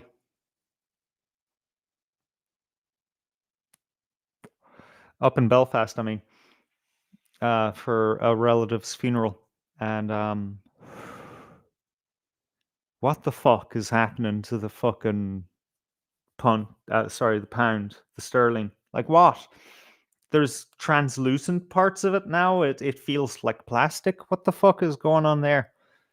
But yeah, it really did seem like monopoly money when it first came in, and it still looks like monopoly money. I think it's a psyop, to just devalue.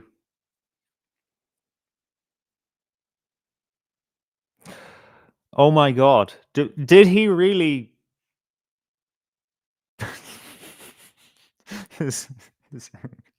Okay. All right. I'm getting distracted here. Are we going to listen to this guy? And this man is warning people that we have dangerous people walking the streets of Tallaght.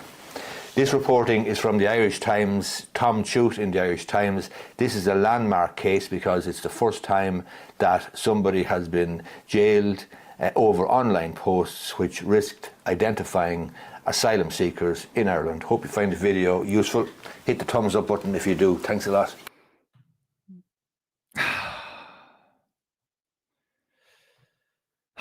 Do you want that man as your solicitor, by the way? Just asking, you know, need your opinion. You know, 'cause I don't know, man. You can end up in a pickle sometimes.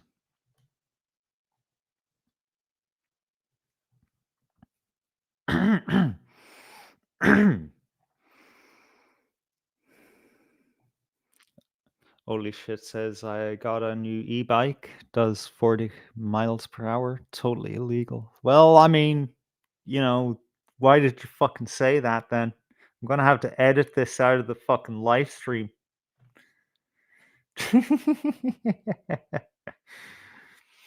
Bollocky Bill reckons it's phones and people with dodgy bought foreign licenses exchanging for a full Irish driving license. What was that? Let me find that again. Oh, you know where it is? Okay. Have you guys ever heard of the PAC Irish Forum? Let me bring up this on my Facebook. It's a group on Facebook where Pakistanis discuss the various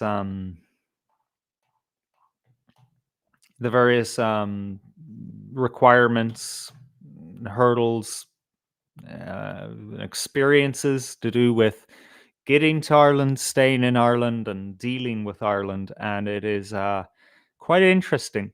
I forget who it is on Twitter who frequently posts screenshots from it. But it is it's a doozy. It's a fucking doozy. All right, so let's bring up this ridiculous example. Oh wait, no, sorry, that's the wrong one. Uh, Jesus Christ. Okay. All right, I think I'm coming to the end of my shelf life here tonight, folks. All right, so don't know what the context is here, but this comment stands on its own. I had no international license, just license from Dubai and Pakistan. I drove in Ireland for around 6 months, LOL, until I got my Irish driving license. Even when I got my learner license, I didn't put L sticker on my car. As long as you are driving properly, no one gonna catch.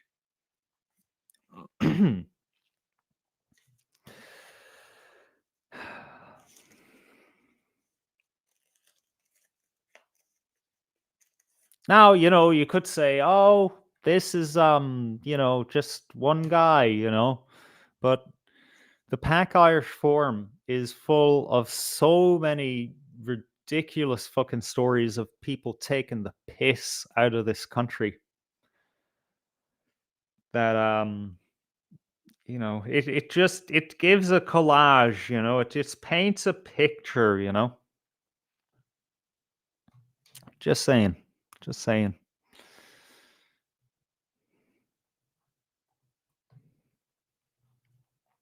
All right, let's catch up with the chat. Yeah. Okay, Dr. Crispy, Packy, and embarrassed looking face. But that's what they are. I mean, think about it. Afghanistan, Afghani. Pakistan, Paki.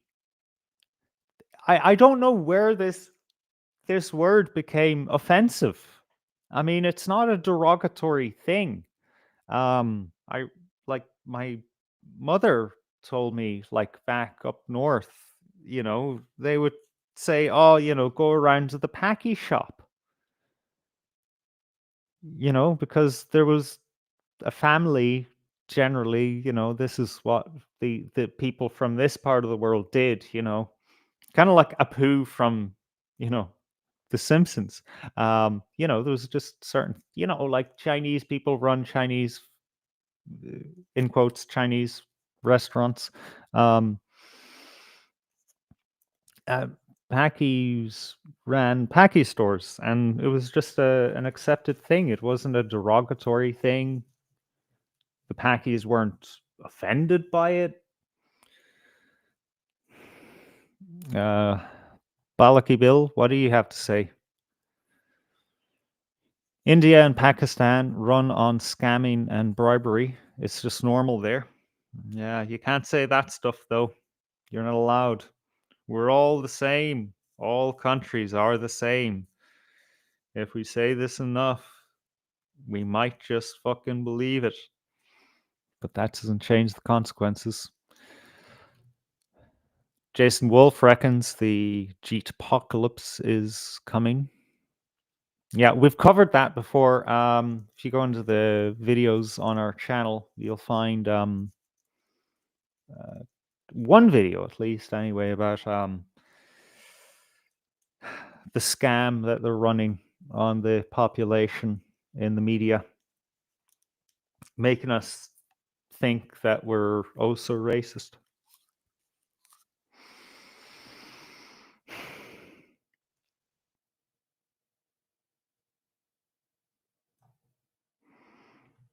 Randy Snorton said, I lost brain cells reading that. They're now on life support.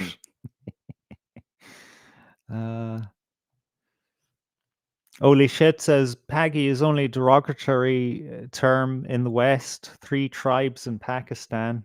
Only one tribe is called Paki. Oh, really?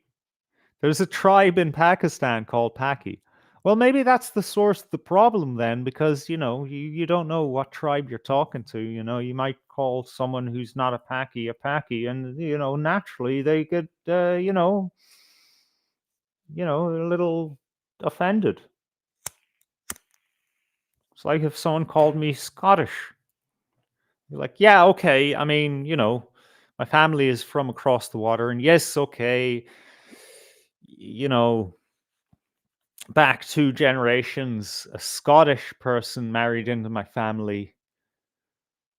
But like, I'm not Scottish. You're being racist now.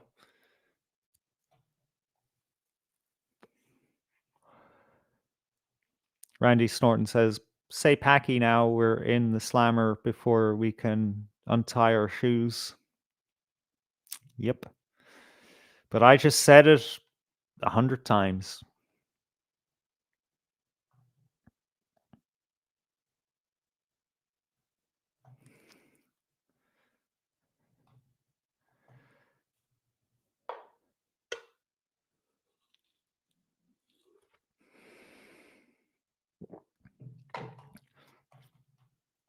Dublin Snob has an important piece of history here.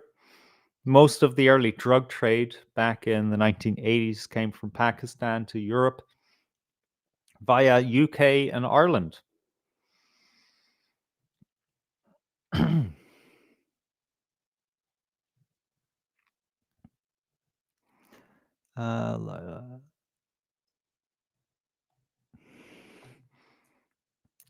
And Randy Snob. Liked and subbed, man. Thanks for doing these vids. I'll need to catch up on your channel back catalog. Thanks for the subscription, man. We're just crawling, just painfully, relentlessly crawling towards the 500 subscriber mark. Where, you know, it's a milestone, but it's also what do you call monetization? That'd be great. You know, a way to, you know, support us. But, you know, here's a QR code. If you use Discord, you know, we would like to have you along. It'd be great fun. Oh no, that's the wrong ticker. This one. You can go to our website, antibroadcast.com, or you can use the web link there, scrolling across your screen to join our chat room, or buy me a coffee. You know, we need to pay for our Red Bulls and our cups of tea, myself and Morgan, to continue to bring you whatever the fuck this is on every Friday night at 9:30 on Irish time. Into the wee hours of the night. Although Morgan wants to cut back on that because it's ruining his life and it's ruining mine too. To start a show at 9:30 in the night and then only sign off at 3, 4, 5, sometimes even 6 in the morning because we're fucking nutcases, man. We're absolute loons. But people seem to enjoy it, so we can't help ourselves. Randy Snorton said, Temple Inn bar, them bastards charged me €16 for a Guinness and a half pint of Guinness. Mother of God.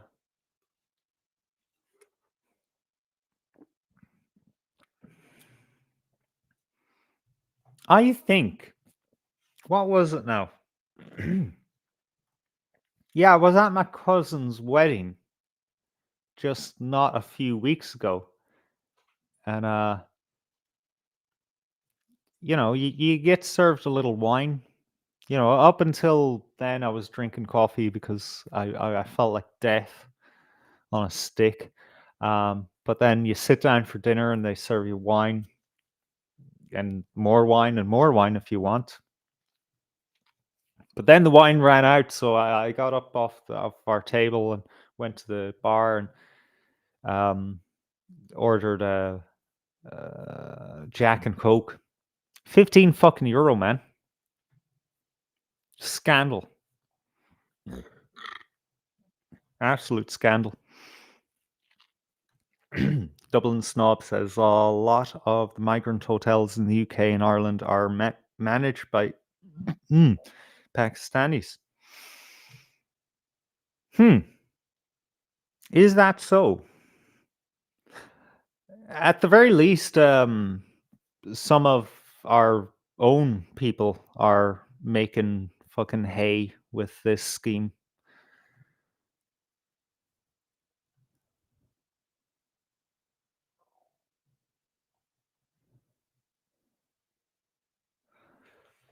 Balaki Bill says I would never pay $16 for a pint. I could go to the offie and get rat arsed for that kind of money. Yep, easily.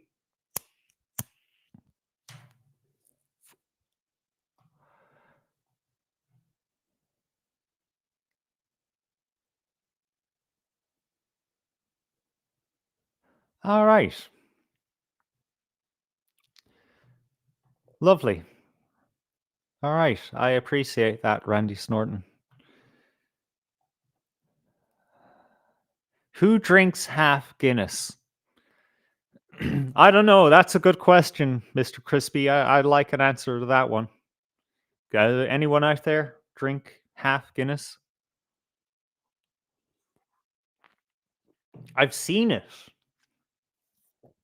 I just haven't seen enough examples of it where I can pinpoint what we're what the kind of person it is we're talking about here, who would I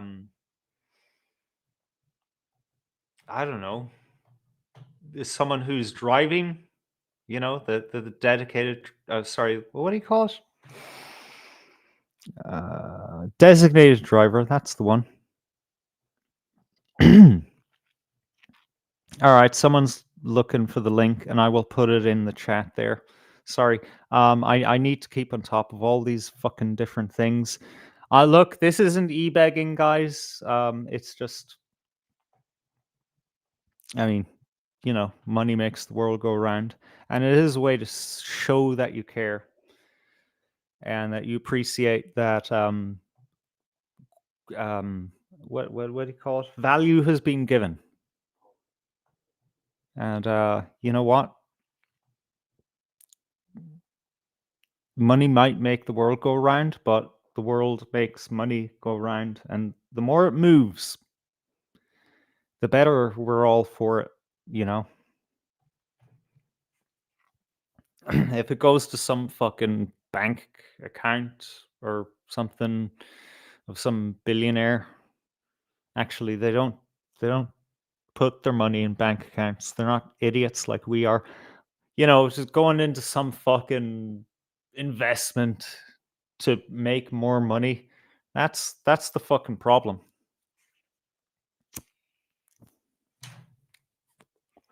That's what's killing the world is sedentary money.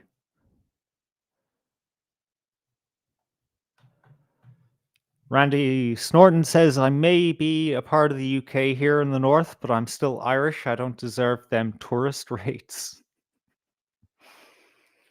Uh, I don't know. We're all tourists when we're in Dublin, my friend. Which part of the north, if I may be so bold to ask you?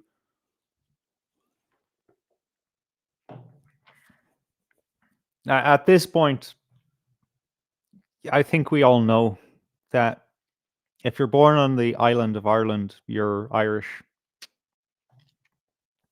I think it was only really a brief moment in history when people thought any bit different about it.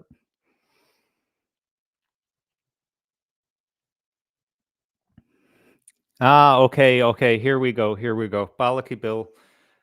Back in the day, a woman was not allowed a pint of Guinness in the boozer. Proper order too. LOL. Yeah, I forgot about that completely. Yeah. Back in the day, you couldn't serve a pint to a woman.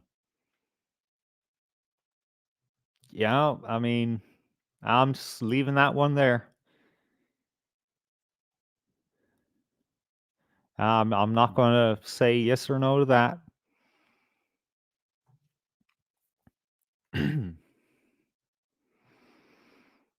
Okay. I get it. My girl does. She's Scottish. But isn't the whole thing about being Scottish is that you can handle your fucking drink? Put the links in your bio. What bio? Oh, you mean the channel description, yeah? Yeah, I'll do that. Not a bother.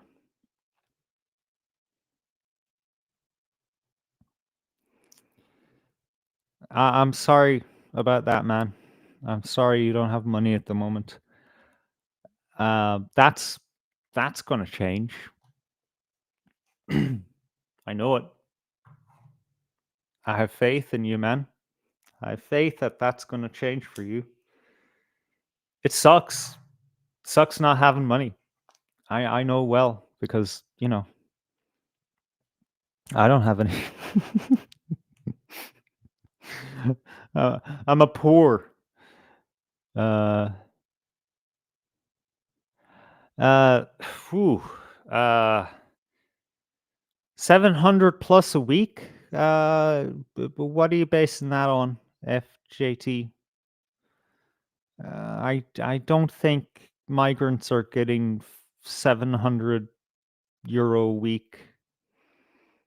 West Belfast, respect, Randy, respect. Thank you for joining us.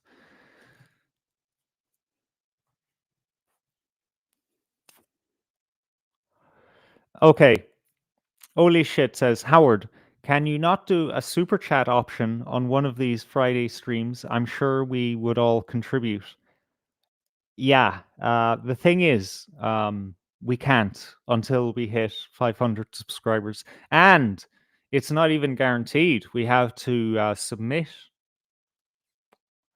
our channel for manual evaluation to see if we are suitable for monetization, and only then can we accept super chats. That's why I'm using the buy me a coffee thing.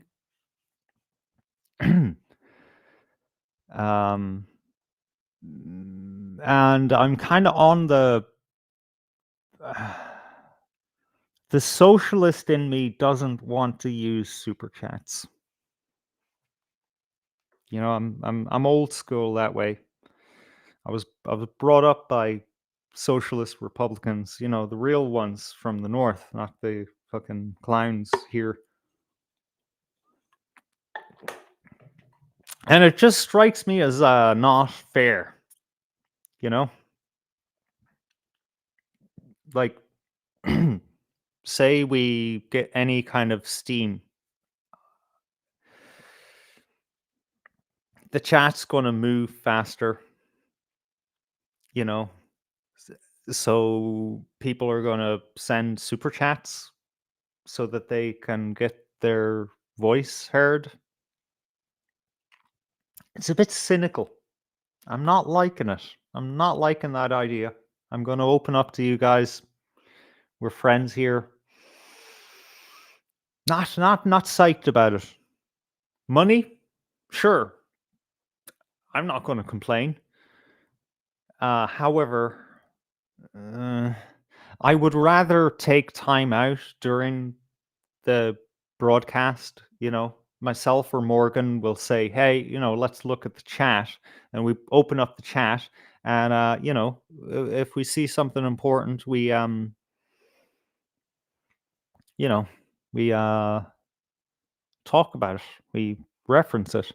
And maybe as things grow, you know, we have a few moderators in the, you know, that follow the channel. Maybe in the future they can highlight comments that, you know, think they deserve some, you know, recognition, and put it in our Discord chat so that we can look at them. I think that's a better option.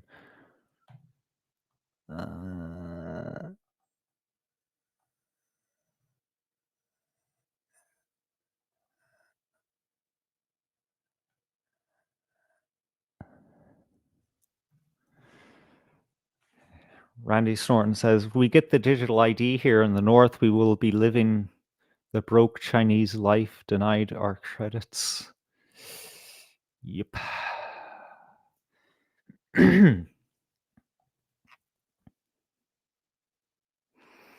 Yeah, Ken Meckwoods, you have an excellent fucking point here. Don't do a super chat. YouTube will rip you off. Yeah, that's it. You know, what is it, like 50 fucking percent these assholes take? 50 fucking percent. You're giving just as much to Alphabet, which is the parent company of Google, which in turn is the parent company of YouTube. It's all very weird, right? And furthermore, you know, up to a certain, you know, earning threshold, of course, or beyond a certain threshold of earning, I would be paying, or sorry, we, myself and Morgan, our company, would be paying more tax on that super chat, on our share of that super chat, than Google, Alphabet, whatever, would be paying. Because those guys have fucking brilliant accountants and lawyers, and they, you know, they're fucking shell companies and all this shit. At the end of the day, they don't pay any fucking tax, man. Holy shit says, with StreamYard, you will get all the money. What? No, really? I know that with Kick.com, who, you know, we're trying to go with, we're trying to build a presence on, but it's proving difficult. I think they only take like 1%. Dr. Crispy, you have it spot on. 30%. Yeah, now I remember. And, of course, yes, YouTube will ban us.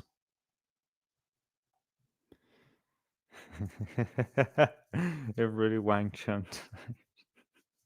Oh man, I love that song. If we're gonna take another break, I'm gonna play a parody version of that song that I think you'll love. Ken McWood says, "Have you got a PO box? I'll send you. A butter voucher. God, you know I'll need it. Fucking €5 for a block of butter these days. And the hilarious thing is, right, is the week or so ago when I bought my last block of butter, went to the fridge.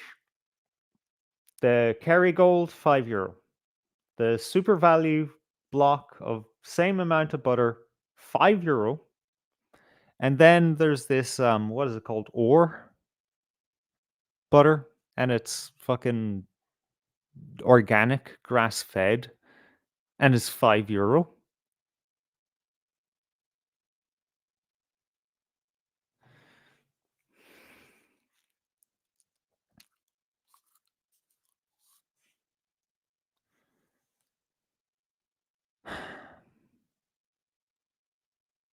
So of course I'm gonna buy the fucking grass fed butter. Right. Balaki Bill says, I'd love to see Gaines grow a pair and have a chat with Howard and Morgan. That would be great. I don't see it happening. We've cooled off on County Gaines because, in Morgan's words, he seems like a nice fella. And he might actually, he seems like the sort who might actually, take what we're saying personally, seriously.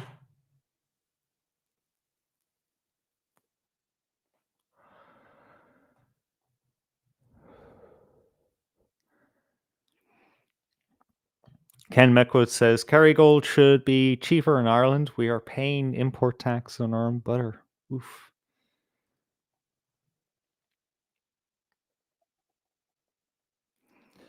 Made butter from fresh cream recently, quite easy. Is that not a waste of money? Surely. Surely cream is marked up to such an extent that it's not economically viable to make your own butter. Or is that just an assumption?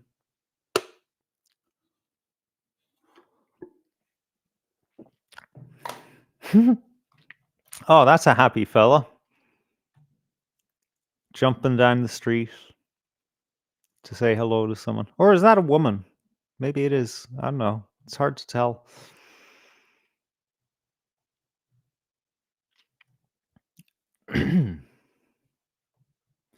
Dar's K says, you did a 5-hour roast on the dude! Exclamation point. Yeah, fair.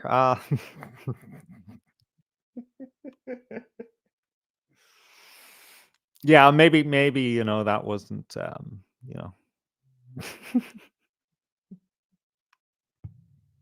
maybe that was a little bit of out of line. Not threats of violence out of line, but still, like, that's why we had to change heart, right?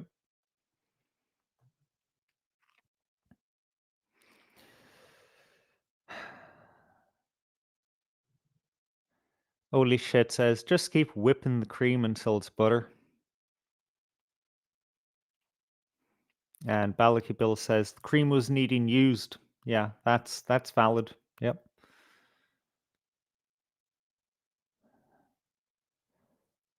Randy Snorton says, I can't take butter.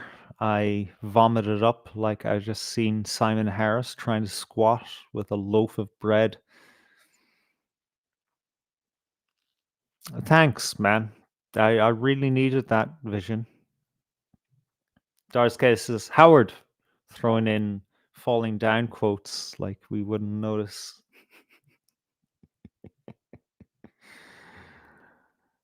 Yeah, that I have a Bible of movies,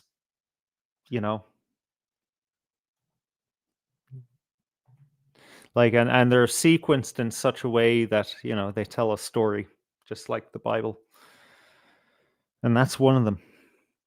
Ken Mackwood said, I thought that was live stream of Bangkok with all the jigsaws floating. I think you're thinking of rickshaws there, but yeah, okay.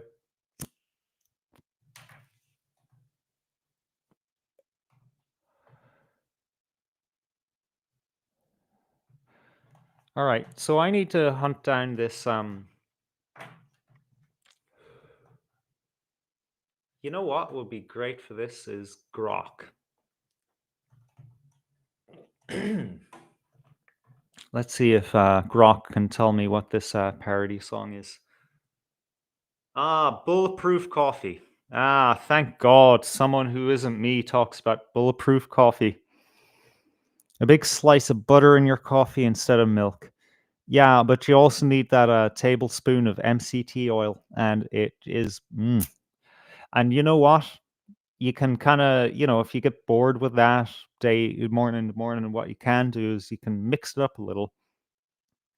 One recipe is to add um, an egg yolk, and then the next day you can add curcumin. Sorry, you know that yellow kind of spice, curcumin. No, that's the active ingredient in it. And grind yourself some black pepper into that. It's very good for you. Puts a fire up your arse.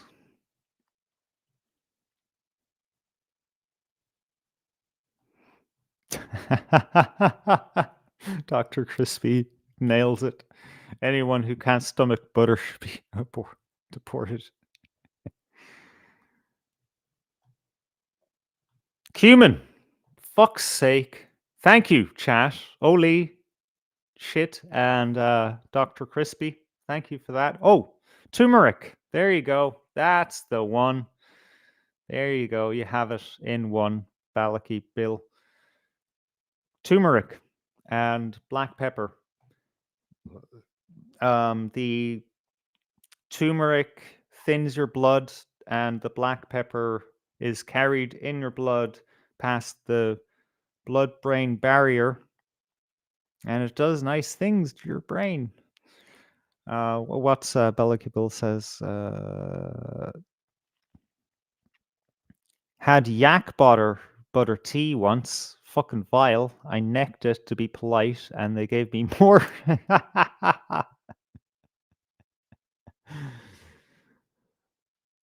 Yeah. No, I wouldn't drink yak butter. I wouldn't have yak butter in any fucking shape or form. That sounds fucking disgusting, man. Like,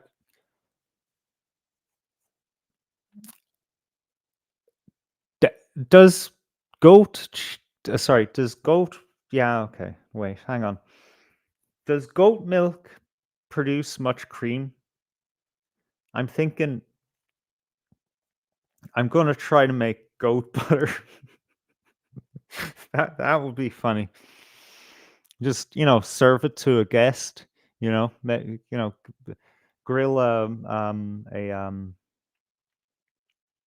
a scone for them or something. And just lay out the goat butter. Say, yeah, put some butter in that scone. Oh man, I entertain me so much. I love me.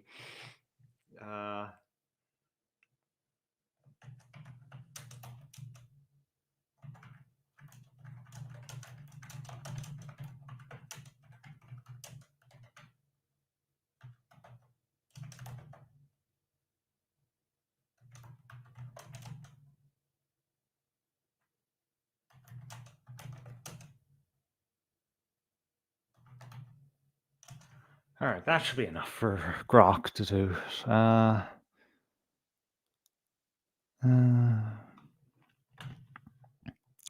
Turmeric was used before antibiotics were invented. Yep, it's a powerful fucking spice, man. Dr. Crispy says, got bloods last week. Cholesterol sky high. Got to see doctor on Tuesday and try explain keto to him as he tries to force me. No, statins. No, you may as well just call it quits then. Sorry to say it, man. Don't.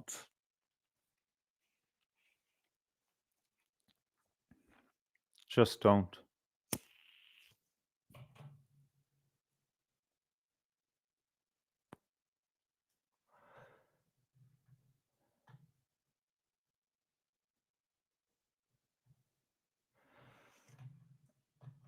Now you can, you know, do your own research on that. I'm not giving medical advice. I'm just saying, think really fucking hard about that. Make sure that you stick by your guns. I think you already know that that's not a good idea. You know yourself the best.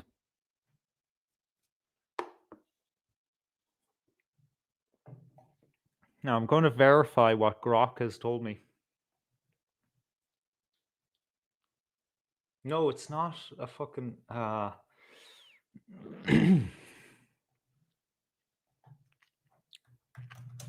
1-inch dick parody song. Grok, sorry, AI in general is just garbage. Absolute garbage.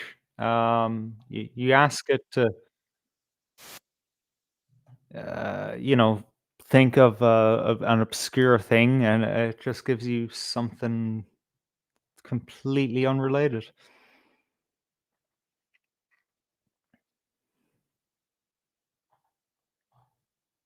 Because it has to answer you. It's the law. It's the AI law. It has to answer you at all times, even if it's going to give you a completely wrong answer. No, I can't fucking find the thing.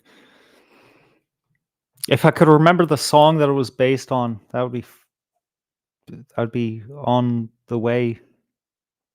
Be well on my way.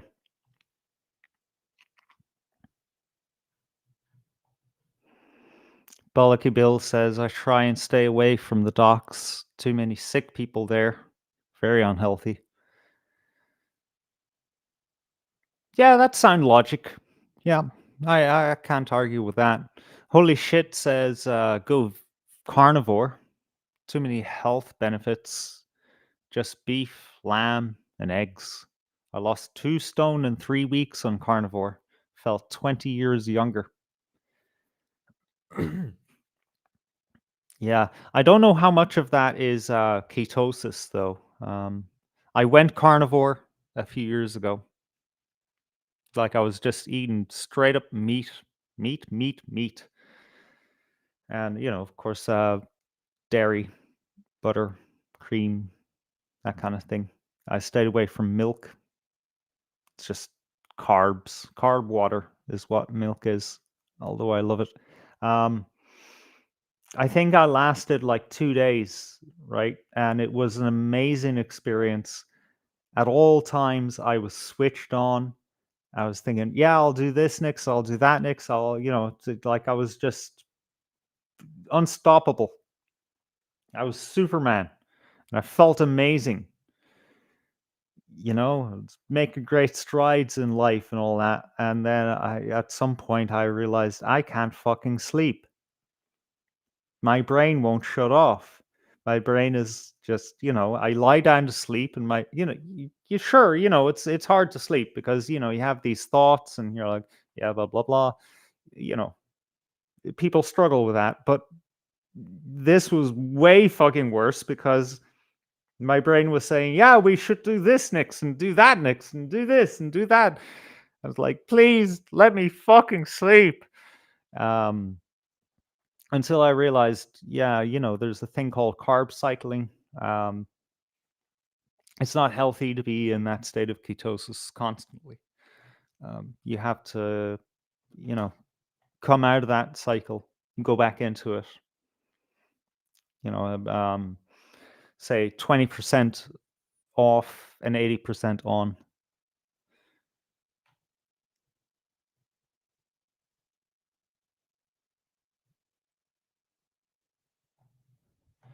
Holy shit says studies have shown that over a 5-year period, those on statins lived 4 days longer. Fact, Koshi search. Jesus Christ.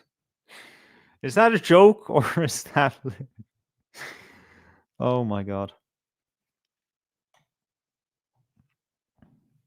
Dr. Crispy says I bought those ketone sticks in Chemist in 2018, peed on them every morning and was fueled on ketones.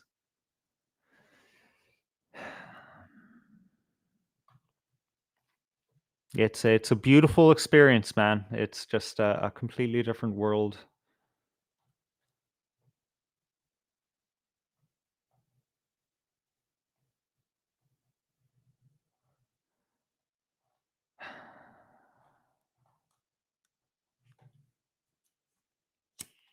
It's killing me that I can't remember the name of this fucking parody song.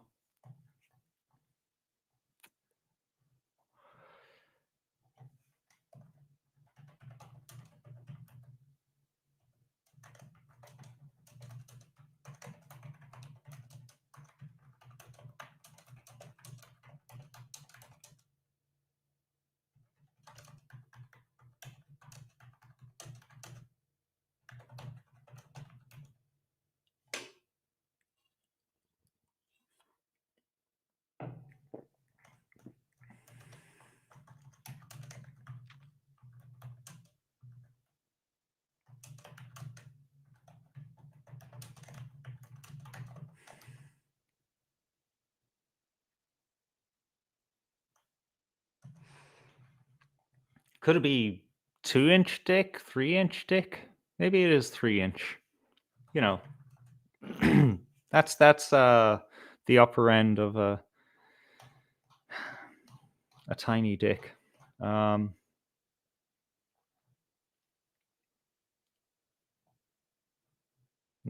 that's not it. Oh my god, why is there a YouTube video that's 7 seconds long from 17 years ago called 3-inch dick? And the thumbnail is what appears to be a no, actually I better just fucking show you because I can't explain this one. This is bizarre.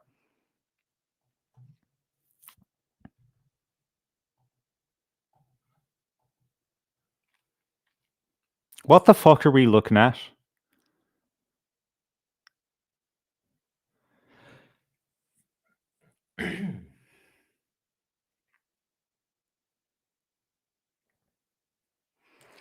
Okay, according to Holy Shit, it's the truth. A group of independent doctors around Europe did the research. Well, I mean, that just tells you everything you need to know then. You don't want to, make that trade. If you're not going to extend your life to any kind of noticeable extent, then, you may as well not fucking suffer.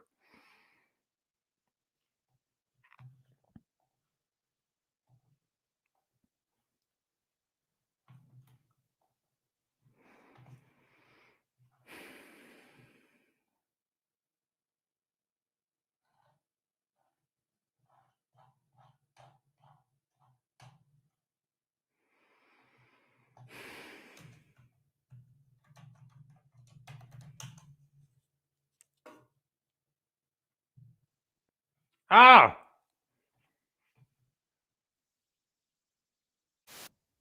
I fucking found it, lads.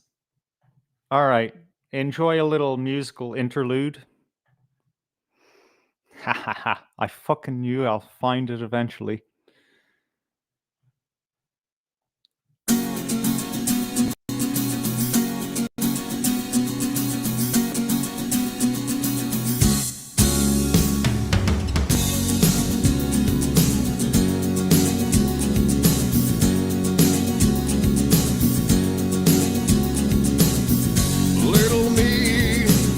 are small as pearls. You like to laugh at me cause I'm hung just like a squirrel. Sometimes it bugs me, I'm not a bigger guy. When I was a baby, it was exactly the same size. But there's nothing I can do, cause I only got a 3-inch tool. Come home with me, have a cocktail at my place. I gotta tell you before we get past second base. In my pants, ain't no big swing, but if you can find him, he's a friendly little thing. Well, there's nothing I can do, I only got a 3-inch tool. When I'm coming out of the pool, I only got a 1-inch tool.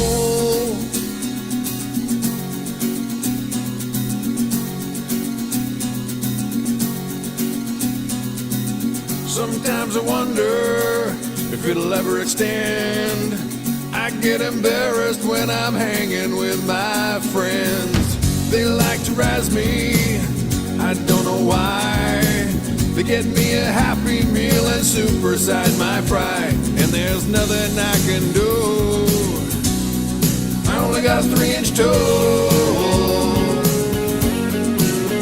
And when I'm coming out of the pool, I only got a 1-inch tool. Yeah, it's small but it's real cool, I'm happy with a 3-inch tool. I only got a 3-inch tool. I only got a 3-inch tool. I only got a 3-inch tool. I only got a 3-inch tool.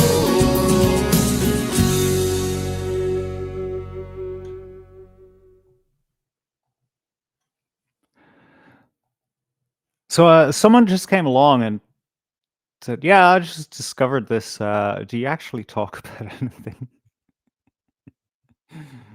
In fact, we do.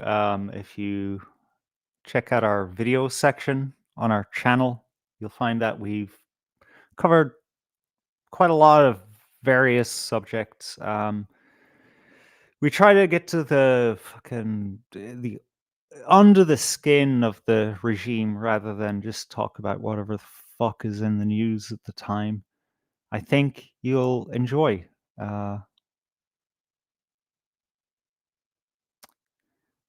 what we have to offer. Yeah, the original song is in the Ted movie. Okay, thank you, Dan Breen. That changes everything. I thought, no, they couldn't have played this song in a movie about a teddy bear. Jeez Louise. But that would have been funny. What is the original song, by the way? I'm not entirely sure. It's very familiar, I'll tell you that.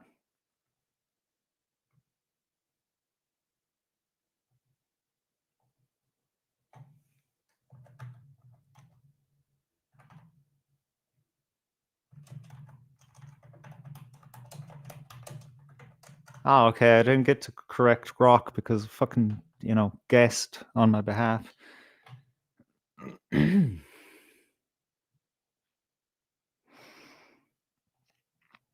All right.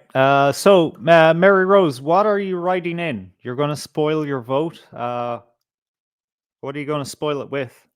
You may as well make a statement. I'm pretty sure only one person will ever see it, but that's one person. Dr. Crispy says we like to talk about Alan Shatter driving around South Dublin with his lad out. Is there a basis for this, by the way? It's like, what did Alan Shatter do? Dan Breen asks, any thoughts on House of Guinness on Netflix? Is that a thing? Did they make a movie or a series or something about Guinness, the Guinness family. Um, hmm, that would be something I'd put on. I don't pay for Netflix. I have other means of finding what I want to watch.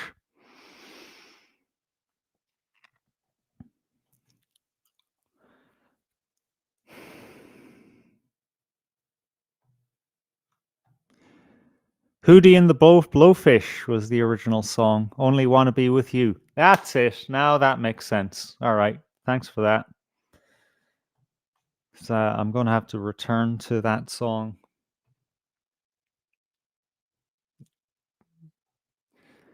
You know the way you hear a parody song and you just think, yep, that's it. I have to listen to the original now. I'm boned. I have another parody for you. I'm not sure which one, but it's by a Irish American lass, Sinead McCarthy, who had some very questionable views. I'll put it that way. What's the tamest one I can play now?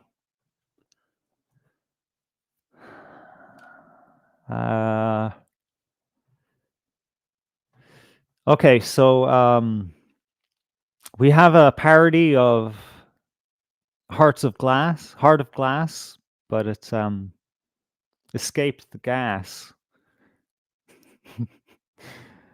I don't know I don't know the others.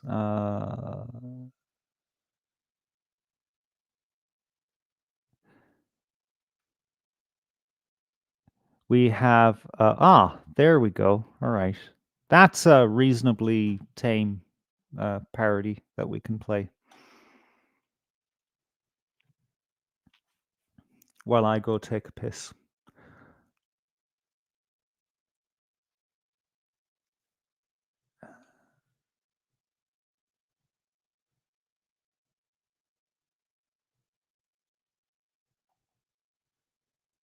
Who's Jim Gavin, Dan Breen? Can you?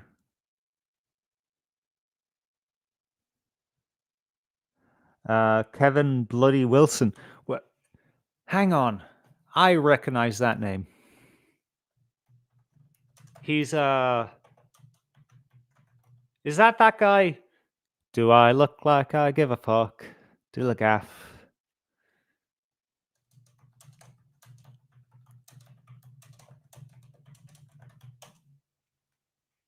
Yeah, Kevin Bloody Wilson. Do I look like I give a fuck? Actually, there's a variety of brilliant fucking comedy songs out there. But I wouldn't. Dilligaff is a parody? No, see, parody and satire, two different things. Oh shit! Did you see the lights go out there? It's about to kick off, guys. We are 3 a.m. My God.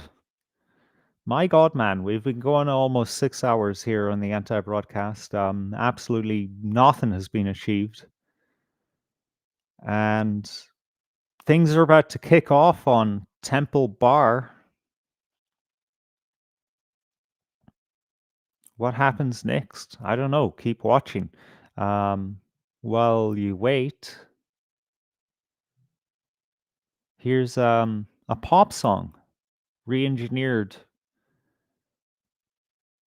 to be propaganda.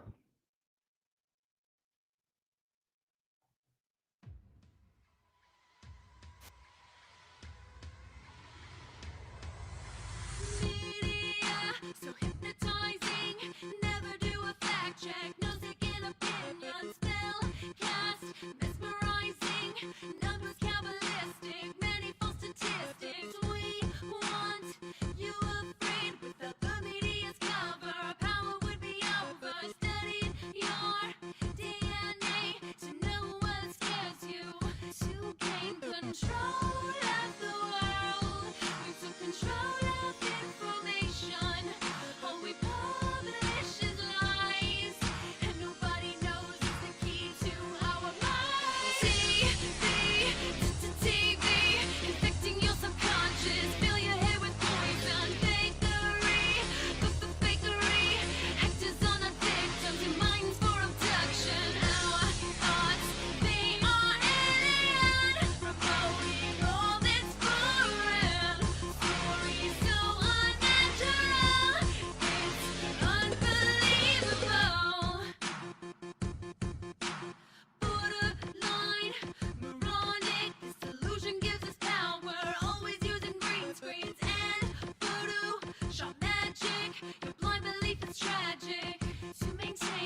Sorry, who's twisting your melon?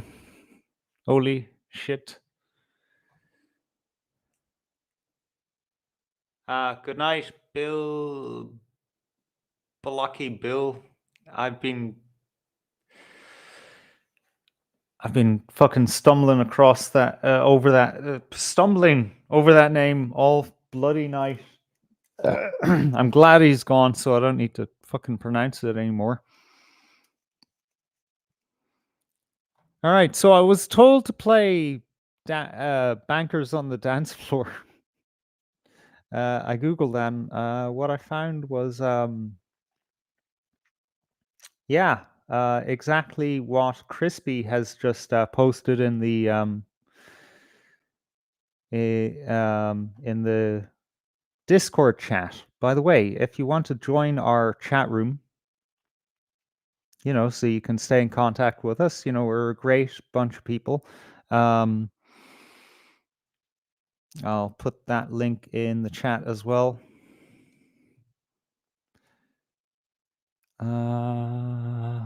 Discord, there we go.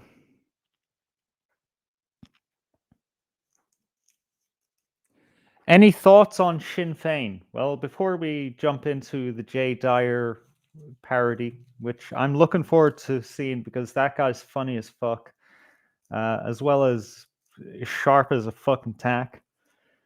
Sinn Féin, right? This is an organization or an idea that has had various incarnations. And its current incarnation is disgusting, absolutely reprehensible. I really wish that it would just disappear.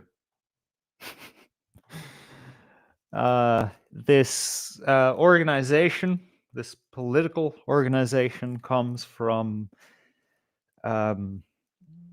a split in the IRA movement, the civil rights movement of the late 60s and early 70s in Northern Ireland.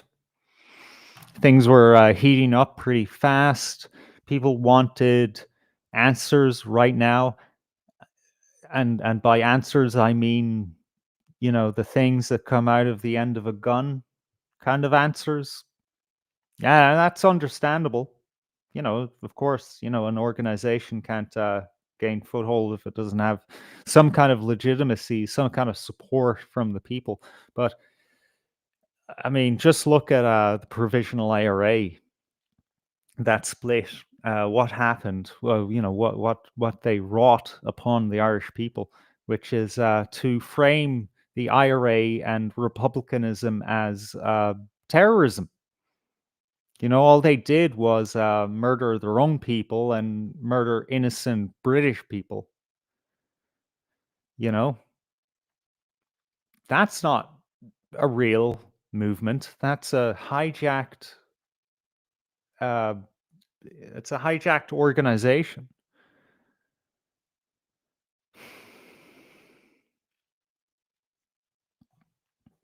MI6, MI5, I'm not sure which, but one of them anyway. Podge and Rog, underrated, great parody songs. Well said, man. They've completely lost their way. Yeah. Or, they were made to be lost in the first place.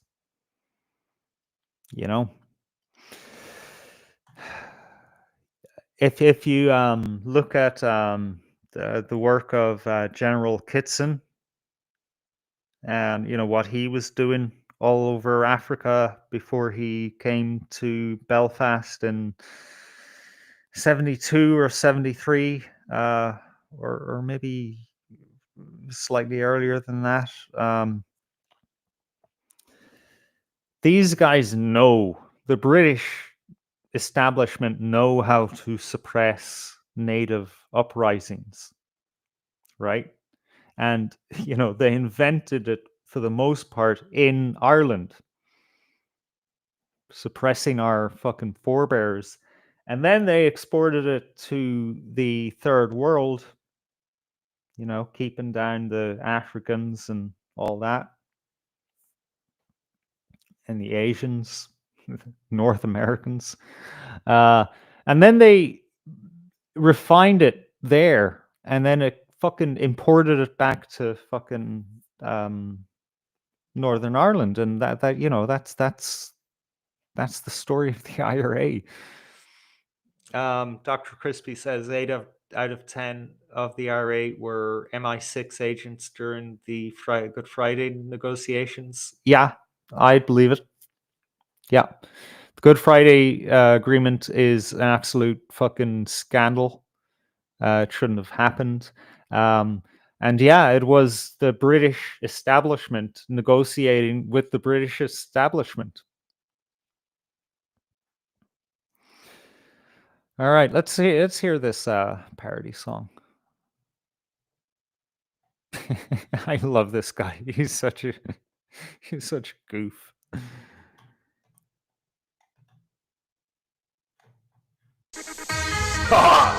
Oh yeah!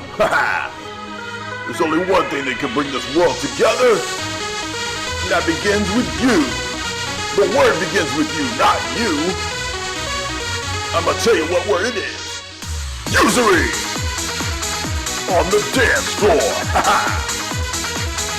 Bankers, get that ass up! Bankers, get on the floor. Bankers, make the people super poor. RAPE, middle class. Bankers, shake that ass. Sweet cream. Sweet cream. CEOs. Yeah, I'm talking to you.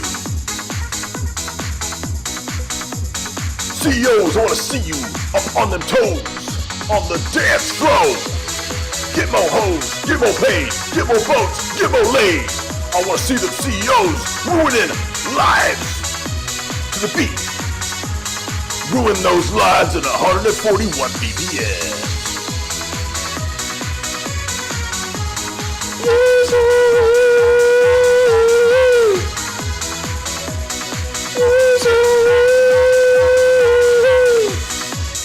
Bankers, get on the floor. Bankers, make the people poor. Bankers, get more paid. Bankers, get more laid. CEOs, get on your toes. Your base. Raise the interest rates. I wanna see the bankers on the floor. I wanna see your ass poor. Fiat. Fiat. Usury on the dance floor.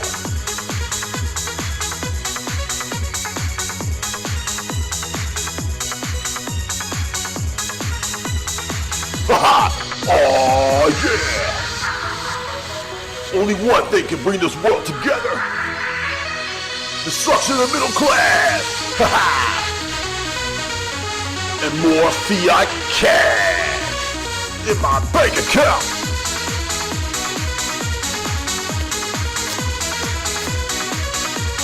CEOs, get more paid. CEOs, get real laid.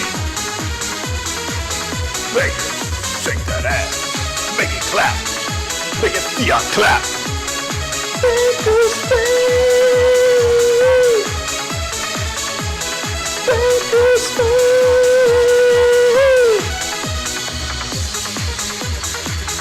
RAPE middle class. Bankers, shake that ass.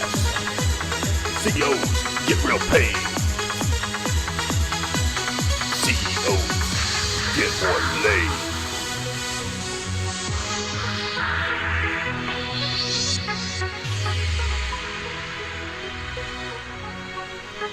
I'm rarely disappointed with with Jay Dyer when he does anything really. Fucking brilliant. He does a great Jordan Peterson impression. See, that's what happens when alcohol enters my body. I become a fucking lispy motherfucker.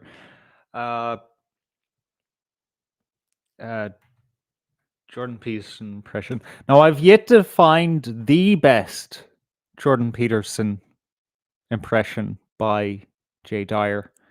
However, this is a very close second. Andy? But I've been working on my Jordan. I've got my Jordan a little better.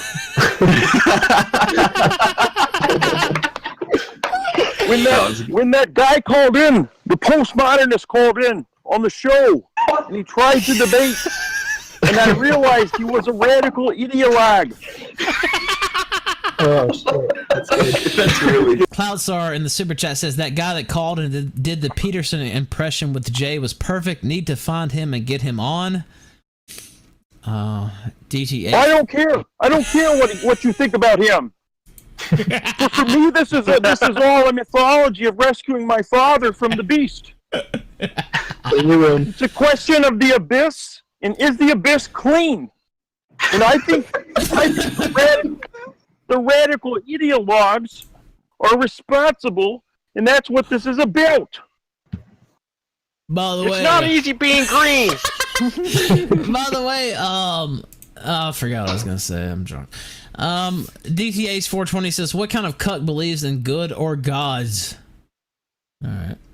Oh yeah, I remember what I was gonna say now. Vox Day was on this show a few weeks ago, and he was going into Jordan Peterson's writings, and apparently he has some writings about dreaming of, is it fucking his cousin or I don't Fucking know. her, then eating her, apparently. Yeah. Well, you haven't seen my cousin. You haven't seen her. If you'd seen my cousin, you'd think the same thing because it's masculine. Maybe I could get a taste of that market. Yes. Magic carpet rides. An allegory for the soul. But you wouldn't understand. You can't understand. Probably not. Eventually, I'm going to have to only speak in thought forms because no one can understand. It's so genius. Now what about your cousin, Dr. Peterson? I heard you had a little few interesting dreams there about your dear cuz. Well, you brought this up last time. You have a fixation, a perversion, some might say. I mean, you brought it up originally, Dr. Peterson. That's the thing. Well, it's my family. Oh, that's true. It's not your family. True. I don't have dreams about fucking members of my family, though. That's the only thing. You haven't seen my family. That's true. I brought this up Is Jordan Peterson still carnivore, as Holy Shit says that he probably is? I don't think so. If so, he's not exactly a ringing endorsement of the diet. Because it's built up to be this panacea, right? Even Jordan and Michaela said this about the diet, and she's doing okay, I guess, if she's still on it. However, Jordan, man, he's looking rough.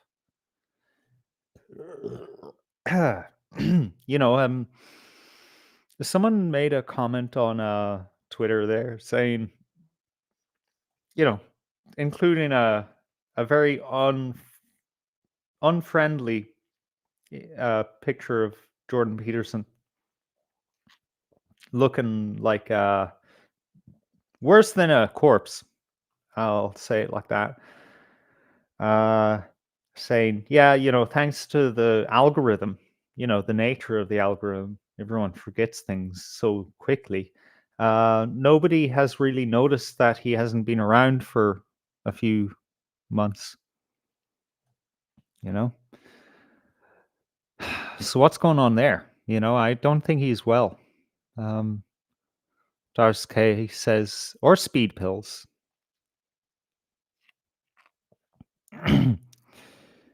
Holy Shit says it saved his daughter's life. And you know what? I'll believe that.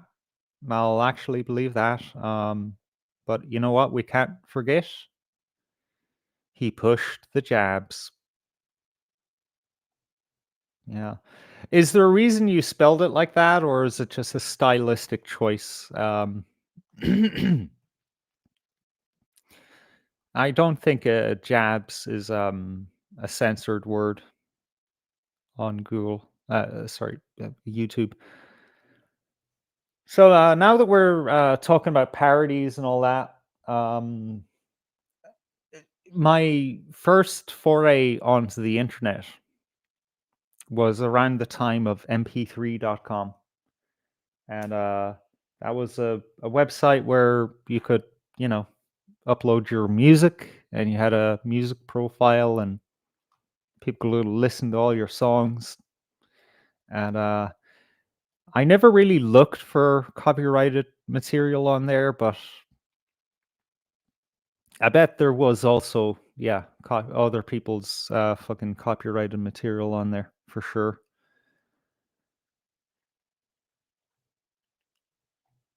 Oh, okay, I get it now. Okay, Dars, yeah, you're gay. Okay, that makes sense now.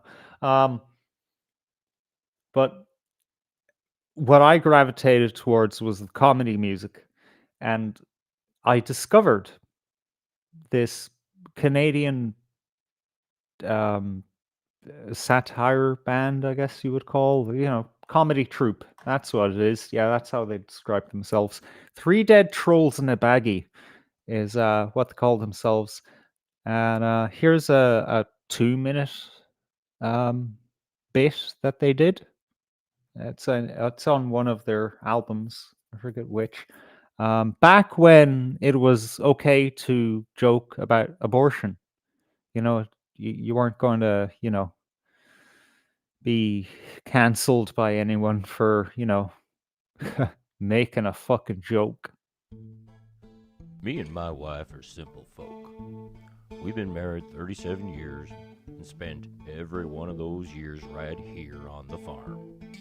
One day, about 25 years ago, the missus called this until one day when he was 17, he tells me, Oh man, it's an incomplete file. Kurva. All right, so Dr. Crispy really wants me to hear Jim what Jim Bob's fucking what do you call impersonation of Jordan Peterson. All right, yeah, let's give it a go. All right, let's give it a let's rate this Peterson impersonation against Jay Dyer's impersonation made by Jim Bob. Right, I remembered this guy's name from somewhere. He's actually a cartoonist, and he's turned Christian Orthodox or conservative, not sure which. However, I did hear him arguing for Christian nationalism not long ago. Interesting choice to make. Brave, I would say. Thank you, Seamus. $25, very generous. Ever check out Jordan Peterson's life-changing advice on how to take a shit? It's on YouTube. Gotta let go. Part of taking a shit is giving a shit. Like, you've got to change the fundamental context in which you're engaging. Like, you're giving, you're not taking. Fundamentally, that's something that's misconstrued. You're not taking from anything, you know? It's like totally messed up from the start. It's like, that's why I've changed the language, you know? No one's ever taking a shit. Is that they're actually giving a shit. That actually has a positive message.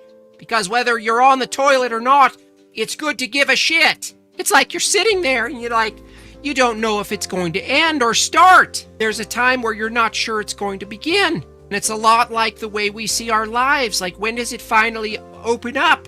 When does it finally give us what we want? When does it finally break free from the constraints? Once it gets going, there's a new complaint. It's like, what is that? Well, fine. Gotten it going. You've got shit going. It's flowing. You say to yourself, when is it going to stop? It's a paradox. We demand the motion, and then we fight it once it's in motion. There's a lot more things we can learn from dropping a deuce. It's a lot of letting go. You know, some people who report when they have to have amputated. It's common that they go through a grieving period. I have a good friend who studies taking shits and the history of shit taking. The earliest human beings from an evolutionary standpoint, they actually were crying when they shit because they were experiencing the first ever departure of their own body. Premise 1 is, it's healthy to drop a deuce. Premise 2 is, if it makes you sad, should you drop a deuce? And the answer is yes, because you have a duty. No pun intended. Like, you've got a duty to drop a duty. You know, it's like, we take it for granted, you know? It's like we live in this world of decadence where there's a bowl there for us. It's like before, you'd have to find a spot. You had some investment in where you shat. Now there's no investment. There is an entitlement. I have an entitlement to the ceramic throne. It's made us kings. And I think it's wrong, you know? Now I'm not saying get rid of all the toilets. It's expected that you're entitled access to a throne. And I don't think that's been good for society, you know?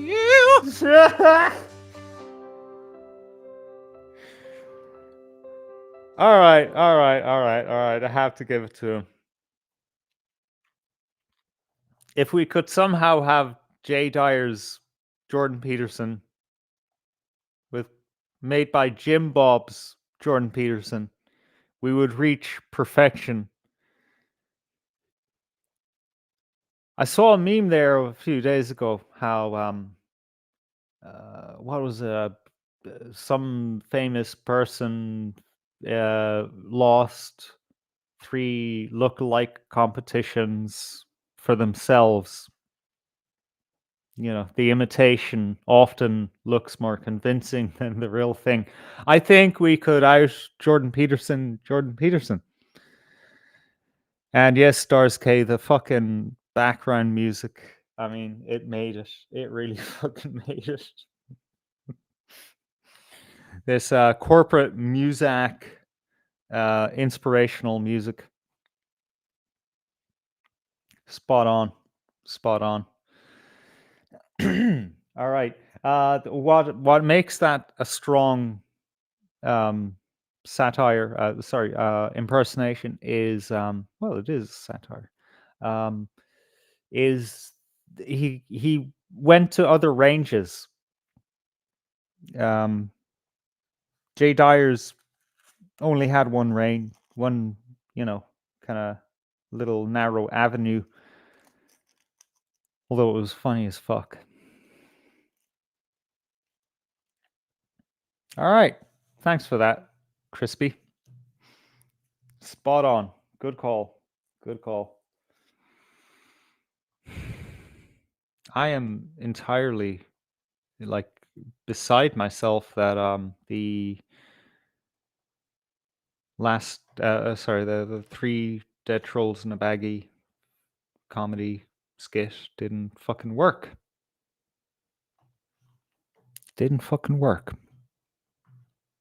Broken file.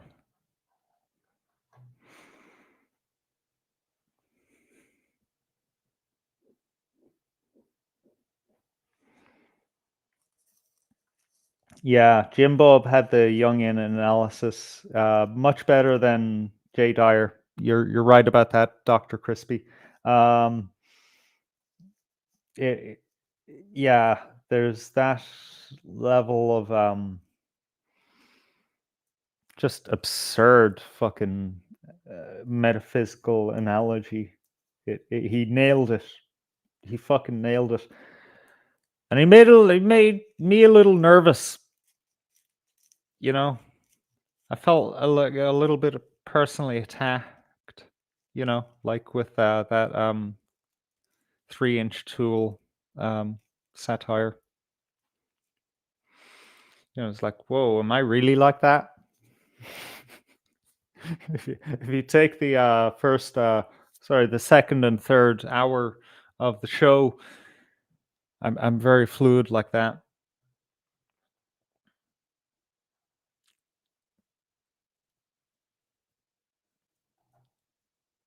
Here, let's see. Does this song that I have work. Okay, that I can't find the Three Dead Trolls in a Baggie albums anywhere. Can't buy them. Can't stream them. So I found a torrent that had like dozens of their fucking songs, and the torrent, it crapped out like at 50% or something annoying like that.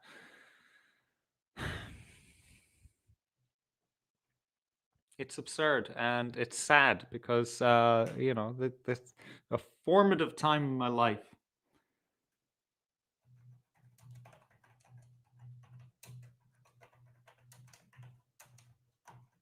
But we do have this music video from 15 years ago, 10 years ago. Still profoundly old in terms of the internet. Enjoy.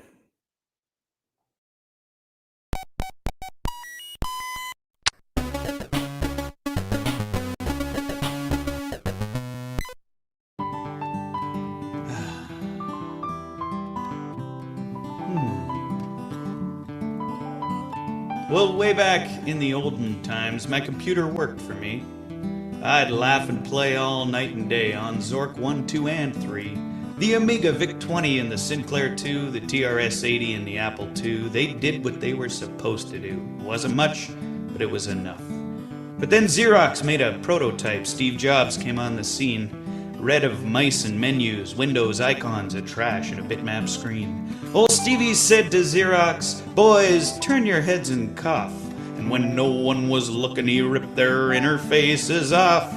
Stole every feature that he had seen, put it in a cute box with a tiny little screen. Mac OS 1 ran that machine, only cost $5,000. But it was slow, it was buggy, so they wrote it again, and now they're up to OS 10. They'll charge you for the beta, then charge you again, but the Mac OS still sucks. Every OS wastes your time from the desktop to the lap. Everything since Apple DOS, just a bunch of crap. From Microsoft to Macintosh to Linux, computer crashes, 'cause every OS sucks. Well, then Microsoft jumped in the game, copied Apple's interface with an OS named Windows 3.1. It was twice as lame, but the stock price rose and rose. Then Windows 95, then 98. Man, Solitaire never ran so great, and every single version came out late, but I guess that's the way it goes. But that bloatware'll crash and delete your work, and TME, man, none of them work. Bill Gates, Mitchell, and Captain Kirk. But the Windows OS blows and sucks at the same time. I'd trade it in, yeah, right. For what? It's top of the line from the Compu Hut. The fridge, stove, and toaster never crash on me. I should be able to get online without a PhD.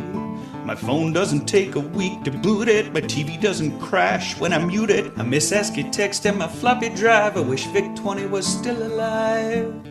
But it ain't the hardware, man. It's just that every OS sucks.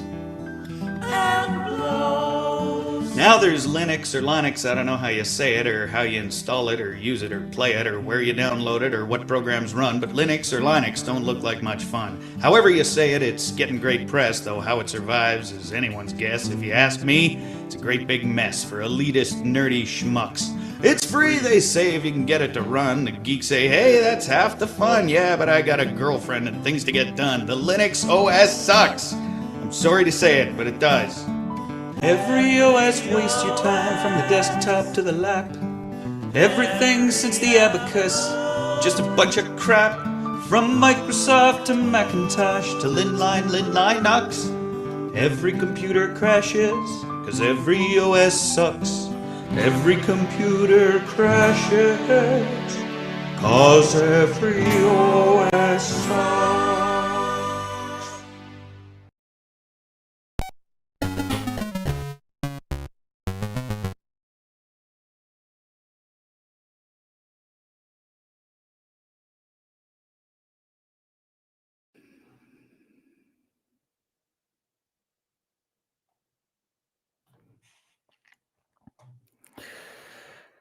Dr. Crispy says now your body needs an OS update every year, according to Bill Gates. Yeah. Yep, that's what they want us. That's where they want us, rather. Sorry.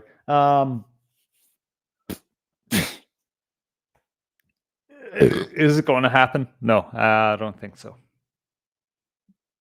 Not at all.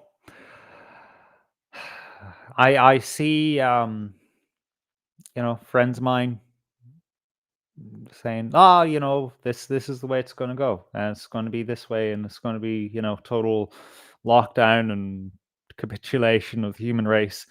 No, I'm sorry. No, that's not fucking happening. No, not on my watch. And even when I'm dead and gone, or even when I'm decrepit, no, it's not happening. Because you can only build on top of a faulty foundation so high before it all just comes crashing down, man.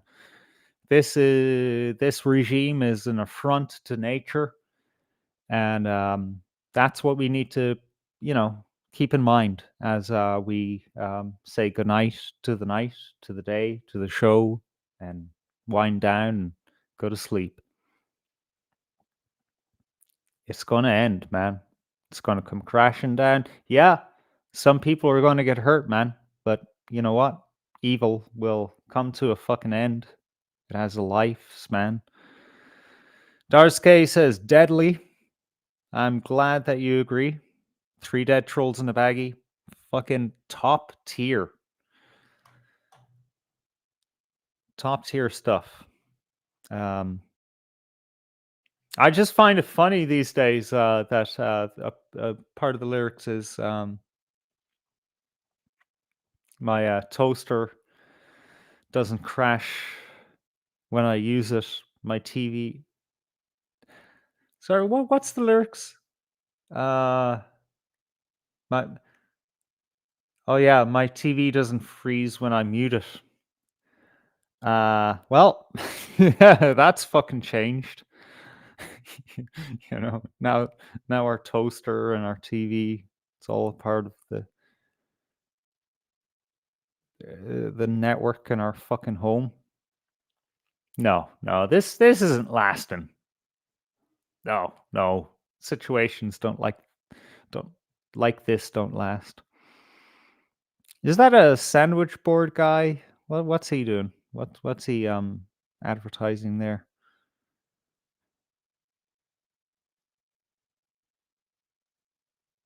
Huh. Let's see.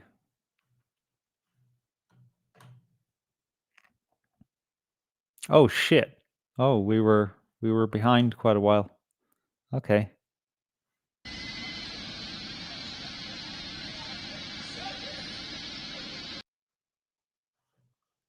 All right. Yeah, we weren't lucky tonight, guys. We didn't get to see someone get stabbed or anything. Ah. Oh, a strip club. Halal chicken. Oh, Dr. Crispy. Chad, Dars K, you might have, you may be on point there. A strip club. Can they serve booze at 4 a.m.? Shit, maybe I need to move to Dublin. Jeez, there's places that have licenses to serve this long. I mean, why would you go to a strip club? I hear, says Dars K. All right, it looks like we've got a bump of viewers. If you're wondering what's going on here, nothing. Yeah, the title misled you. Sorry about that. But we're on our 6th hour here on the anti-broadcast, and we're just kind of winding down for the night. I can't speak. My tongue is numb. And I think that's a good indicator that we should wrap things up.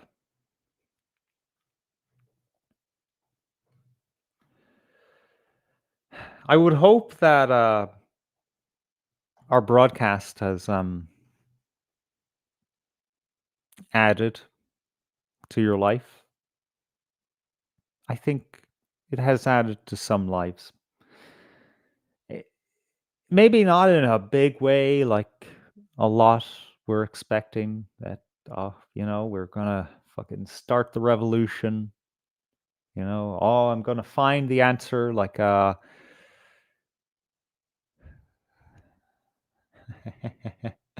god, Dr. Crispy, y'all always got a good one. Like, to quote a amazing veteran broadcaster, Tommy Boyd, like life is a game of Cluedo where you're gonna figure it out, You're gonna get to the bottom of it. Figure out the secret code that unlocks everything. Like some Gnostic fucking puzzle that once everything is in the right shape and order, everything will be okay again.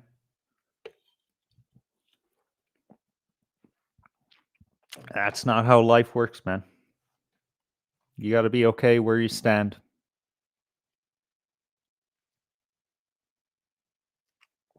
Okay. Sponsored by Jim Gavin for president. Yep, that's good enough for me. I'll settle for that. You got to be good where you stand. And for that, you have to have a solid foundation.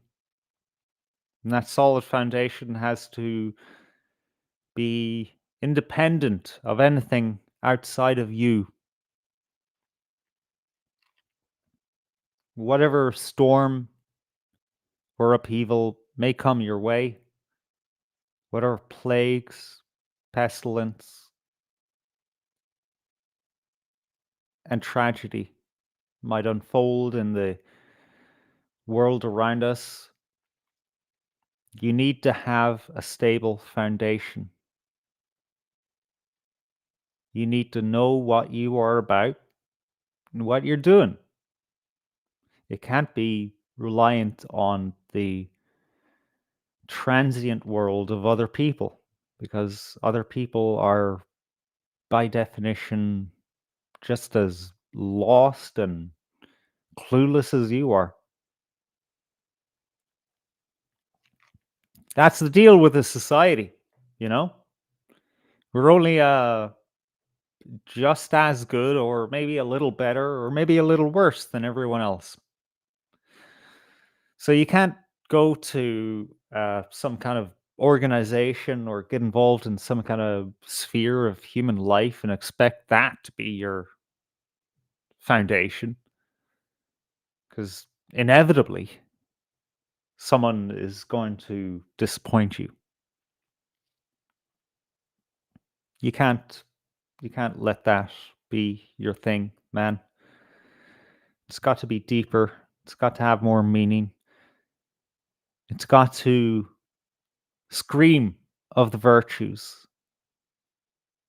that that we all know matter, beauty, truth, love, creation. And everything else that isn't in line with those things, just drop them. Easy. It doesn't require a revolution. It doesn't require changing the minds of people around you, because the minds of those people will change all by themselves. Come to the truth, and 1,000 around you will be saved. I don't know. Yes. Some cool guy once said that. I don't know. Read it somewhere.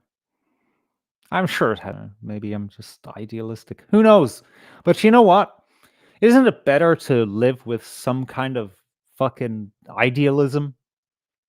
Some kind of goal to move to, instead of this mirage made of media and the wretched desires of other people. You know, wouldn't it be good to stand for something? As another wise man once said, you gotta stand for something or you'll fall for anything.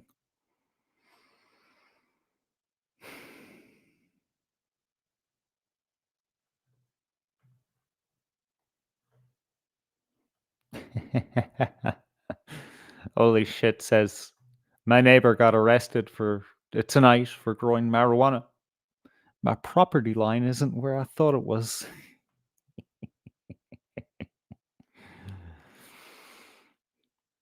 And yeah, I forgot one important and immutable truth. You gotta fucking laugh.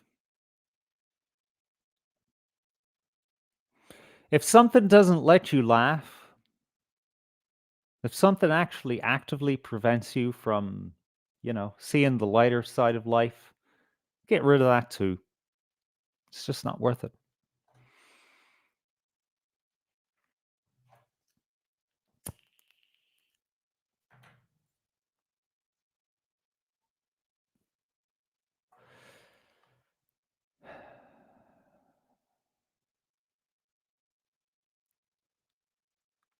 Good night, folks. Take it easy. Love you all. And be back next Friday, 9:30 Irish time. We'll once again jump into the madness that is our fucking lives.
Ta